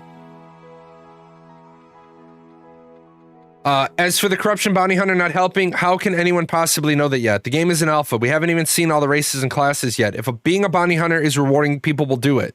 That has nothing to do with it. I think you just came up with the best guild name, Care Bears with Fangs. I didn't come up with that. That was a that's been a guild name in several guilds. Just like, oh, by the way, even though it's not a sponsored stream, I do want to let all the people who are here now know, my World of Warships guild clan is now formed. It's Jahlon's Drunken Sailor Monkeys. So JDSM on World of Warships North America, that's who you're looking for. I was not gonna do Paradox. I wasn't gonna. It's Jahlon's Drunken Sailor Monkeys. Bring it. We've got a channel on our Discord. I was on fire last night. I was so pissed. I killed 5 ships last night.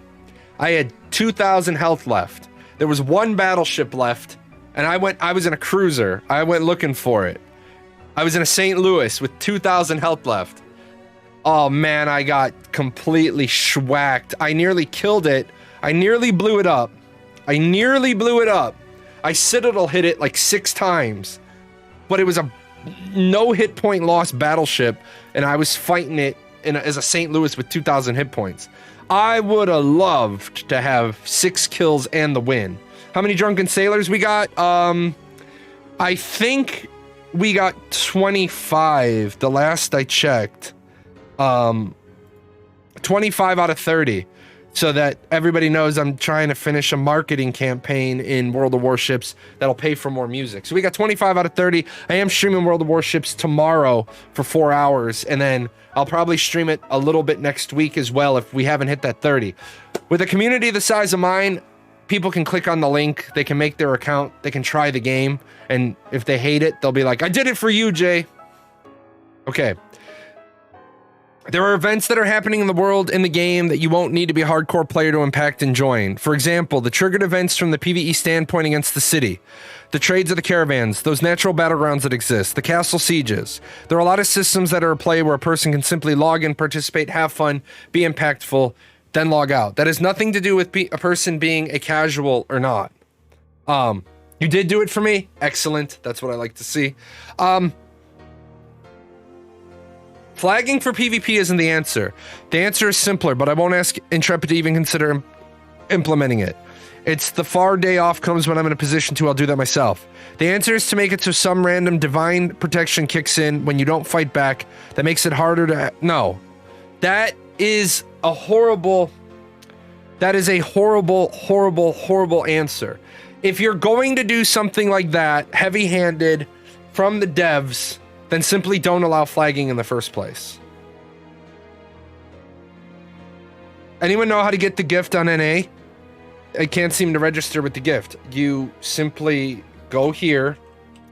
You simply go there, make your account, log in, play through the tutorial, buy your 1 free ship because I gave you 2.5 million credits with that code, and then you're done. So we're done with that one. I see a few people saying the game isn't designed to invite casual PvEers, and I'm honestly shocked. There are so many tools like corruption, bounty hunters, in-depth crafting, gathering, plenty out the door, and dungeon content, quests, social organizations, monster tokens, housing buildings. From the intent I gather and the direction things are going, all of these will be a treasure trove to the casual PvEer. Okay.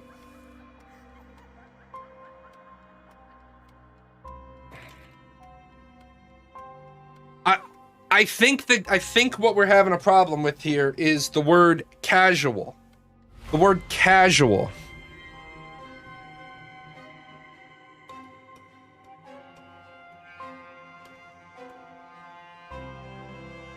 Jahlon's drunken sailor monkeys.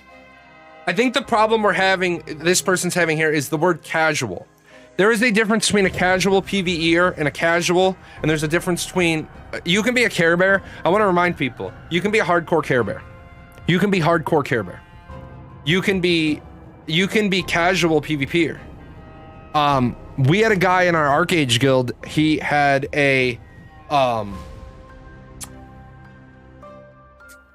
a job where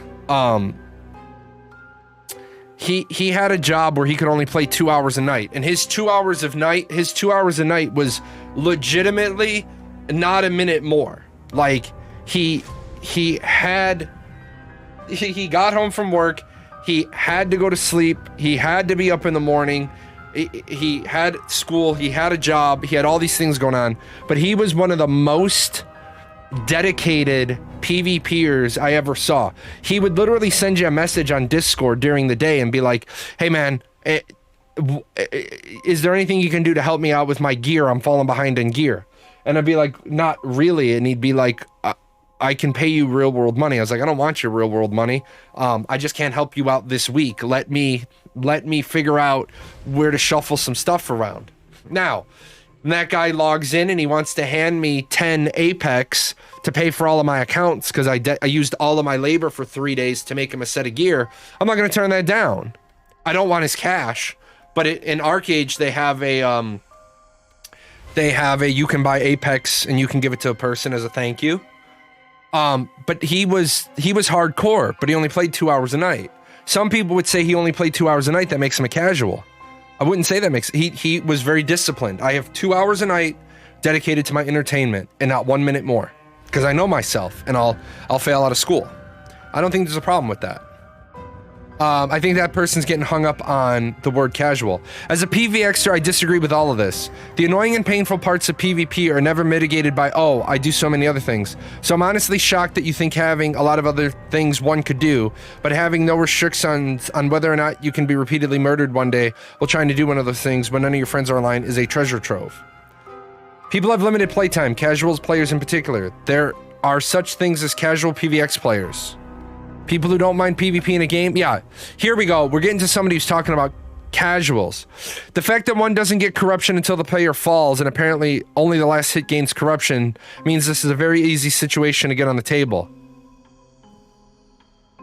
Whatever, you're whiny. You didn't make a point. Limited playtime. Again, I get this. I get this. If you have such limited playtime, that you're gonna whine about being inconvenienced by PvP, then honestly, and I'm not trying to be a jerk, MMORPGs then are not for you. MOBAs, first-person shooters, battle royales, World of Warships.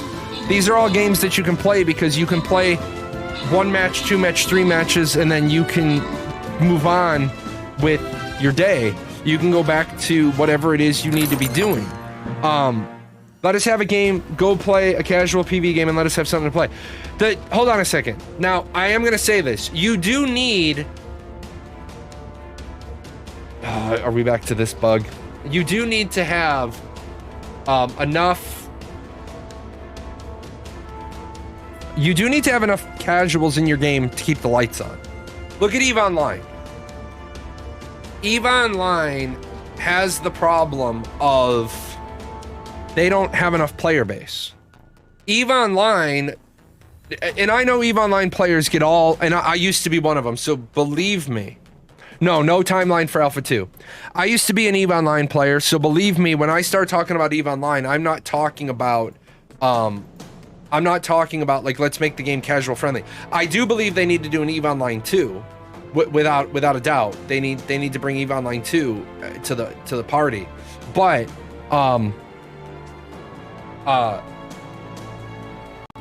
EVE Online only has 32,000 concurrent players, so let's 50% that. So on any given day, they have about 48,000 players that play throughout the day. Basically, all I'm doing is 32,000 divide by 2, 16,000. Add that on to your concurrent total. Make that 48,000 unique players logging in. It's quick, it's dirty, it may not be accurate, but I think it's close enough to say you got about a player base of about 48,000 players, and then we can just round that up to a nice 60 for the people who don't log in every day. Jimmy logs in on Tuesdays, Thursdays, and Saturdays. Sally logs in on Mondays, Wednesdays, Fridays, and Sundays. I think we go to 60,000. I don't think we're overestimating the number of players. The problem is that 60,000 people in the game the size of EVE doesn't give you the income that you want. I want everybody in this community to realize we accept the casual. We accept the non-hardcore person. Maybe not in our guild, but we definitely acknowledge your right to exist in the MMO. But what you don't have the right to do is, I logged on after having to work a shift and not being able to attend a node war, and now my house is in ruins and I have to do it all again elsewhere. But I can't play more, so now I guess I have to devote some of my playtime tomorrow that I plan to spend on rearranging my new furniture, finding a new place to live entirely. Limited playtime. And unfortunately to you, I say, wah. Because what do you want me to do as a game developer? What do you want Steven to do as a game developer? Are we gonna have not siegeable nodes for, oh, I have a job. Guess what? Lots of people have jobs. Intrepid's already doing to make sure, like, what would me and my guild full of a bunch of retired people do? We're the 401k club. What would we do to your node if Intrepid didn't put in rules to stop it?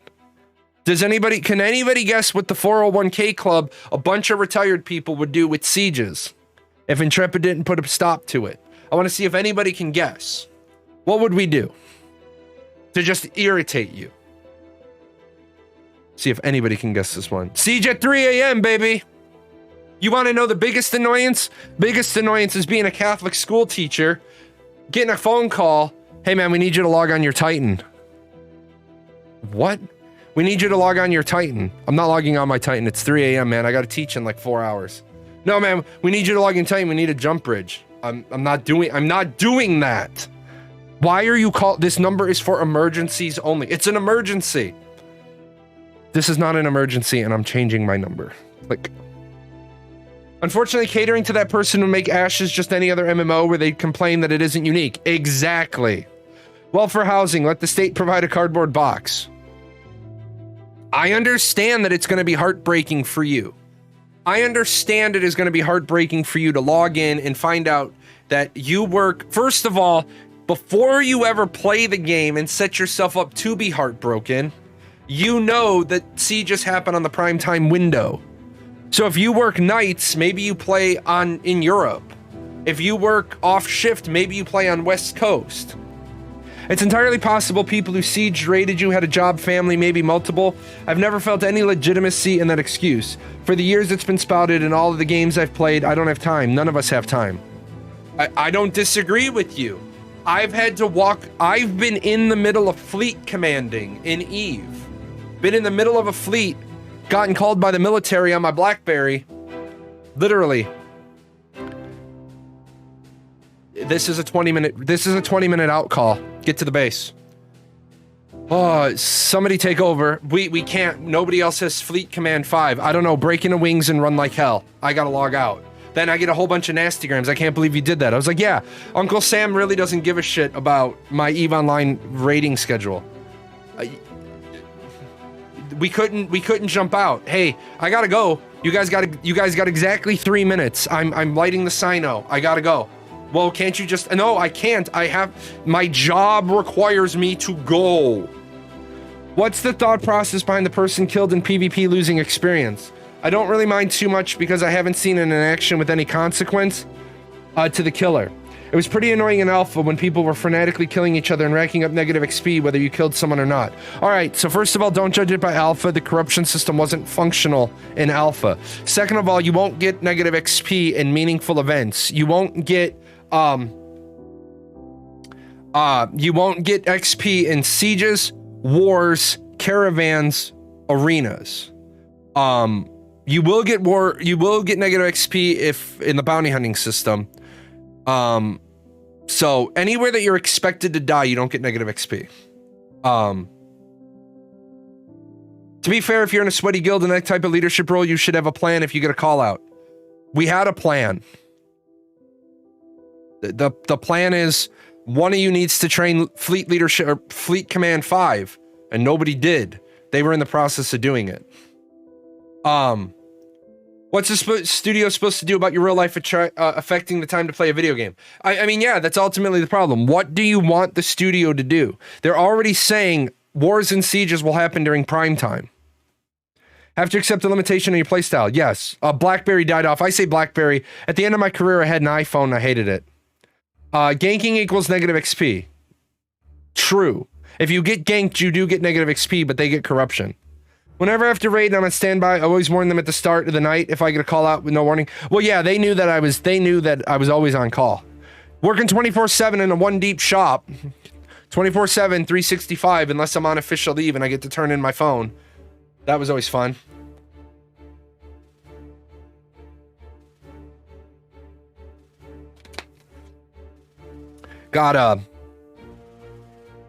Yeah. I went to the hotel. I took my kids to Disney. I was on official leave. I told my boss, I said, I was so burnt, my boss told me to take leave. I told him I'm gonna go to Disney, and he said, that's fine, you go wherever you want.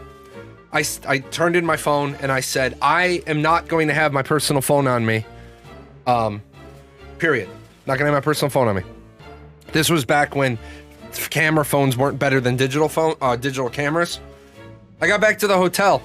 There were 19 phone messages. I walked into the resort, and the girl came, blah, blah, blah. Captain J. What's up? Something must be going on. You've got 19 messages. What time's the first one? The first one was at like 9 o'clock in the morning. Next morning, I called in at 8:45. What can I do for you? We left 19 messages. Yep, and I'm on leave. I'm only required to check in every 24 hours. I'm calling in 15 minutes before my 24-hour mark. I'm about to get on the bus to go to the Magic Kingdom. What do you want? Well, we've got a bunch of problems. I'm sure they're gonna wait until I get back. Well, can you log in? Nope. What do you mean? Nope. Don't have a laptop with me. You don't even have your personal laptop? Nope. Can you log in from the resort computer? Yes, because the resort computer is going to have all of the common access card stuff installed on it, right? Yeah, that's gonna work. It was all stuff that it was somebody else's emergency. I have a thing, I might need to dip at any moment. What will you do if you leave? Yeah, the PK on the CAC reader, right? Yeah, just what security wants, yep. And a yeah, OPSEC, yeah, right? Logging in from a resort computer for military work, right? That's what they expected. That was the first words out of their mouth. Can you log in? No, I can't. Why don't you have your laptop with you? I'm on leave. I am on leave. Don't call me again. Got back and told my boss what happened. My boss was pissed. It's on the slides. Captain J. On leave. Don't disturb. People still disturbing me.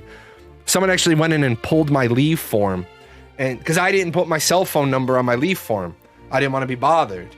I put the resort phone number, and then the resort was like, apparently the resort girl was laughing with me. Somebody said, well, can you find him? The resort person was like, yeah, he might be at one of our 4 main parks or one of our water parks, or he might be at downtown Disney. Disney Quest was still a thing at that time. They're like, yeah, we're gonna go and find this one dude for you.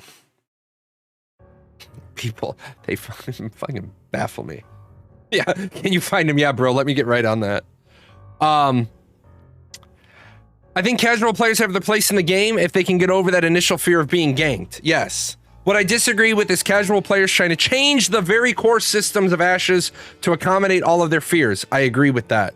Who said this? Sawtooth. Sawtooth, you get a thumbs up. All right.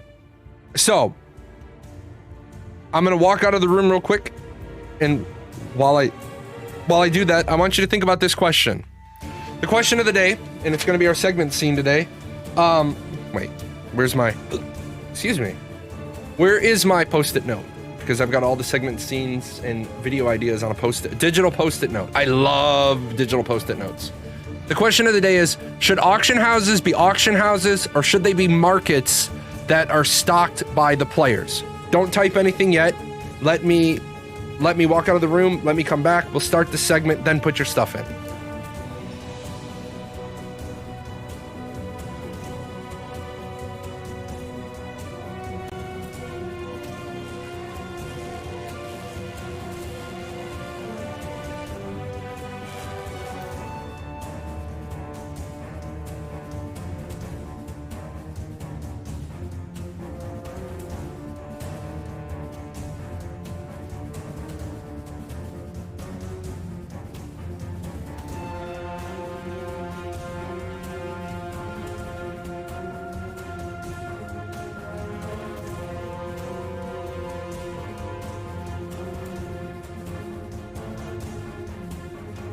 Alrighty, let me get paint up.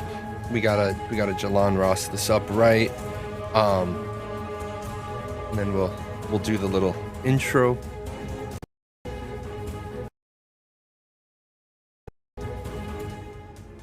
That was weird. Are we still live? Are we still good? That was bizarre. Yeah, it just dropped a few frames. That was very, very, very strange. Yeah, that was very, very weird. Like, yeah, I don't actually know what happened. That was bizarre to a level I've not seen before. I'm gonna blame it on Windows 11. NVIDIA driver dropped today. Oh, is that what this thing's yelling at me for? I never installed same-day drivers. So, yeah, I'm gonna clarify just in 1 second. I wanted to make sure that I got everything, that I had everything set up right. Okay, make sure that works. So,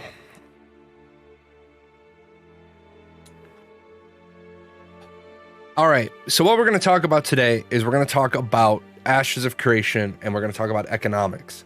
And one of the core features of any economy is the player-to-player trading. Now, EVE Online, probably the most robust player-to-player trading system ever. They have market, and they have an auction house system where you can put contracts up for bid.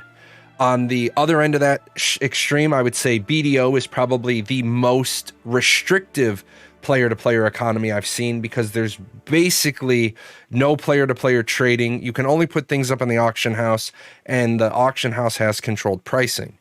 So the question for the day is, and we're going to start in auction houses, and auction houses, should they be actual auction houses, or should they be markets where the players are basically filling the inventory? Now, what I mean by that is, an auction house is an auction house because I put up, I go on a raid and I get the brown journal of Jahlon from the Jahlon dungeon with the 2 evil cats, and I get this item.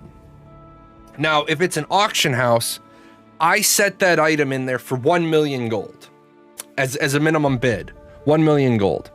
And then it has a 2-day rolling timer with a no sniping mechanic, so that if there's a bid at the last second, it automatically reopens the bid for another 5 minutes. So 1 million, somebody's got a bid in there for $1 million. It's just about to close. You try to do 1 million in one, then it'll automatically kick the bid over for another 10 million. So somebody could do 1 million in two, or you can have your auction house rules set up where you have to do a minimum up over bid. So the 1 million bid goes in. If you want to trump that, you got to do 1,010,000, and then the next person would have to do 1,020,001, and so on and so forth. The reason why I ask is because there are certain things I have seen people inquire about, and some people want buy orders, they want sell orders, and those really come from EVE Online, where buy orders and sell orders are the greatest form of economic warfare. So trade locations stocked by the players seem like the tried and true method, but Intrepid being full of ideas will probably have some unique spin on it. Well, there are other games that do have auction houses. Final Fantasy XI had a bidding auction house. There could be both, but auction houses should only be in economic nodes. That's a thought. Well, so you're saying that there should be markets, and there should be the auction house itself should be an auction house. In a perfect world, their auction house has set price, sell orders, buy orders, and a bidding auction order of the top tier gold. In a perfect world, their auction house has set price. No, Barrington, that would be actually incorrect. In a perfect world, the auction house would not have price, sell orders, and buy orders. That is a market. That goes us down a line. If you're gonna say an auction house, then an auction house is an auction house. If you're gonna do it as bidding, then you can't attach buy and sell orders to an auction house that's gonna function as an auction house. You definitely can do buy and sell orders in a marketplace. That's why it says, or should they be markets, where basically players are filling the inventory. Whatever stops players from using the auction house as bank storage. True. I really like the auction house system in Final Fantasy XI. The items sold immediately if the reserve was met and they weren't linked. Items sold immediately if the reserve was met. Yes. Yes, they did. So in that regard, what they're talking about is here is your bid. You have 1 million. Here are your offers, and these are walk-ups, and then you can call this reserve, or this can also be called buyout. So I do a 2.5 million. I do a 2.5 million reserve or 2.5 million buyout, meaning this brown journal, I'd like to get at least 1 million for this. If I don't get at least 1 million for it, it's not going to sell. It's going to return to me. People can walk up the offers from 1 million to 2,499,999. If anybody bids 2.5 million, they walk out with it. Now, you can do a auction house with the reserve or the buyout, and you can choose to not. That's one of the things that we need to figure out. Market ran by players hands down. In defense, I would rather have a player run economy over an artificial one. Well, hold on a second. When I say or markets where the players are basically filling the inventory, Ashes is going to have a player run economy. We're just really talking about how should the auction house work versus how should the marketplace work. And then we still have to add on stores and stalls to this. But yes, Ashes is going to have a player run economy no matter what they do. Auction house local to continent or node. Okay, so with that said, the auction house would be local to the node only, unless under a stage 6 economic metropolis. Then the AHs are linked. You still have to travel to pick up item. Now, this is another contentious point. As it is right now, Intrepid has said that finished goods will get mailed to you, but you have to go pick up processed goods. I'm adamantly against this. I think you should have to go pick up whatever it is. If I buy a sword and it's on the other side of the region, I have to go travel to get that sword. There's no reason why the sword should get teleported to me, but all the ore doesn't. Will there be auction house cuts for posting and buying goods? Yes, there probably will be, but we don't have those numbers. Physical inventory changes the equation when compared to other games. An auction house may be more discreet, busier, harder to track. Market may be easier to target high rollers just for a big fancy item. True. I think in almost every case, player agency should take precedence. Set prices are easier to deal with, but remove a lot of player interaction. I don't think there should be any mins or any maxes in any market, anywhere, in Ashes of Creation. So the other thing here is, remember, Ashes has this other feature, and I'm running out of colors that I can see. Ashes has the marketplace every node, and then market through Emporium, which is economic node special building. Now, aren't you punishing the gatherer? They put it up for sale. The crafter has to travel to pick it up. You aren't punishing the gatherer. They put it up for sale. The crafter has to travel to pick it up. The crafter's finished goods travel to the buyer. So if you're in node 7 and you have a linked auction house and you buy the sword and it was listed in node 7, but you're in node 9 and all those auction houses are linked, right now the rules say the item will travel to you. It'll get mailed to you. You're not the crafter has to go to pick up the goods to make the item, but when the crafter sells the item, their item is available to more markets via automatic movement. If the gatherer is smart, they travel to the demand. That is also true. There is money to be made, not just as the gatherer. There is money to be made as being the flipper for the gatherer's goods. We talk about this all the time. If I can buy iron here for 5 silver a piece, take it up here for 5 gold a piece, I accept the risk by running the caravan, so I get the reward. Another thing with having to travel to pick up anything you buy is it opens you up to exploration, world building, possible adventure. I agree with every one of those statements. The crafter has to... you aren't because he sells wherever he wants. The crafter has to pick up the stuff, and the end purchaser isn't punished. It's the middleman that is. No, you've got that all wrong. You're assuming that the only person buying gatherables is a crafter. Everybody's going to be buying gatherables because everybody needs gatherables to get their items repaired. So I buy a sword, it gets teleported to me via the mail. I buy 100 iron ore, I need to repair my iron armor. I got to go travel and get that. Why are we mailing one set of items and not all the items? I think we should sell none of the items. Or we should mail none of the items.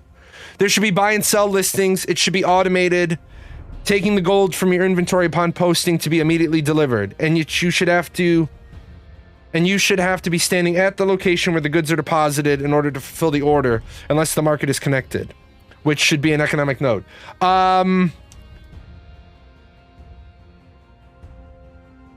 Yes. Buy and sell orders should have to be set up in person. The money should be removed from you when you establish the buy or sell order. EVE Online has an exploit that people take advantage of. But no, I agree with you. You should have to travel to each node to set up buy orders. And then this is something in horizontal progression you could tie to the Merchants Guild. Members of the Merchants Guild get more buy and sell orders. Maybe something you can pick it up yourself, or an automatic caravan that shows up once a day. No, you can't have an automatic caravan, because then how would you feel if I raided your caravan that had your purchases on it and I stole your stuff that you never had a chance? You can't have moving items around the world. You can have moving items around the world all you want if you're not going to have the caravan system. But I think if gatherers and processors and hunters have to put their items in a caravan to move them, then everybody needs to put them in a caravan to move them, or everybody needs to travel.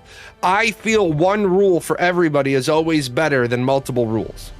I agree. No mailing of items will make the game feel bigger and more like a lived-in world. I agree with you. So, does anybody... Let's see if we get the dissenting opinion, or if YouTube's going to have to give us the dissenting opinion. So, it seems like I've had nobody say... Nobody has said that this is a bad idea. And nobody has said that putting these in these is a bad idea. Does anybody see a problem with a straight auction house that functions like an auction house, but every node, if the mayor decides to build a marketplace, the mayor may decide not to build a marketplace, and now you don't have anywhere to sell your goods in this node. Maybe this particular node isn't really big on economy. If we clip over here real quick, maybe the node down at the end of the Gold Brick Road, maybe the node by the sea has a marketplace and an auction house.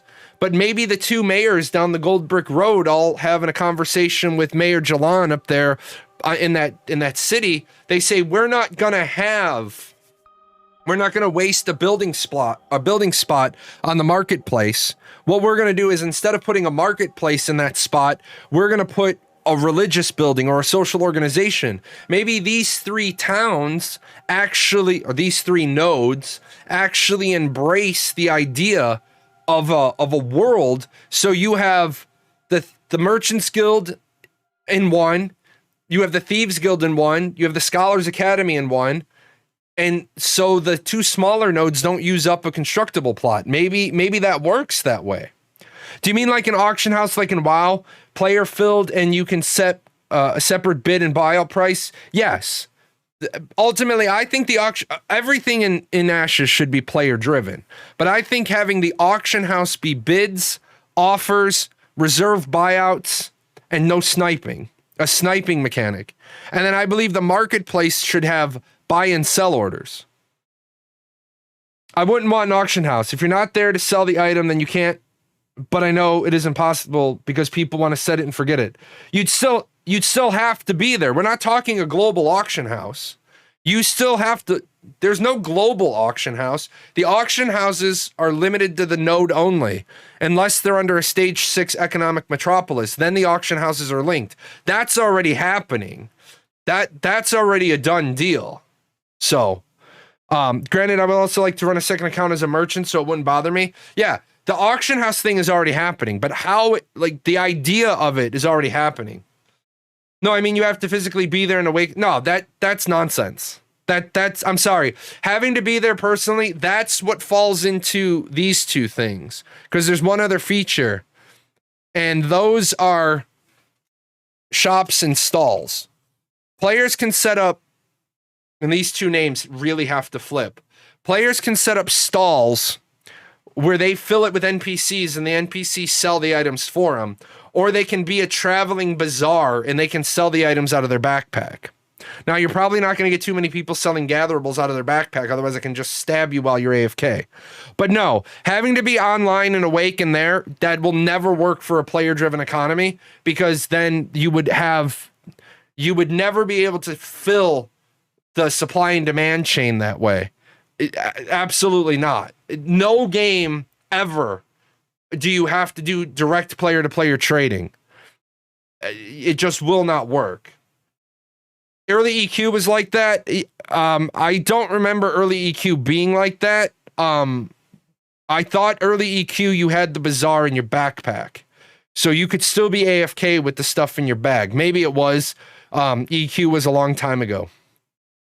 You have to remember, this is a game, not real life. Yeah.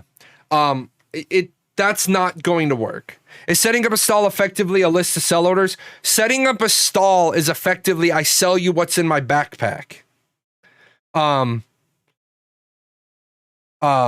Best anti-sniping I've seen, in my opinion, is setting the timer to X, time remaining 1 minute whenever a bid is received. I think that if the bid happens under the last minute, it should just add 10 minutes. Oh, that is right. You did have to shout your inventory. Yes, yes, yes. How would the price be determined then? By NPC? No, by the player. You set up your prices. It works real simple. You put in a buy order for iron ore. You want to buy 1,000 iron ore at 1 gold. I set in a buy order for 1,000 iron ore at 1.1 gold. And then somebody else comes back and sets another one up for 1.2 gold. And then that's the players determine the price in that local area. Because obviously, if I roll into town with iron ore and you're all nickel and diming me on iron ore, then I'm just going to turn around and I'm going to say, no, I'm not going to sell it to you at that price. I'm going to put a sell order in for 5 gold in iron ore. And that's just how pricing is going to happen. The next guy comes in, he might put a sell order in of iron ore at 4 gold 0.9. This is supply and demand. This is absolutely supply and demand. I love the pause button. I love it because it means I don't have to be restricted and get these whole segments done in 30 minutes. It means I can work the segments into the show. Just got to do this and we'll flip right back. Give my brain this is when the teacher says, all right, you take out your journals and you journal for 3 minutes. Jot down some ideas. Do you know if the stalls are sold from your personal backpack like in Final Fantasy XI? Yes. Stalls? No. Stalls are sold from your inventory. That's why those names need to change. Shop is a physical location that is full of people. Stall is just what you can be a street hawker and sell stuff out of your bag at a stall, but a shop is a physical location. I really hope Intrepid switches those two names. Yeah, they are. I hope they just flip them for the sake of, my sanity and the sake of every other game in the world. Sake of every other game in the world that's ever been done. Can we please just have some common sense names? Please, I beg you. All right, switch back to our thing here.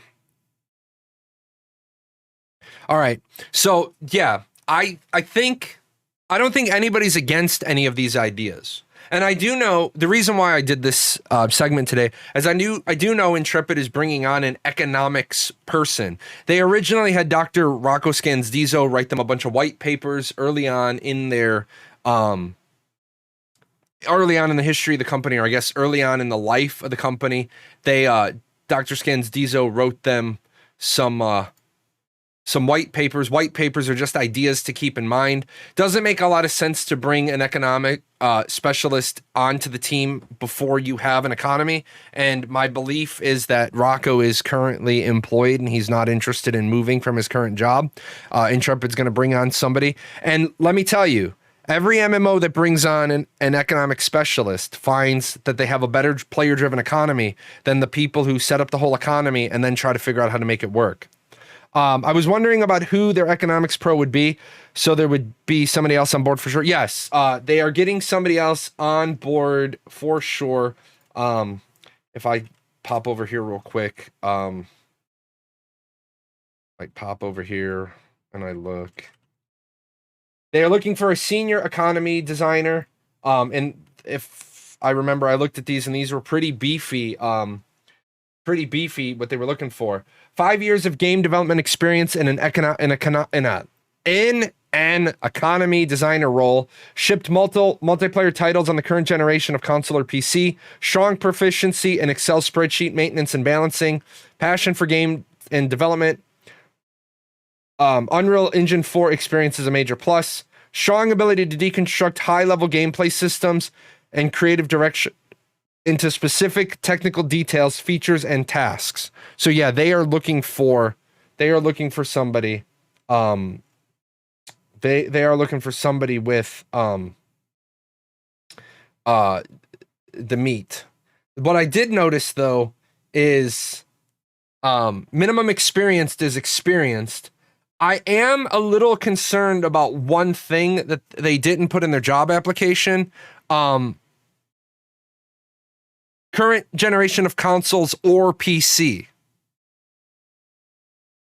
One thing that I would like the person to have is I'd like the person to have an MBA. I'd like the person to have a degree in economics. it's great to say. It's great to say somebody has experience doing it, but I know that there's the textbook people who can do it in theory, or the people who've done it. But when it comes to something like economics, I really hope the person has a degree in economics, because there are a lot of subtleties of a lot of subtleties in economy. Like, as you guys saw the other day, I was doing the supply and demand, and somebody jumped in on my case and they said price isn't in those supply and demands, or they said price is charted on one of the lines. And I said, no, it's not. A supply and demand curve is a supply demand curve. Price isn't one of the two axes. And I didn't really want to go into the point of, and I teach this stuff, but I teach this stuff. Carthos teaches the stuff as well. Supply and demand are linked, but the result of those things is price. And nobody ever wants to talk about the price part of it. Price can actually affect the supply and demand part. It's an algebraic equation. X plus Y equals Z, and you're going to get two of them. Auction house under mayoral mechanics and market shop stall under economic merchant, or some mix of them. No, I don't.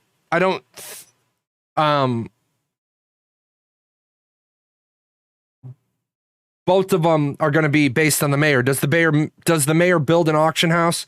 Does the mayor build a marketplace? If the player, or market, if it's an economic node, if the mayor builds a marketplace, then citizens will be able to set up stalls in that area. If not, everybody's going to be setting up shops. I would like you to know that I may just be a casual watcher of yours, but I love the idea you have and the open lines of dialogue you have with your audience. Keep up the good work. Oh, I mean, that means a lot to me. Thank you for popping in with that. Positivity. After I got roasted and I'm suffering from the skin grafts of all the harsh, toxic people on Reddit, I need those positive things. So I appreciate that. With that said, I'm going to pop out here real quick. And for all of you people, where are you? You're right here now. All you people over on YouTube, if you've got the idea, if you've got the key, the recipe to the secret sauce of how auction houses, marketplaces, markets, shops, stalls, buy orders, sell orders, if you know how that should work, go ahead and leave a comment on the video so that Intrepid can see some more ideas from its community. Boom! Making content. It's not popular content because people aren't watching it. That's okay. It's important because it's important to our community. It's dual-purposed content, which is the trick. Also, I make standalone YouTube videos. I've got Tuesday's standalone video already made, and then I got to make next week's. It's calculus. I remember being taught that in algebra, but I could be wrong. Faye just likes to show off because he's a mathematician, but I get where he's going with it, but I'm trying to keep it simple, stupid. It's basically X plus Y equals Z, but he is correct. When you get into that, we're not solving for one thing. If I remember correctly, we're solving for like 6. He's actually right. He's just a show off. He's got a big brain. He's got a big brain, and he likes to use it when he can make me look stupid, and I can't fight him. It's okay. He's one of my second in commands. So where's my music? Let's do trance. I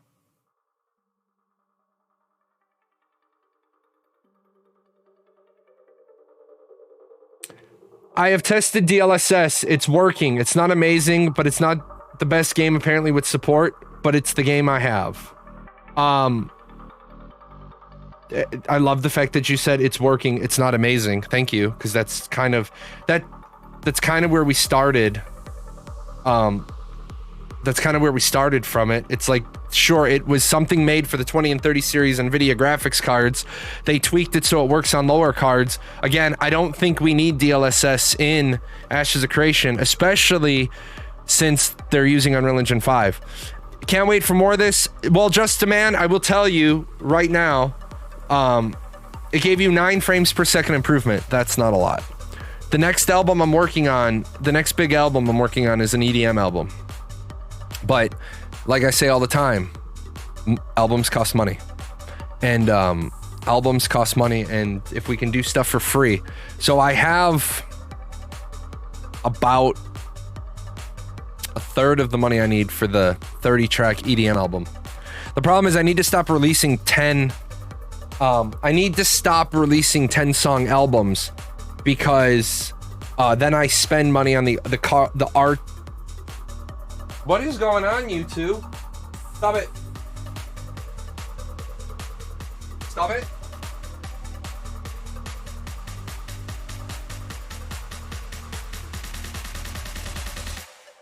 Sorry. I'm the only one home, and my cat was beating up the other cat. But yeah, I gotta stop putting out 10-song albums because then I end up spending a disproportionate amount of the money, a disproportionate amount of the money for the art and the animation, and then I'd rather make 30 songs because songs generate us money. The other stuff is the dressing. View count is decent today. Might not be a bad idea to plug the World of Warships side quest. Yeah, that World of Warships side quest, man. World of Warships is just tying up all of my free time this week. They were really cool. They sponsored my streams this week, doing a recruitment campaign. I'll be playing that tomorrow at 5 o'clock Eastern. So if you want to see me yell a whole lot of times, stop eating my chips, which really just means stop shooting me. Some of you are horrible. Some of you are absolutely horrible to me. You're like laughing at my pain. Stop eating my chips. Stop shooting my ships. And then of course we've got the clan now set up. I spent the $5. I was like, I want a clan. It's Jahlon's Drunken Sailor Monkeys. I wasn't gonna name it Paradox. I was just going over the top with it. So yeah, join me tomorrow. And if you are willing, try World of Warships. I'm gonna tell you right now, it's addicting. And I'm not on a sponsored stream right now, so I can actually say this the way I want to say this. I can say it the way I want to because it's not a sponsored stream day. Game is fucking addictive. I remember playing it before, and I remember uninstalling it before because I was like, where did my day go? What happened? And be like, oh, well, World of Warships. Submarines are crazy. They're crazy hard. I ruined somebody's day today with a destroyer, broadsided them. Game's good. I remember why I stopped. Yeah, game's good. I stopped because it was killing. What, you did not name it the Muppets? No, I didn't name it the Muppets. I should have. I found that I've been getting back into Mech Warrior when I've not been bogged with college work. Mech Warrior, yeah, Mech Warrior Online is cool. I actually, when it comes to mech games, I'm a bigger fan of Battletech than I am Mech Warrior because I like the turn-based. But no, I definitely like Mech Warrior Online. That's another one. But what I don't like about Mech Warrior Online, and I don't know how they've stuck to it now, but I played Battletech.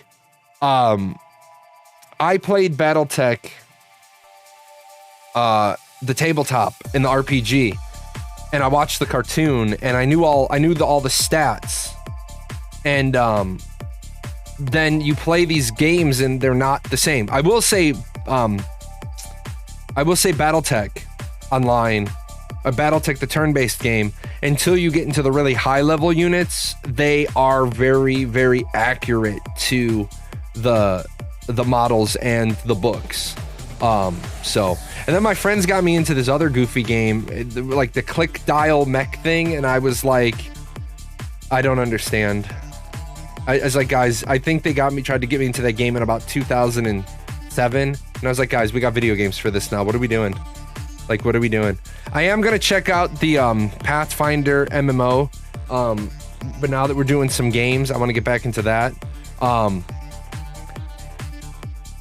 Does anybody know what's going on with Ember? Ember, which it's so amazing to me that they were able to make Firefall and then scrap Firefall and then make Ember and basically take a second bite of the same apple.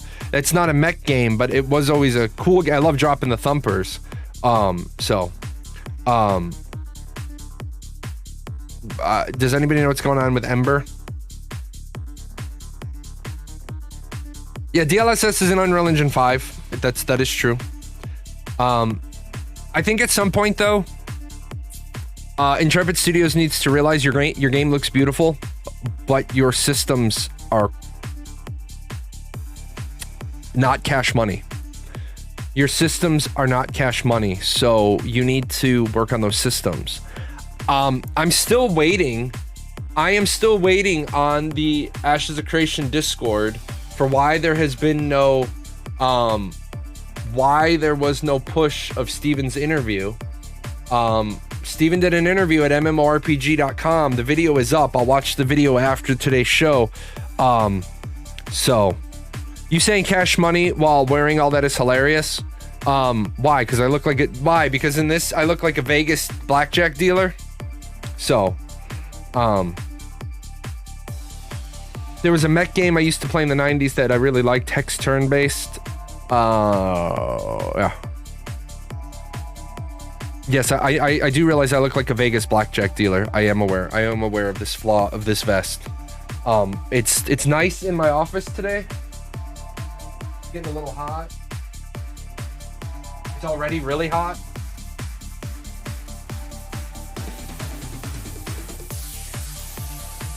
Let me open that for a little bit. World of Warships is stupid addicting. I hate it. Yeah. It's gonna get in the way in your school. Is this a new interview? It's a new interview. Apparently it just came out today. So not even played Final Fantasy. Yeah, I know, right? But oh yeah, I wanna tell people this. Ready? This is hold on, we're gonna pop out. We're gonna pop out here real quick because this is important stuff. This is real life advice from Papa J. Real life advice from Papa J real quick. I understand that a lot of you are broke as a joke college students, or you're just getting started, you're just getting on your feet, bills are piling up. A couple of years ago, I made a prediction, and a lot of people looked at me and they're like, no, Jay is stupid. And then right after I made the prediction, a lot of people thanked me because they followed my advice. I would stock up on a couple of things. Ready? I'm not being funny. I would make sure that you have an extra family pack of toilet paper. Because if you're American, I don't know how the rest of the world is handling this. If you're American, buy an extra family size pack of toilet paper while it's currently available. Because I don't know why, but toilet paper is going out of stock again. It's like people don't realize that you can't eat this stuff. Number two, now is the time to stock up on the things in your fridge, or sorry, not your fridge. Now is the time to stock up on the things in your pantry that are going to be there for a while. Get yourself a couple of boxes of choice ramen. Get yourself a couple of cans, 2, 3, 4, 6 cans of soup, 6 cans of some slop in a can that you'll eat. And, you want to make sure that you have several days of stocked food because number one, it doesn't go bad for like years. Number two, my own personal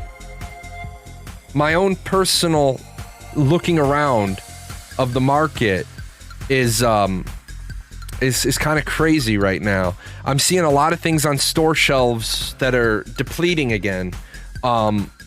So last 2 years ago, oh my God, it's been 2 years already. 2 years ago, I was selling food at cost to people that had like kids and stuff, and there was literally like our in-town market, our in-town grocery store was bare shelves, row after row after row of bare shelves. The Walmart, I'm not even kidding, there was no ramen, there was no rice, there was no instant potatoes, there was no canned vegetables except like the weird ones that nobody eats. We couldn't get eggs, we couldn't get milk. So I think now I got the feeling, I'm serious. It feels like it felt before. So I'm just saying, if you're American, you might want to, stock up your shelves a little bit. Yeah. Go buy rice, some canned goods, and ammo, and toilet paper. I shoot for 2 weeks for me and the close family. Yeah. I'm just saying. I know a lot of people don't pay attention to what's going on. So, grocery stores are normally about 5 to 10% out of stock. Right now, they're around 25%. It's getting worse. It's getting serious. Yeah. You guys know that my wife and I don't like to deal with Walmart. We placed an order for online Walmart delivery, and they actually said something like 83% of your order can't be filled. And we were like, what? And so we just went to Walmart yesterday. I need to make a list of some other stuff. But we usually have a couple of weeks worth of food. But let me tell you, it's not gonna hurt you to have ramen, soup, some meals in a can.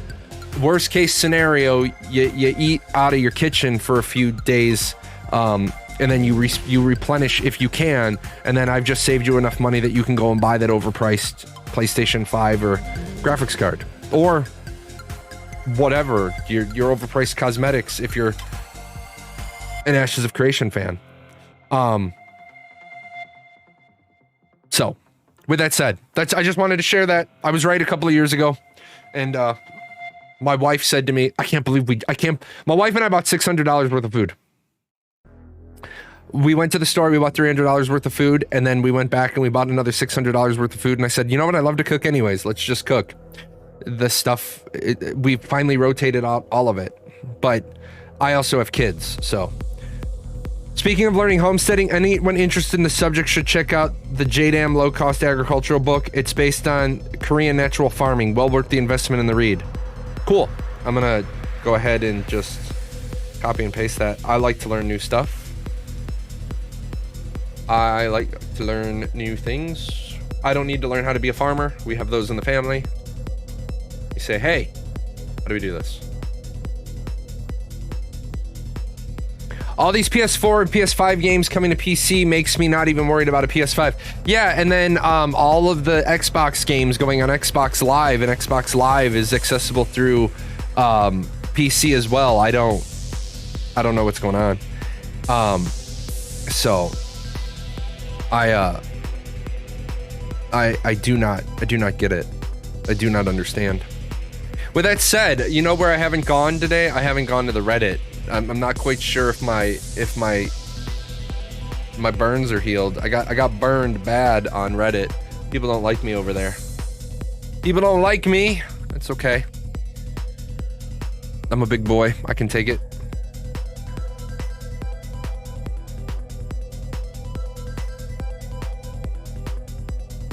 What are the DMCA rules? I'm so confused. I don't understand.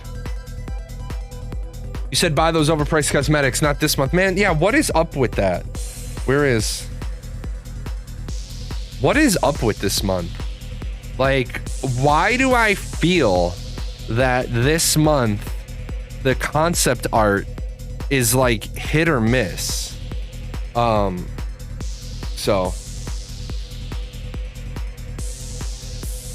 you see all this think about consolers bitching about forced crossplay with PC gamers? Yeah, because my PC outpowers their console and they don't want that.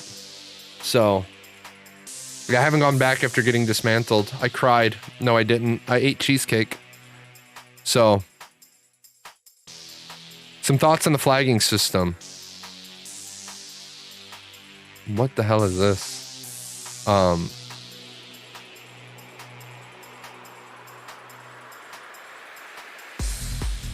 Blue players. What's a blue player?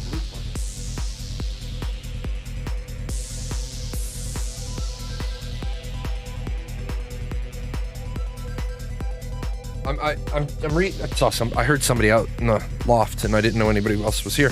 Blue players can't PvP with other players while remaining blue. What are blue players? What are blue players? We have green players.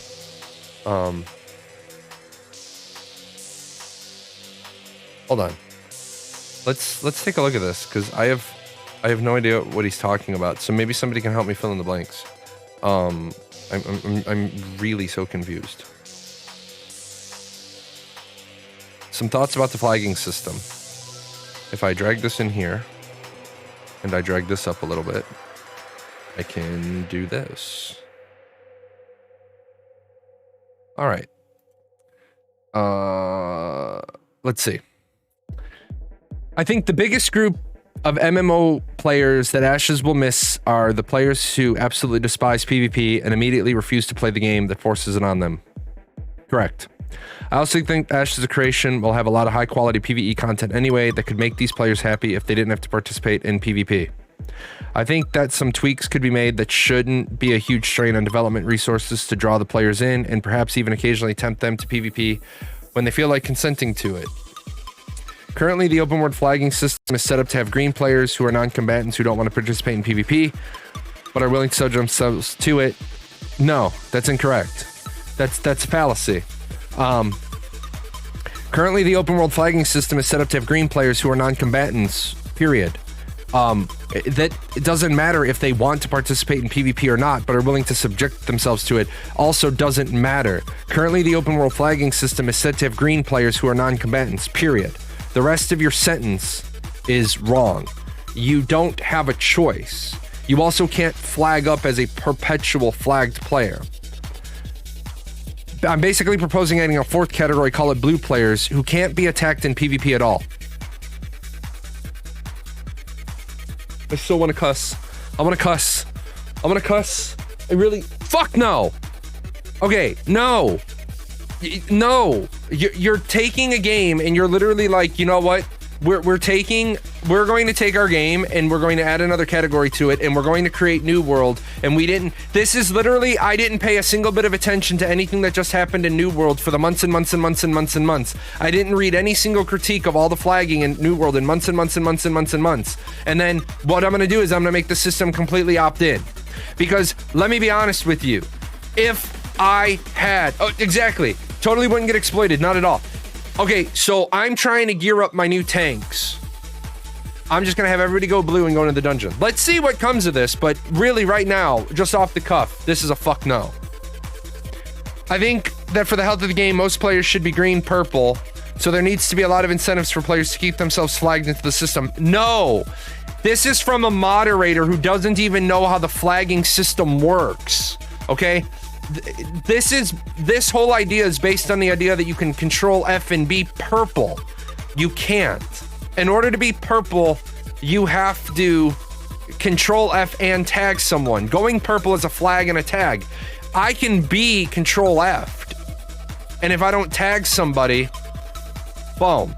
Let's go gather. I go blue. Let's do a trade run. I go blue. Hey guys, we have 100,000 dragon teeth in the warehouse, and I want to get them down to the node by the sea, and if we run a caravan, we're vulnerable to being killed, so let's all just take our 1,000 and blue up, and let's just walk skipping and holding down the yellow brick road talking about how dumb the Tin Man is. No. Kills the caravan system. Absolutely. Let's see. Blue players can't PvP with other players while remaining blue. Well, I'd hope not. Let's play a switch between green and blue voluntarily at an NPC located at any 3 node, and the Divine Gateway's Tulnar start. Don't let green players into areas actively under siege. They can't... Oh my god, is this a moderator that wrote this shit who doesn't even understand the rules? Nobody can enter into an area actively under siege. Once an area is under siege, only people registered for the siege can enter the area. So if my node by the sea is under siege, then a red line appears about it, or appears around it. Anybody who crosses the boundary dies. I'd be fine letting blue players become purple to defend caravans on the spot. No! What? First of all, you don't become purple to defend the caravan. Okay, you don't become purple to defend the caravan. You click into defend the caravan. But why should somebody who's opted out of PvP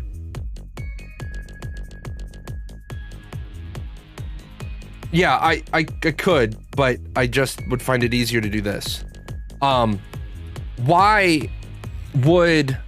and no, I can't... That image has to be that size for use. I don't want the chat on top of that image. Is there a flowchart I can use to follow this post? Okay. I'd be fine with letting blue players become purple to defend caravans, but they don't become purple. They enter into the caravan system, but not the other way around. So the player would need to make it back to a node to go back to a PvE only state. What do you mean not the other way around? So what you're saying is I can have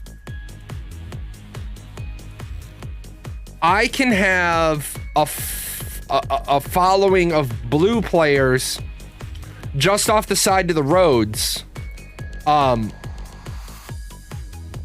that could come in and defend. Blue can't feel like the most efficient way to play the game. I recommend wording these as buffs to players who opt into PvP. So now, but I would recommend doing all balancing assuming the current system of players being green. Nerf XP gains by something like 15%. Have blue players who die in PvE gain twice the XP that is green play. What the fuck are you talking about? I made it 4 hours and 43 minutes into the show, and what the fuck are you talking about? What is the point of giving blue players, if the entire point of this... I also think Ashes of Creation will have high quality PvE content. So you want to give blue people 200% XP debt? Yeah. That's gonna sit well with them. Blue players shouldn't be able to pick up epic legendary materials or flag to become blue while holding them in their character inventories, as well as the high quality match shouldn't drop for blue. Yeah, you're done. This is done. Okay, king of bad ideas. There you go. You've met your emperor. You're gonna just create a flagging state that's... Honestly, that's the dumbest shit I've seen. And that's from a moderator who I would hope would be a little bit more... First of all, you don't even know the rules of caravan. You don't flag into the caravans. I dislike the blue player idea, but I disagree with the assumptions. Keep the flagging system as it is. Yeah, there's so many things.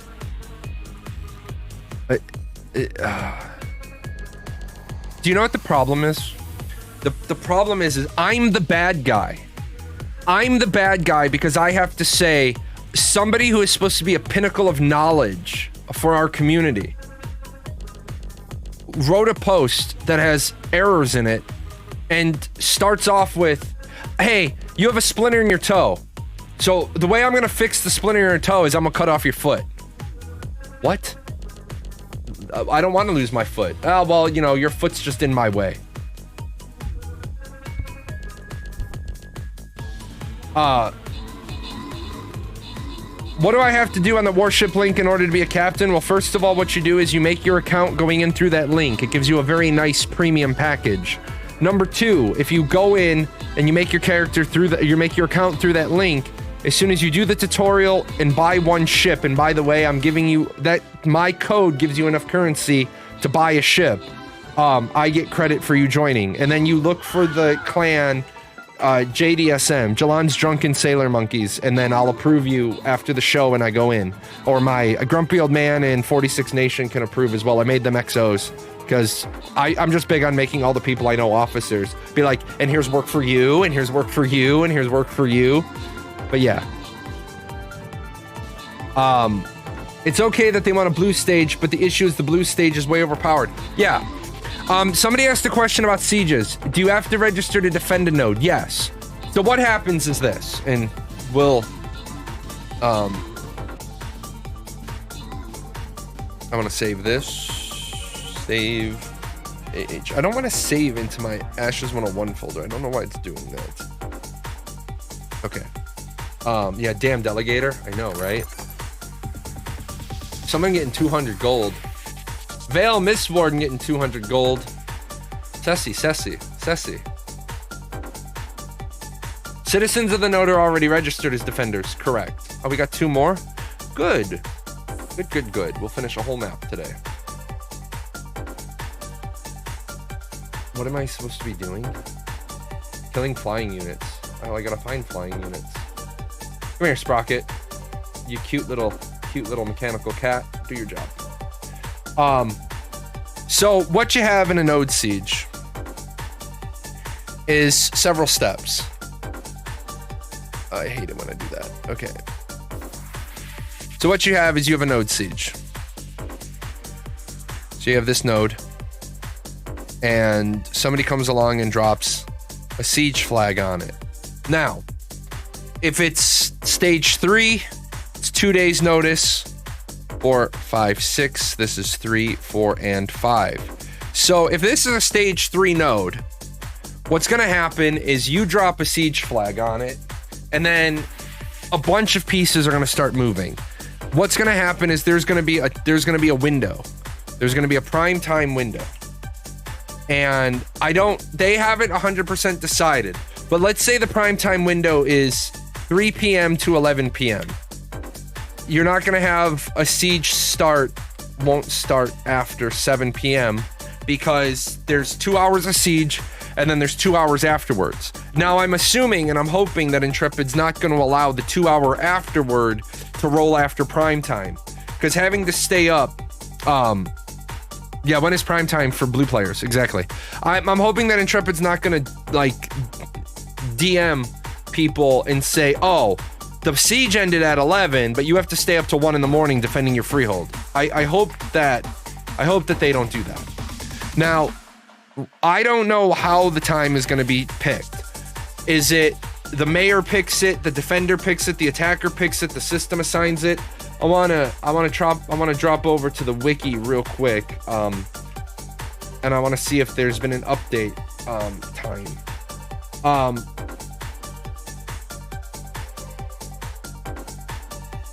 Sieging will require a similar amount of resources and time.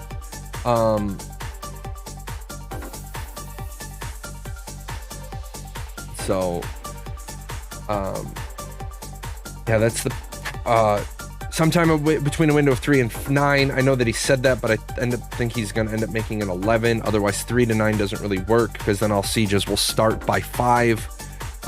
That's just my opinion. So that's why I say 3 to 11, because if I say 3 to 9 and God forbid it's not 3 to 9, be a problem. But anyway, so what happens here is, here's the node. Siege flags dropped. All the citizens are defenders. They can't attack their own node. They can sit out. They don't have to show up. They don't have to participate. They don't have to play. But all the node citizens are defenders. Now, anyone can sign up to join the attack, and anyone can sign up to attack the node or defend the node. Now, one thing that Intrepid needs to change, in my oh so humble opinion, is they've said that anybody in the world can sack freeholds if the node falls. I will disagree with Steven on this point until the very end. Number one, it's already an insult to injury that your node fell. And now number two, people that weren't even involved in the fight get to pop open the loot pinatas and steal from the freeholds. I think this is insulting to the defenders. I think it's insulting to the attackers. I think this needs to change. I don't think that anybody other than the attackers should be allowed to siege the freeholds. Simply because there is a logistics issue there. You have a backpack full of gatherables. Yeah, people just wait around to be loot ninjas. Absolutely. I will promise you, if I know that, if I know we're about to win, like your victory is nearly complete, I am going to break away from the node. Well, I might send certain people into the middle of the node to try to loot relics from the reliquary. But if there's a tavern of a person I know that is going to be stocked full of loot and pinata, I'm sending Faye and his team of, people, hey, go steal all that stuff. But also, you're going to have a central point of gathering. So let me pop back over here real quick. So you've got this node siege right here, and I'm just going to pop it over here in the corner. And then this whole area is just where freeholds are. The problem is you need to loot this stuff, take it over to a freehold or a point of storage. You have to take it to a point of storage outside of there, and run back in. Well, If there's dozens of people out here and they all run in and they all loot one freehold, the freehold defenders don't have a chance. But if say there were 350 people at the siege and they have to keep running out to different points of storage outside of the circle, what's benefiting you is the clock. They have to traverse that back and forth. I know if we've lost, I will leave early to defend my freehold. I'm sure many will. Exactly. And that's the other problem. If you know that all the attackers are centered in the city because the first and the ripest loot is the reliquary and everything else that was in the node, then you know you can fight to the bitter end and then bail and beat feet to your freehold. But if the moment the siege is successful, your freehold is vulnerable, freehold people, are gonna leave the fight to go defend their freehold instead of their node. Troy is mother to us all. Fight for her. Don't run off to the beach and save your own boat. What's the average lifespan of a node? There won't be an average lifespan. It'll all depend on a lot of bits and pieces. It'll depend on if the mayors come to the Jahlon school of how to dodge and juke sieges. It'll depend on how many fighters you have. It'll depend on if the mayor has friends. It'll depend on if the monarch of the region is on good terms with the mayor, or if there is a monarch of that region, or if you're a borderland town that's being attacked because the monarch in the other region wants to get rid of you. So there is no average, and that's what's nice. Each node will have its own story. What about the extra prize fee, the attackers who busted for 2 hours in full concentration PvP? It's actually 2 hours. Siege will be 2 hours. I think somewhere he said 90 minutes, but then he later clarified to 2 hours.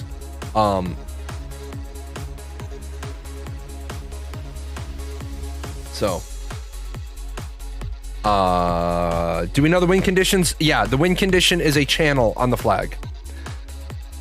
Will freeholds have a maintenance cost? Yes. My favorite answer, it depends. Well, it does depend. It does depend. There's more than just a single solitary answer for that. There's a lot of moving parts. There's a lot of moving pieces, and you have to factor those in. And if you don't,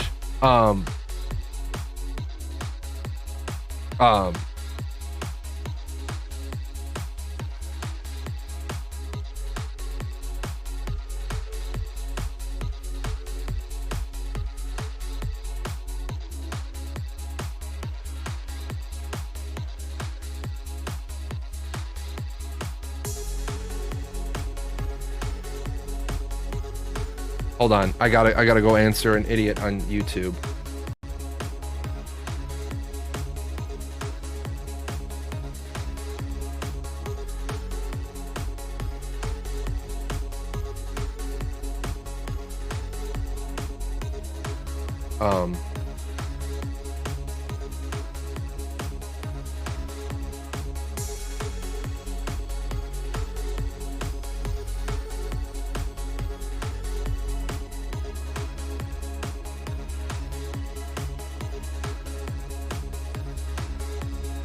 Hold on.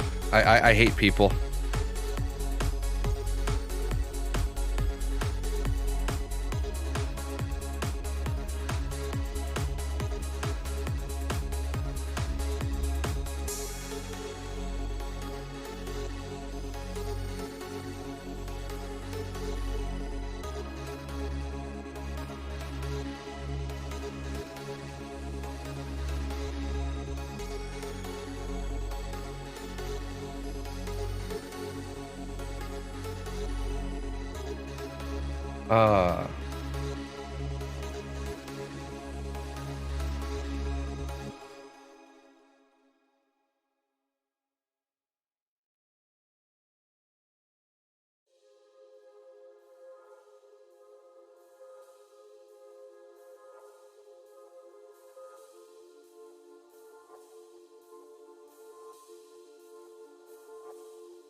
People pissed off about my comment about Jeff Kaplan. Here's my comment about Jeff Kaplan. Ready?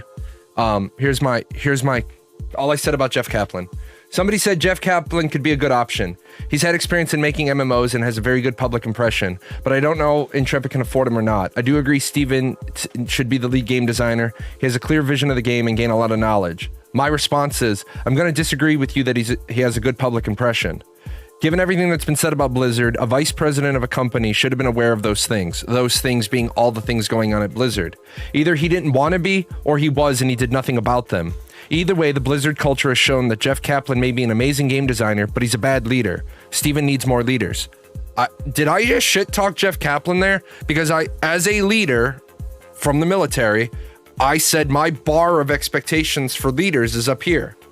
Guy says to me, to be perfectly honest, Kaplan has always been lauded as a man who shielded his devs from toxicity and fought against the frat boy culture. And again, I didn't say he didn't do that stuff, but you just gave validity to my statement.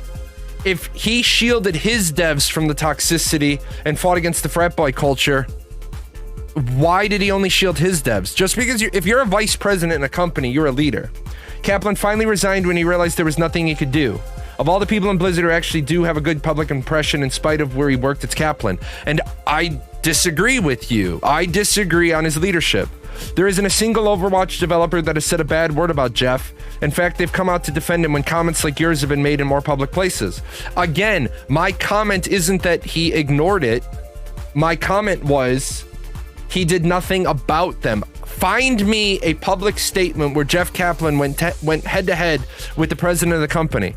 Find me a public statement where he went head-to-head with Bobby Kotick over at Activision. Find me a statement where he addressed the board of directors. Find me a statement where he resigned and said, I'm resigning for all these things. Show me a report where he went to the police about the treatment of the several female developers there.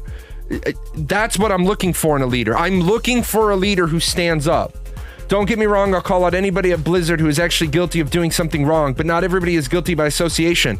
I am sorry. Yes, you are.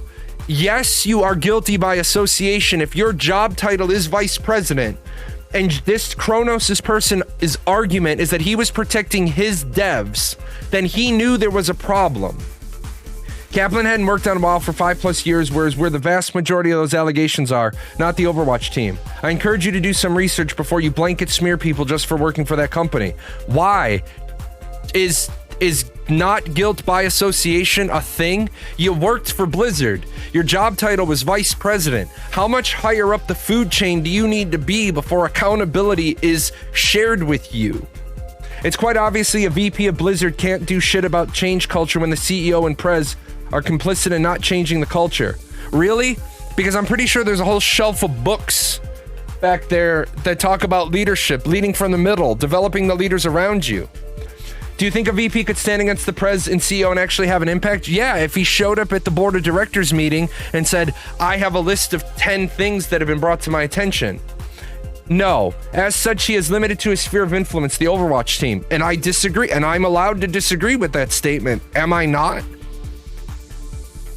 That doesn't make him a bad leader. That makes him a great leader as he picked his battles and he won for as long as he was able to. No, I 100% disagree with that statement. I do not think a leader is somebody who shies away. There is a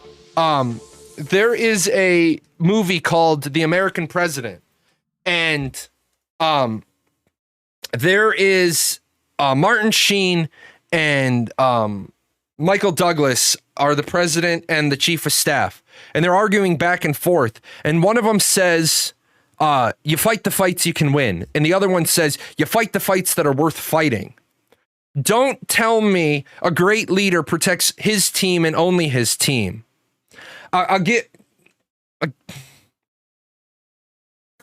gonna go with a personal event. The young airman. I'm 24 years old at the time. I get back from the club. I was the designated driver that night. I wasn't drinking. A couple of carloads of people in front of us got out of their car, saw people having sex in the parking lot. Not just like in the car, like she was bent over a K-rail. Well, that's inappropriate behavior anywhere. So I sent the girls that we were with to go inside and get the duty NCOIC. And me and my friend grabbed the guy. As soon as the guy, 2 or 3 carloads of people walked past him, nobody said anything. Me and my buddy, his name was Joe, we walked past him, we grabbed the dude, and we're like, this is, and as soon as we grabbed him off the girl, she was drunker than consent, and he tried to take off. Well, we just grabbed him. Someone called security forces. They came, hooked and booked him. She was being sexually assaulted. She was too drunk to consent. All those people in front got written up for bystander, innocent bystander, or what? Yeah, innocent bystander. You walked past something that was against the law anyway, and then you didn't do anything about it. I'm not saying Jeff Kaplan had anything to do with anything going on at Blizzard as a person, but as a vice president, this person who said I smeared his name, I didn't smear his name. I pointed out a fact. If you isolated your team from that, great. That's good. But as a vice president, what did you do above and beyond? I don't give gold stars for you doing what you're supposed to do. I give gold stars when you go above and beyond. You protected your team. You made sure you had a good work culture. Congratulations. That's what you're supposed to do. I'm not giving you a cookie. I'm not giving you a kudo. I'm not giving you a pat on the back or an attaboy. You did your job. Congratulations. Right? It's just like my wife and I have radically different views of the world. My wife was all kind of happy. She said, well, you know, our family friends, the kid, the 20-year-old got leukemia. Shitty. 20 years old, beautiful girl, long, beautiful hair, radiation, chemo, shaved her head. She shaved it before it all started falling out in clumps. She's a bald kid now. She's on the mend. Hopefully everything will be good. My wife said to me, yeah, my wife was like happy, like motivated. She said, yeah, her job called and told her that whenever she's healthy and ready, she has a job. I looked at her and I said, that doesn't impress me. You mean an establishment is holding the job of a 20-year-old kid who, Merry Christmas to you, have leukemia? I was like, where's the punchline of this joke? Where's the punchline of this story? Jeff Kaplan may have protected his team, but as vice president, he's responsible for a good deal more staff than his team. He may not be complicit in the treatment that some of the Blizzard employees received, but he didn't stop it. That's not what a leader is supposed to do. Thank you. That's my point. That's what I just got chewed out on my own YouTube for. And if you want to say that I'm smearing his name, yes, I'm calling out. I don't consider him a good leader. Protecting your own people doesn't make you a good leader. It makes you the bare minimum Bobby of your job. Yes, we're talking about Blizzard. Protecting your people is, thank you, that's your job. You got a paycheck for that. Blizzard fans are addicted and trying to justify their addiction. You're right. Again, I'm not saying Jeff Kaplan encouraged, endorsed, covered up, or hid any of those things. But show me an article where he went toe-to-toe, blow for blow with the president of Blizzard or Bobby Kotick, or showed up at a board of directors meeting and said, hey, or where's his, why did he stay there for 5 years? I don't think any Blizzard should work for Intrepid. No, I disagree with you there. I don't think any leadership from Blizzard should work at Intrepid. But there are a lot of really good mid-level people who, you know, I don't expect everybody on the planet to do the morally right thing. Unfortunately, our society is a dog-eat-dog world. There are a lot of people that go to a job that they hate, that they despise, because they need a job, they need food, right? His resignation message didn't mention anything about it either. Thank you. If you're going to try, and this guy says, this Kronos guy chewed me out on my own Reddit. He worked there for 5 years until he decided he couldn't take it anymore. Then why didn't you say it in your letter of resignation that you made public? Your resignation letter. Why didn't you go on your Twitter and say, I'm leaving Blizzard because this shit is wrong? Bobby needs to be pulled down by the shareholders and have his career burned at the stake. But the problem is, ready? How many Blizzard fans, when they complain about Blizzard, when you say to them, oh yeah, how many shares of stock do you own? And they're like, none. Well, then why don't you buy shares of stock so that your voice can matter? Oh, because you care enough Bobby is the CEO of Activision. Posture checks while I'm standing up are really not a good use of your points. Steven sending the taco truck to Blizzard during the walkout was the coolest thing I've heard of in a long time. It absolutely was. It absolutely was. Sending a taco truck to people that are on a walkout is the right thing to do. That is the time that your marketing department doesn't say anything. And you never publicly address what you did. You just did it. And you ignore it. Why'd you do it? Ignore him. Ignore him. Hey, why'd you send the taco truck? Ignore him. You just keep going. Bobby Kotick is also the dude who's accused of leaving a death threat on his secretary's voicemail. Yeah, you see, these are the things that I'll speak out about. However, don't expect me to be all like hold my voice when it comes to Jeff Kaplan. I'm not saying Jeff Kaplan did anything wrong morally as a human being. And I even said it. Great game designer. If nobody has anything, he's part of the problem. Great person. But just because you're a great game designer and a great person doesn't mean I'm going to say you're a great leader. Do I blame him for not doing what he did? I don't know what his personal financial situation was. Maybe he looked at his financials and said, I have to do this for 5 more years. I'm going to put every penny into investments and then I won't have to work there anymore. There's nothing wrong with that. If you look at the movie, Remember the Titans, Julius is saying, team? What team? Nah, I'm going to keep my head down and I'm going to get mine. That's fine as a person. That's fine as a rank and file. But when you're a leader, if you want to be lauded for your leadership, you gotta have some leadership. You can't be lauded for the things you don't do.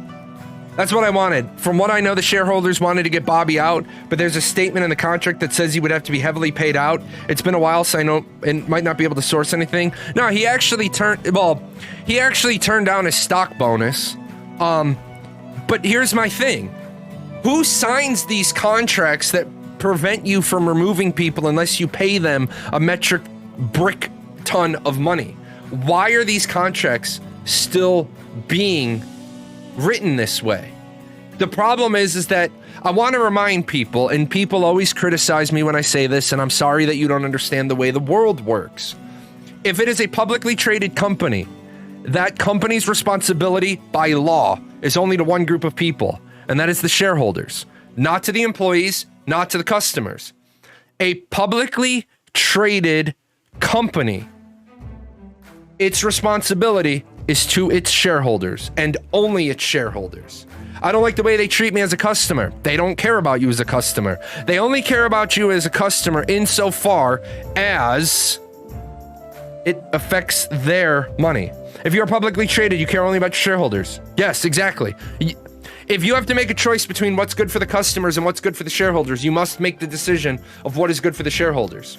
If you must make a decision of what's good for the shareholders and what's good for the employees, you must make the decision of what is good for the shareholders. So is Bobby a bad CEO to the shareholders? No, he's not. That's the problem. The problem is, look at, hold on, let's take, I gotta look at, I don't have their stock anymore, so it's not on my morning review. Let me do, what the hell's going on here? Why are you not on that page? Oh, it is. It's 1 year. So a year ago, Blizzard stock was at 90. Blizzard stock right now is at 65. So in a year, the stock has lost, half its value. A third of its value. Yeah, a third of its value. Its high trade day was 103 in February of 2021. It won't get back to 103 by February this year. But the truth of the matter is you have to look at the whole stock curve. The stock was down in 2019, and on a 5-year projection, the stock is going to do better. All of these ups and downs, these are just called 50% corrections. If the stock grows if the stock grows year over year, people sell to actualize profits, and by selling, they drive the price down. So, and I don't want to go into like a real deep discussion of stocks long-term, buying back the same stocks. But what we're going to do real quick is we're going to say this is $50, $60, and $70. All right. And this is my buy-in point, right? And I buy 100 shares at $50. And so if Jahlon's math is right, that's $5,000, right? Just 100 shares at $50. It's $5,000. So now what I do is I want to hold shares in a stock in this company. And so I wait until the stock does its thing and it gets to $65 a share. And now, again, we're assuming that this 100 shares is big enough to change the market. It's not in most things, but for our example, it is. So now I own 100 shares at $65. So I now own $6,500 worth of stock. Now, ideally, this will be 1 year plus 1 day after I purchased it. So I get out of short-term capital gains, I get into long-term capital gains, and then I sell this for $6,500 minus 15%, but we're not going to do the taxes right now. And then as a result of me selling 100 shares of stock on that day, a lot of other people sell stock, and then the stock ends up dropping down to $52. Now, what I end up doing is I end up taking that $6,500, right? And I divide that by 52. And what I do now is on the rebound, I buy 125 shares of stock. I'm not interested in the money. I'm interested in my accumulation of ownership of the company. Again, really small pool just for the purpose. I've increased my holdings in the company by 25%, effectively costing me nothing. That's what happens with these companies that go up, they go down, they go up, they go down, they make 50% corrections. Some mutual funds number on Blizzard stock was this number. As soon as it hit, they sold it. When it drops, they buy it again and it goes up. Look at what happened to GameStop. Look at how many people lost billions of dollars on GameStop. Well, one mutual fund lost billions of dollars. And all these Wall Street bets people and the average gamer and everybody was railing behind, screw that mutual fund, until you tell them, hey, that mutual fund is full of teachers' pensions and firefighters' pensions and police officers' pensions. Common working people's pensions are tied up in that mutual fund. But people assume that mutual funds are only held by the really rich. Let me tell you a trick about the really, really rich, the 1%ers. They don't put their money into places that are going to do stupid decisions. They have a direct line to a guy who has a seat on the board, who's literally waiting. He's got like 20 clients who don't move a lot of volume. And he's just sitting there reading the Wall Street Times. I want to make a trade. Cool. What do you want? I want to do this. Okay. He walks downstairs. He walks downstairs, he makes the trade, he takes his commission, he walks back to his nice seat and he just sits there reading the New York Times or Sports Illustrated or whatever it is. Because really rich people don't tie their money up into places that other idiots can cost them their money. That's why they've sued him for non-disclosure of relevant information of the health of the company. That lawsuit is why he's being investigated. Yeah, so Bobby Kotick is in a lot of trouble because Blizzard had already gotten slapped. Blizzard had already gotten slapped for doing some stuff that was lying to shareholders. You can't lie to your shareholders. You can lie to your customers, you can lie to your employees, you can lie to everybody. You can't lie to your shareholders. That big no-no. Blizzard got, I think it was 2016 if I remember correctly, Blizzard got slapped when some shareholders went to the SEC and said, Blizzard isn't giving accurate information in their shareholder report. And what they had is they had monthly average users for Heroes of the Storm as publicly stated to the shareholders. Monthly average users for Hearthstone as stated to the shareholders. And then in the shareholder report, the numbers, it was like, these numbers don't add up. And Blizzard, the SEC came in. And remember, the SEC comes in and they say, we want to see paper. And you show them paper. Like, that's how it is. There is no, I don't want to. No, there is, you are going to. And it turned out that Blizzard had done a little fibby on their monthly average users. because what they were doing is they were reporting non one-for-one equivalent quarters to the shareholders. So like January through March is their quarter one, but what they were reporting to the shareholders was December through February for Heroes of the Storm, November to January for Hearthstone, and then nobody could figure out the numbers. They were basically fudging numbers, which to your customers, like I said, your customers, your employees, everybody, you can do that. You can't do that to your shareholders.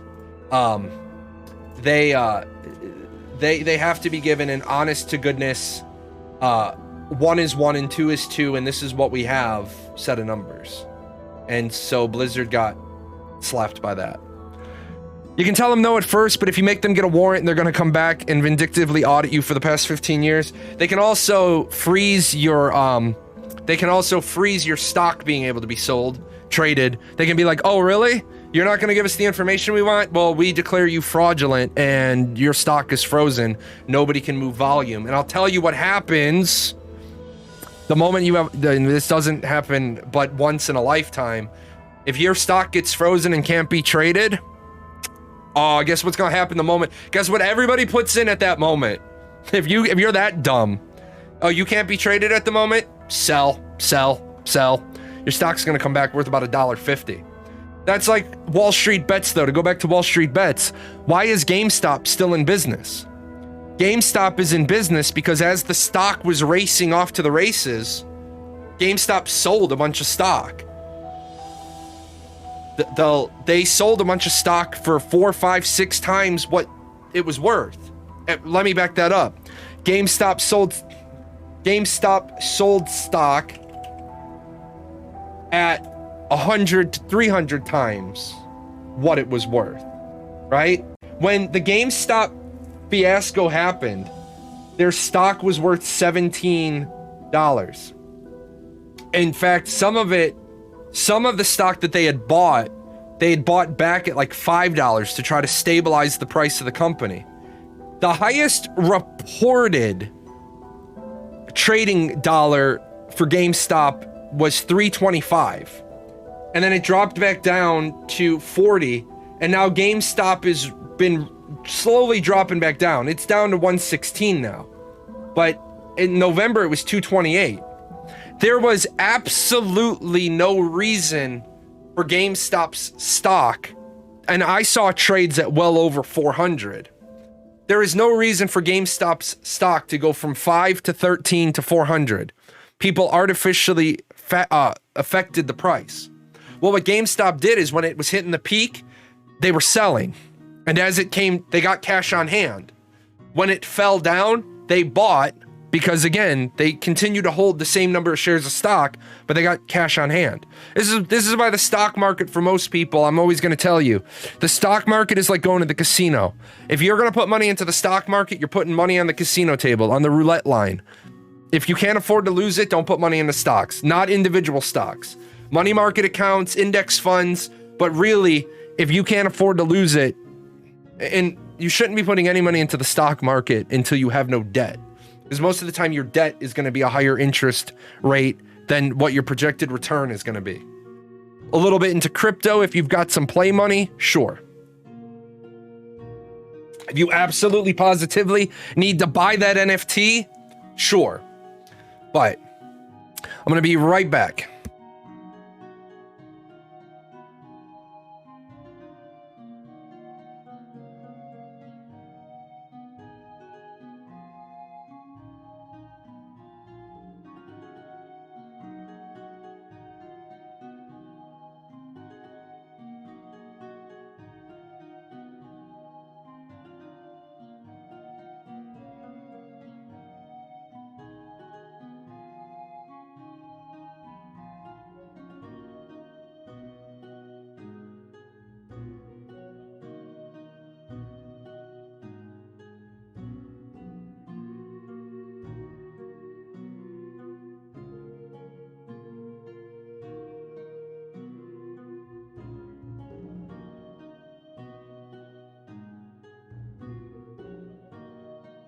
When you get back, when I get back, you will be gone. Well, goodbye. And all my money is play money. I mean, for some people it is. I mean, some people are set up where, you know, some people are set up where they never have to work. Also, it's amazing to me how many times we get into a conversation about people, money, and how time equals money, and people always want to go after the rich people. And I'm like, and what? They're an exception to they're a third standard deviation. Love the ice in this game. Yeah, I am really happy with how Nanite is shaping up with the game. Ice and reflections off ice is oftentimes an overlooked part of the game. I'm actually interested to know if this area is ever going to thaw, or if this area is just perpetually going to be frozen. Because on the map, there are sections of the map that are snow. Are those areas going to be snow all the time, or will we get some thawing? Remember, weather in Ashes of Creation is actually going to affect the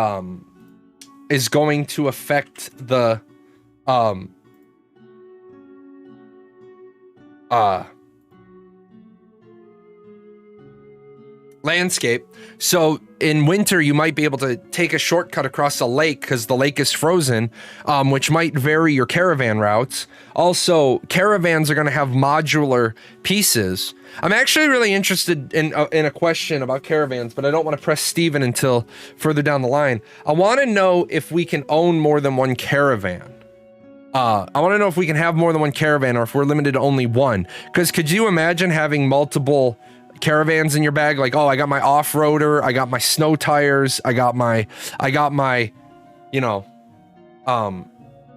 I got my light capacity but heavy armor. I got my, you know, I'm moving gold bricks, so I know I'm only gonna move 2,000, right?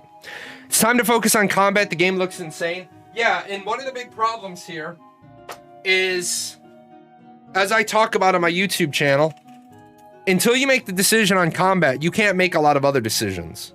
But today's revelation that 12-to-1 draw call was actually processed on a 3070. I really hope Intrepid takes the time today to make a statement on Monday, because that was a fucking oof. So that was an oof.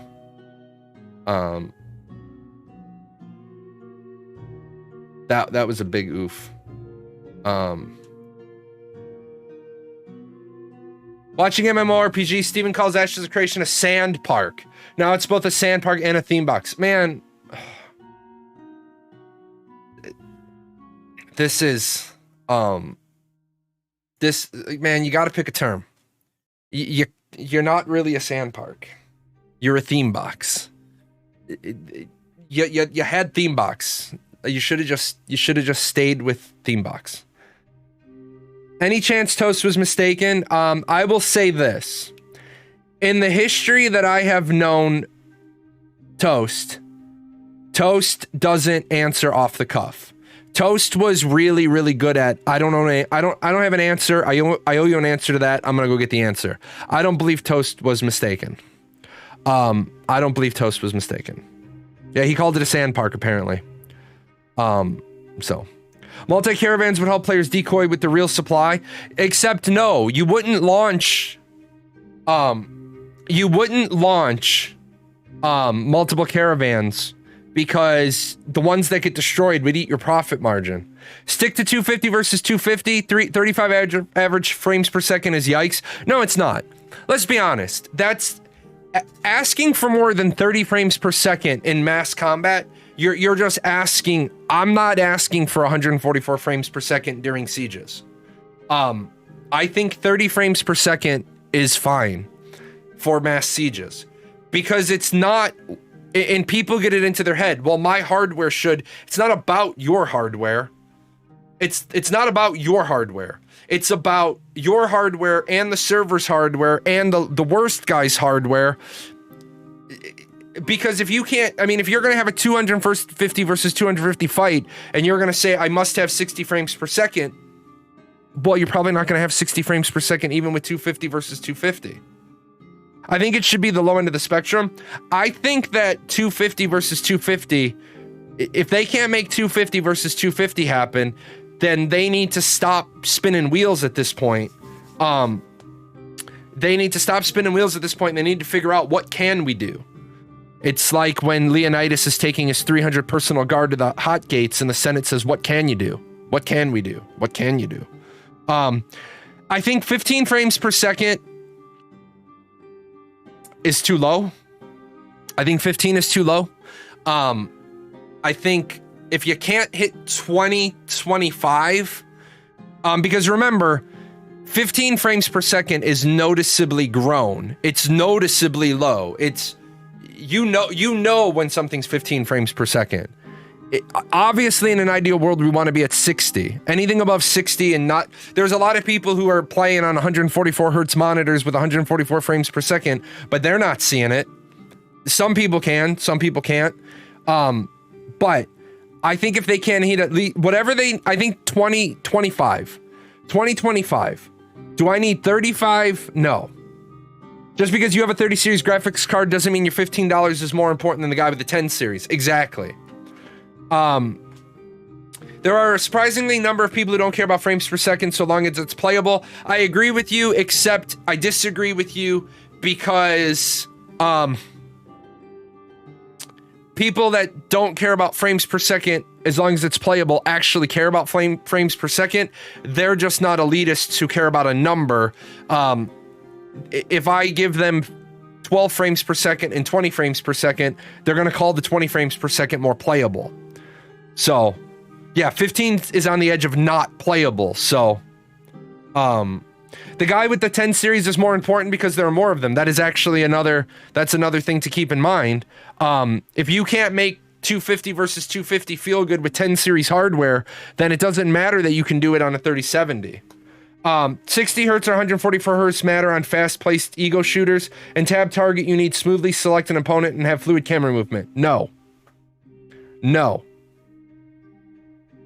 There's a lot of things going on beyond just tab targeting one person. I don't want... I want 144 frames per second, because when you play on a monitor this wide at this resolution, you're seeing a lot more stuff than the person who zoomed in on this much space. But it becomes a matter of, like, I see the frames per I see the fact that World of Warships only runs at 70 frames per second. I see that. I actually notice it. The game looks beautiful, but I actually notice it. So, also keep in mind, you're talking about one specific part of Ashes. It's very jarring if the rest of the time I'm playing your game, I'm at 144 frames per second, and then when I get into sieges, I'm down to 15. I would always value a company that strives to get the most optimized frames per second, 60 at least, but for the congested areas, it's technically acceptable to be 30 as long as the network performs and the frame times are consistent. That's a huge one. That's actually huge. I'm not so much worried about... Later, Mandor. I'm not so worried if it's 22 or 23 or 25 or 27, but what I don't want is 27, 18, 26, 21, 27, 14. I don't want it jarring all over the place, because then you start to get that you need to take Dramamine in order to play your game because you're getting motion sickness. So that's important too. The fluidity matters more than the actual numbers. If a bunch of spells pop off and you drop to 10, yeah, that's the other piece to that.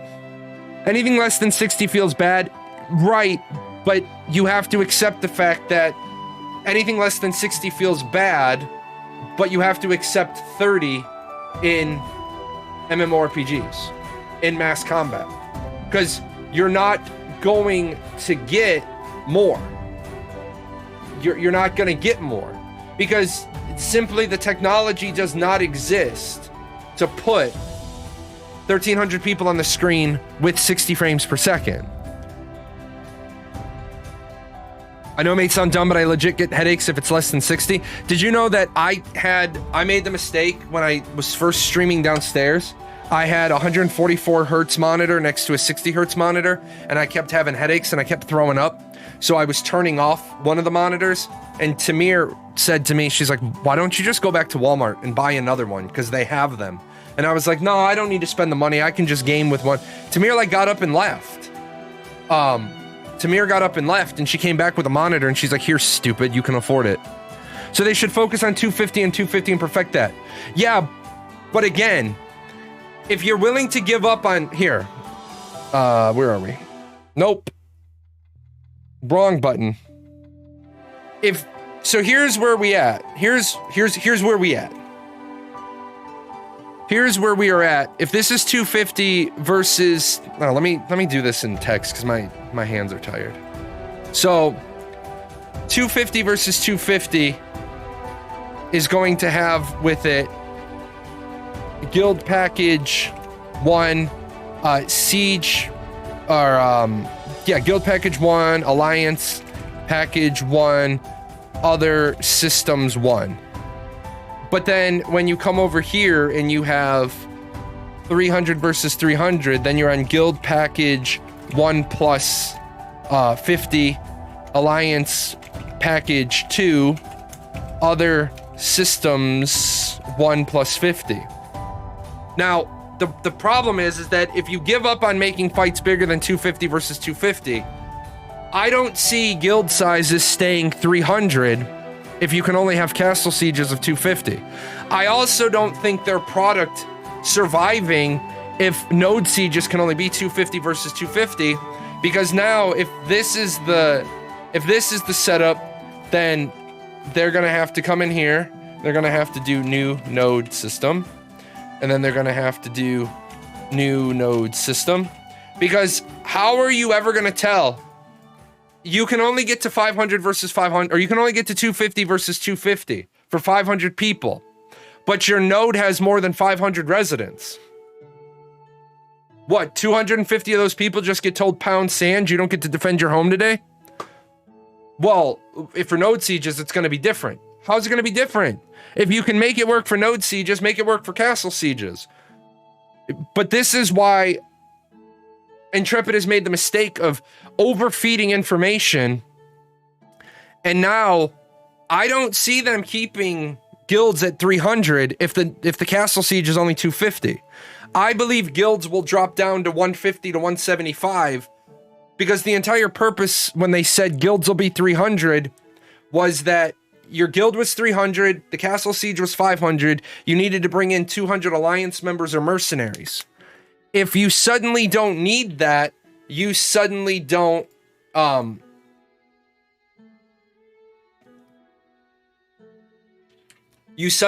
need those numbers. You suddenly shouldn't have those people in your own setup. All right, I gotta go back to YouTube. So 1 second.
Plus, wouldn't it look bad if you showed 13 on the screen at once and said we're only doing 500? Well, yeah, this whole thing that they showed, this whole thing is going to turn out to be a giant nightmare, because we talked about it many times during the show. The punchline of it is, you let the company owner speak out of turn, and it's been like 2 weeks. A bunch of content creators ran with this, and now all of a sudden, like Karthos said, Karthos had a point. Okay. I am not saying Intrepid lied deliberately. I am saying that due to the way that they do their live streams, a misspeak happened. And prior planning prevents poor performance. The 5 Ps. Pretty much every military NCO officer knows the 5 Ps. Prior planning prevents poor performance. You should never have the face of the company saying something that he's not ready to say. I'm gonna go all the way back to 2001. I have the VHS cassettes in storage. There was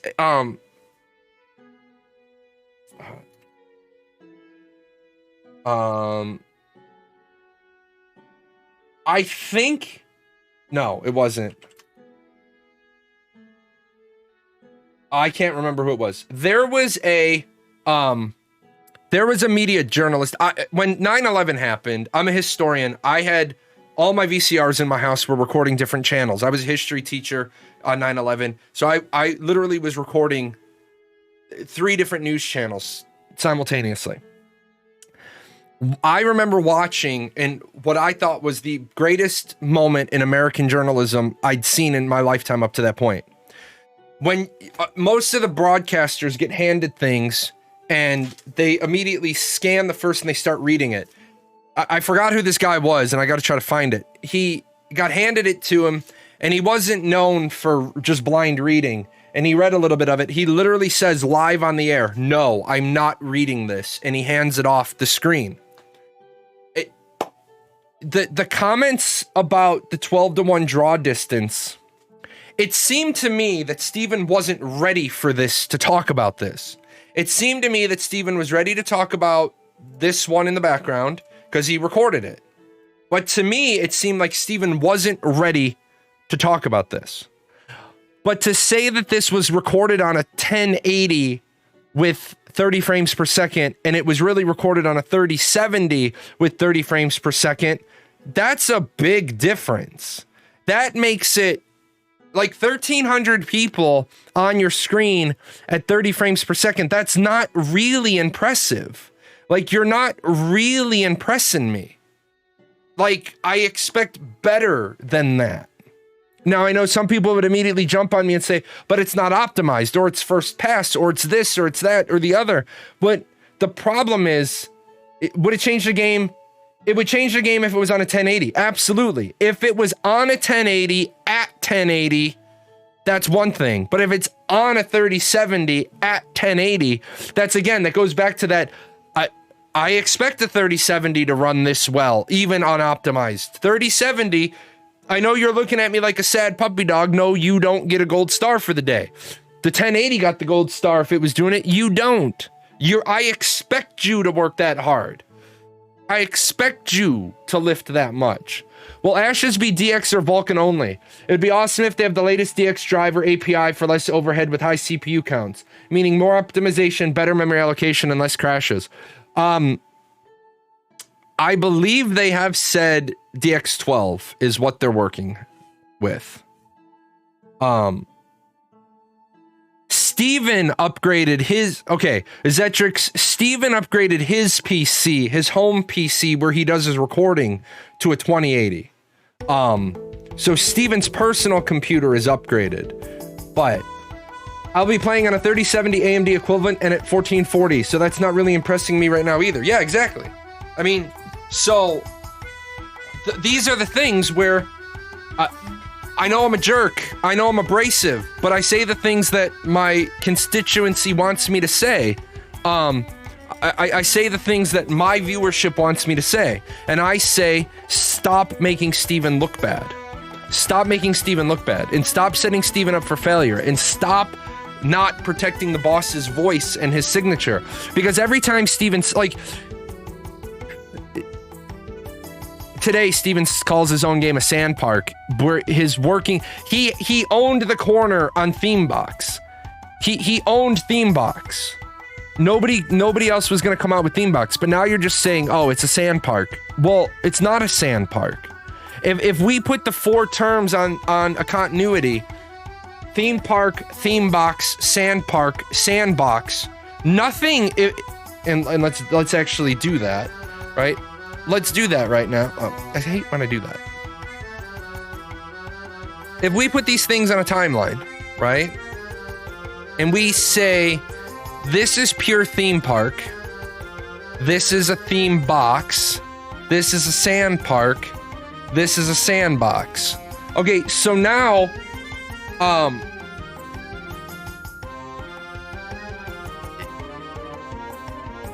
you want to be, no one else was competing with you for this term. No one else was competing with you for theme box, right? And then you've got sand park, sandbox, and theme park. I'll just put those in there. So now you've got down here games over here. You definitely have Final Fantasy 14. You have WoW, right? Moving a little closer to theme box, you kind of get New World, right? Because New World is definitely not a sandbox. It's definitely not a sand park, right? Ashes was going to be right here. And this is where Ashes could put both its feet on the ground, right? And you could say, oh, we'll do a couple other ones. BDO is a little bit this way because BDO's sieges have rules, right? ESO, Guild Wars 2, these are all more than theme parks. But if you're going to create a new term, then I'm going to say Guild Wars, ESO, BDO, New World, Revelation Online, they're more than theme parks. But the way you had described out Ashes as a theme box, I don't put them here. But now if you're trying to be everything between here and here, well, then I got to say you get cut off there. And EVE Online is gonna want to drop itself right on top of that sand park idea. Because people call EVE Online a sandbox. Well, the problem with EVE Online is probably somewhere between sand park and sandbox. But when you want to start comparing things, what are sandboxes? 7 Days to Die, but it doesn't come all the way over here to the end. Ark, Rust, DayZ, because these are all games that give the players a lot more freedom, but they're still limited. I can't dig through the world on 7 Days to Die, can I? No, I hit bedrock eventually. I can't do anything. A sandbox game would essentially be, I can do anything I want without limitation. So the problem is now you're trying to be a theme box and a sand park. Stop that. Remember, I'm big on the word marketing. And where's my book? Ready? Marketing is every bit of contact your company has with the outside world. Every bit of contact. If you sit on the phrase theme box, I should think theme box every time I turn around. I hear Ashes of Creation, I should think theme box. Ashes of Creation, theme box. Ashes of Creation, theme box. Ashes of Creation, theme box. They should be hitting that over and over and over again. Because then when anybody ever, anywhere says the phrase theme box, I automatically think Ashes of Creation. Yeah, we're coming out with a new theme box. Oh, you mean you're copying Ashes of Creation? But now when you're trying to be both of the new terms, well, now people are going to be like, yeah, whatever. EVE Online is more theme box. EVE Online is more sand park than you. EVE Online is more sand park. ArcH2 will probably be a theme box. I can't wait till that starts being said. ArcH2 will probably be a theme box. And then people will run with ArcH2 and Ashes will get forgotten because they didn't market they didn't spin a tail on their new term. With this 3070 gives it a much bigger impact and significance to the achievement. Although I would say that even 1080 for these many assets quite acceptable given the MMO genre. I don't understand what you mean. Because we don't know what this looks like. We don't know what this looks like on a 1080. On a 1080. You shouldn't use with 1080. Because 1080 is either on a 1080 and you're talking about the hardware, or at 1080 and you're talking about the resolution. With 1080 shouldn't be... With is the wrong preposition. Because now I have no idea what you're talking about. Minecraft. Minecraft is definitely a sandbox. That's not what I want. I want that, but I want to pop over here first.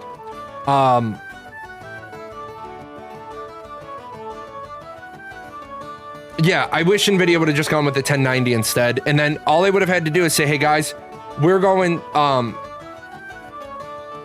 yeah, we're not, that's the thing. We're not talking about a GTX 1080, which is for 2 weeks what we thought we were talking about. We thought that, that was recorded on a 1080, recorded on a 1080. It turns out it was recorded at 1080 resolution on a 3070. Yes, the thing is that Steven said at 1080.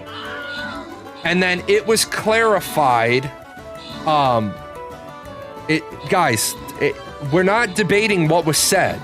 We're debating what was clarified. It was clarified that it was on a 1080. Okay? It was clarified that it was on a 1080. I don't remember who gave it to me, but it came to my show and it was clarified. Now, I want to be clear. That sort of segment should have had with it, that sort of segment should, and that's the fact that Steven's mic juked him is the reason why it was clarified. But I want to, and I'm going to do it in a second, just so that you guys can see how proper planning prevents poor performance. We just gotta knock down our last building. Yeah, exactly. So,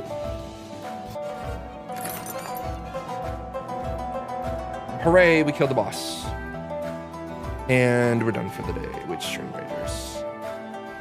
Okay, so I never saw the incorrect clarification, which is why I pursued. Yeah, but then that's the thing. You were pursuing a clarification, and it's good that you did, because the original clarification we got was wrong. So basically what I'm saying here is you have this. Say I recorded this, right? Then this should be easy. Then all you got to do here is Can we move you, please? Get off my face. Yeah, there we go. So what you're gonna do here is you're gonna do let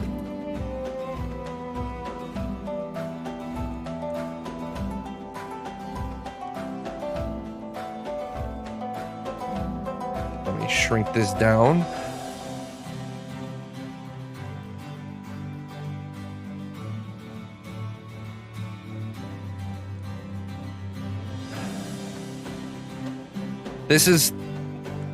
This is all you have to. This is all you have to put in, right? And obviously I could dress this up a little bit more, but you put this, right? You put this over here, and let me real quick, because I don't like the way that looks for the example, and I'm big on making things look good. We pop this here, and then all you got to do. And obviously I wouldn't do this with a black box. I would do this with, there's things I can do in OBS, but I got to think about it. I wouldn't want to take up this much real estate. But if you're going to do a graphical example, right? If you're going to do a graphical example like this, then you put on the sheet specs. This is being run on Jay's machine. It's a 5950X with a 3090 with 64 gigs of RAM. Why the RAM? Because then you just don't have to field any questions. And I'm getting 30 frames per second at 1080 resolution. Right? No, I don't think you flash the screen at the start. I think you put this on the screen as part of the artifact, because that way there's no confusion, there's no anything. You put the stats on the video of what you recorded it as. Because if you do that, then you don't have to worry about there being any questions at or on or we're or near or above or below or under or above. We don't have to play the preposition game. We don't have to worry about it, because that's also encoded into the video. I mean, you could, but I think if you did, yeah, I think if you put it in the video, yeah, I mean, obviously I could do that in Filmora. I would put it at the bottom, so if somebody even tried to clip it or change it, you know, but these are the things that sometimes I feel horrible for Steven, because I've been in the situation, and it takes a lot of time, effort, energy to get used to. I don't know. You don't need to know the solid state or hard I mean, you don't need to know the motherboard, you don't need to know the power supply, but there is a difference. The reason why RAM is important is because people are ingrained to ask the big three. Obviously, the motherboard is irrelevant because you either have your hardware plugged into the right motherboard or you don't, right? Knowing it's a 3070 now, I'm not impressed. I want to know why it's so low on a 3070. Exactly. And that's the, I think it was Dan Rathers. That's the, no, I'm not reading this. The live stream should have been put together where Steven's like, no, we're not showing that piece. We're not showing that piece because we showed this piece and this piece is impressive. But we're not going to show this piece until I know that this is going to be, because basically what you're doing is you're trying to compare apples to apples and oranges to oranges. And you want to make sure that this is a natural evolution to this. And I don't think it is right now.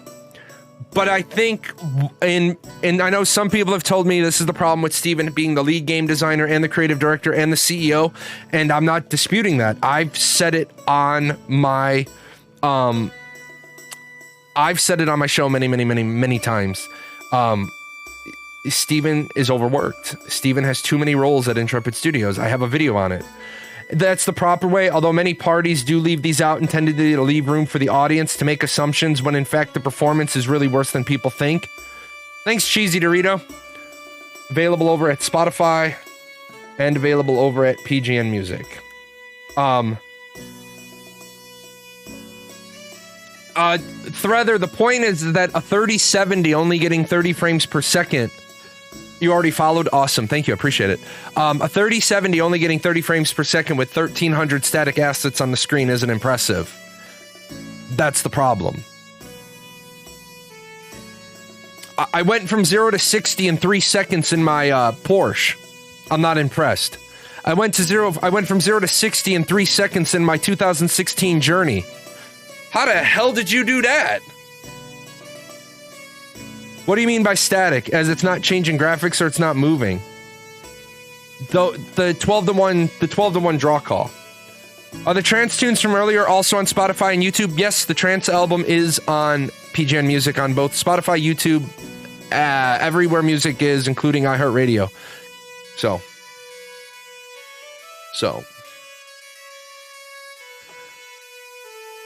But yeah, 1,300 assets on the screen for a 3070 at 30 frames per second. That's not impressing me.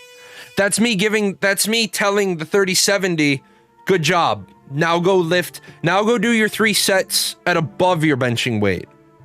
But the 1080 lifting at that, you're like, slow down, buddy. You're gonna pull a deltoid. What are you doing?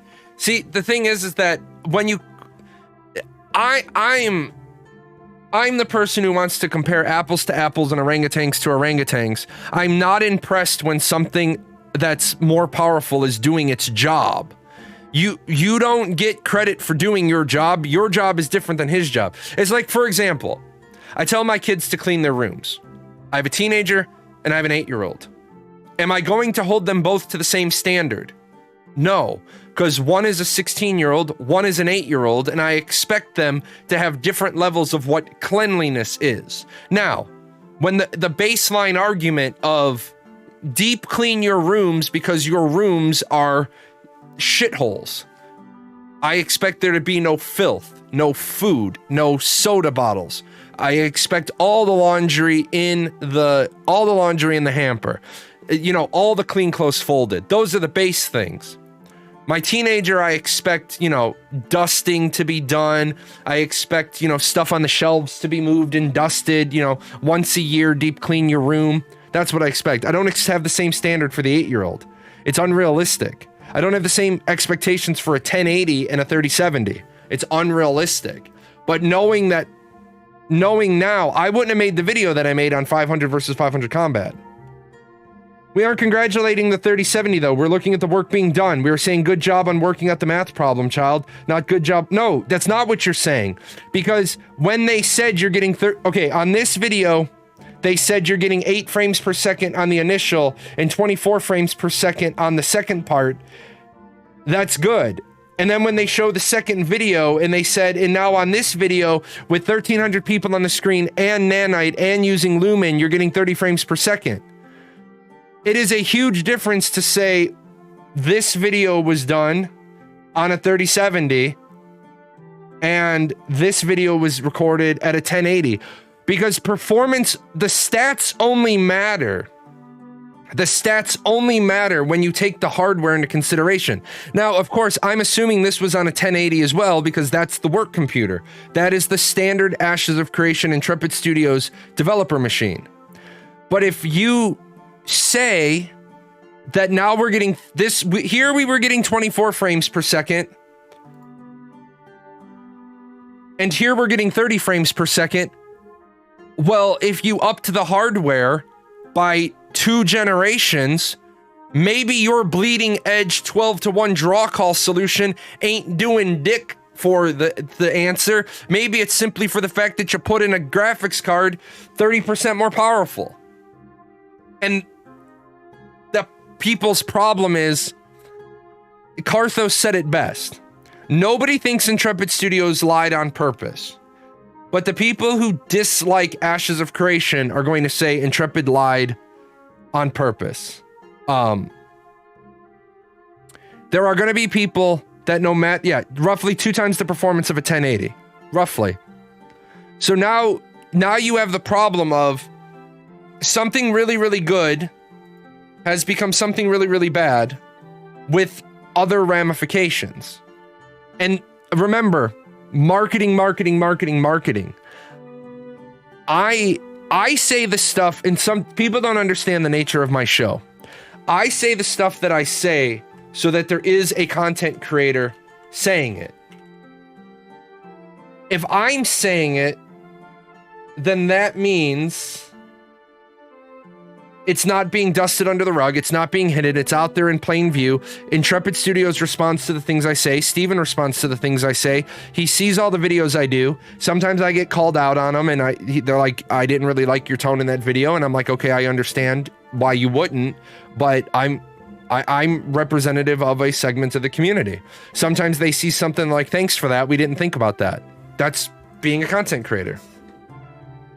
I will agree that comparing the grayscale static to the 1300 is the incorrect comparison. I would like to see the 1300 grayscale on a 1080, or give me the 3070 on the grayscale. No. You don't show shit off on a 3070. That's the problem. You don't show shit off on a 3070. Because as a 3090 owner, I don't give a shit about a 3070's number, because I said at most, 20% of your audience is on a 20 series or higher graphics card. How many people are on a 3070 or better? So a 2080 Super or a 3070, right? What part of your population? Don't show me the deluxe. When you show me a car, don't show me the deluxe super ooper duper package, all the cool shit, and then show me the pricing at $27,000. And when I go in to pick up that particular Cadillac with all the features and all the models that you showed me in the commercial is actually $55,000, right? Show me apples to apples. So show me the grayscale static on a 1080, and now show me this scene. Show me this scene on a 1080 and give me the stats of this being recorded at 1080. And if the stats are more than 24 frames per second, then you're good. But if your stats aren't more than 24 frames per second, then you done fucked up. And so that's when Steven needs to get out there ahead of the curve and write his "we done fucked up" memo. Hey guys, I accept full responsibility for the misspeak. People, we were really excited to show this off, and we misstepped. We didn't take the time to properly vet it. We didn't take the time to properly document it. We didn't make sure that the community was fully aware. I wasn't aware. My main idea was keeping at least one of the variables the same. No, and it's fine. That's the right thing to do. Keep all the variables the same. But keep all the variables the same on the who's your target audience. Your target audience is not people with 3070s or above graphic cards. Remember everything, the links in the chain, everything you've ever said as a company, what'd you say previously as a company? We are targeting Ashes of Creation to release to be compatible with hardware 5 years old at the time of release. So either Ashes of Creation is going to take 4 more years to develop, or that statement's not there. That statement's not accurate anymore. Oh no! Give it. What just happened? I didn't see what happened. Something happened. I apologize. Was that a donation? What just happened? It didn't show up in my activity feed. That doesn't usually happen. What happened? I was covering it. I'm so sorry. He ran off with it. I know. He ran off with it. Oh, 100 bits. Thank you. Here. Oh. I love it. If I open this panel, I can repeat the ones that are missed. Give it, Sprocket. Give me the cog. Give it. So I'm getting 5 more alerts made. 5 more alerts for 165 bucks. Plus tip. Okay, where are my peeps? Are they live? They are live. Okay, so guys, a couple of things here. Let me pop out here. Don't run away. We got some stuff to talk about. So you just sit tight. Number one, I want to thank you guys for always supporting me. I know that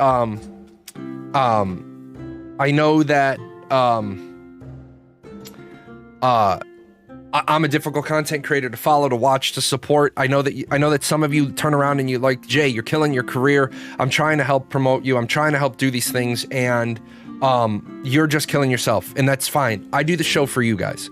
I do the show because there's 84 people here right now. At some points today, we had 100, 107, 110. I do the show for you.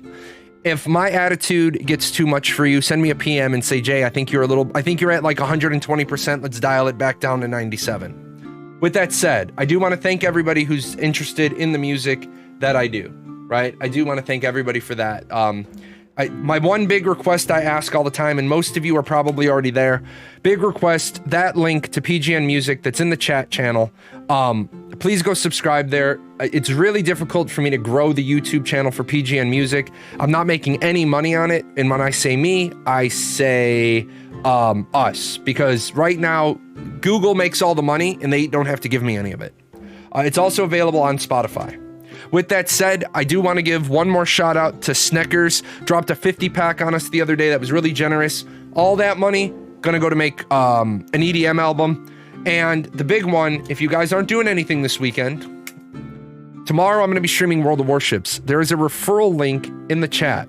If you've never tried World of Warships, give the game a try. It's really, really good. It's addicting. I'm telling you right now, I'm gonna change and I'm gonna play World of Warships tonight. And then tomorrow I'm gonna work. We get paid depending on how many new players sign up. So I'll be streaming that tomorrow at 5 o'clock Eastern. With that said, peace, love, and water bets. What's wrong with you? The Golden Feather is live in 2 minutes. I'm going to drop you guys off there. They are my partners on the Ashes of Creation stream team. They are a great show. I don't know who they have on tonight. I got to get them back in the habit of giving me the list. I will see you guys tomorrow for World of Warships and Monday for Ashes of Creation.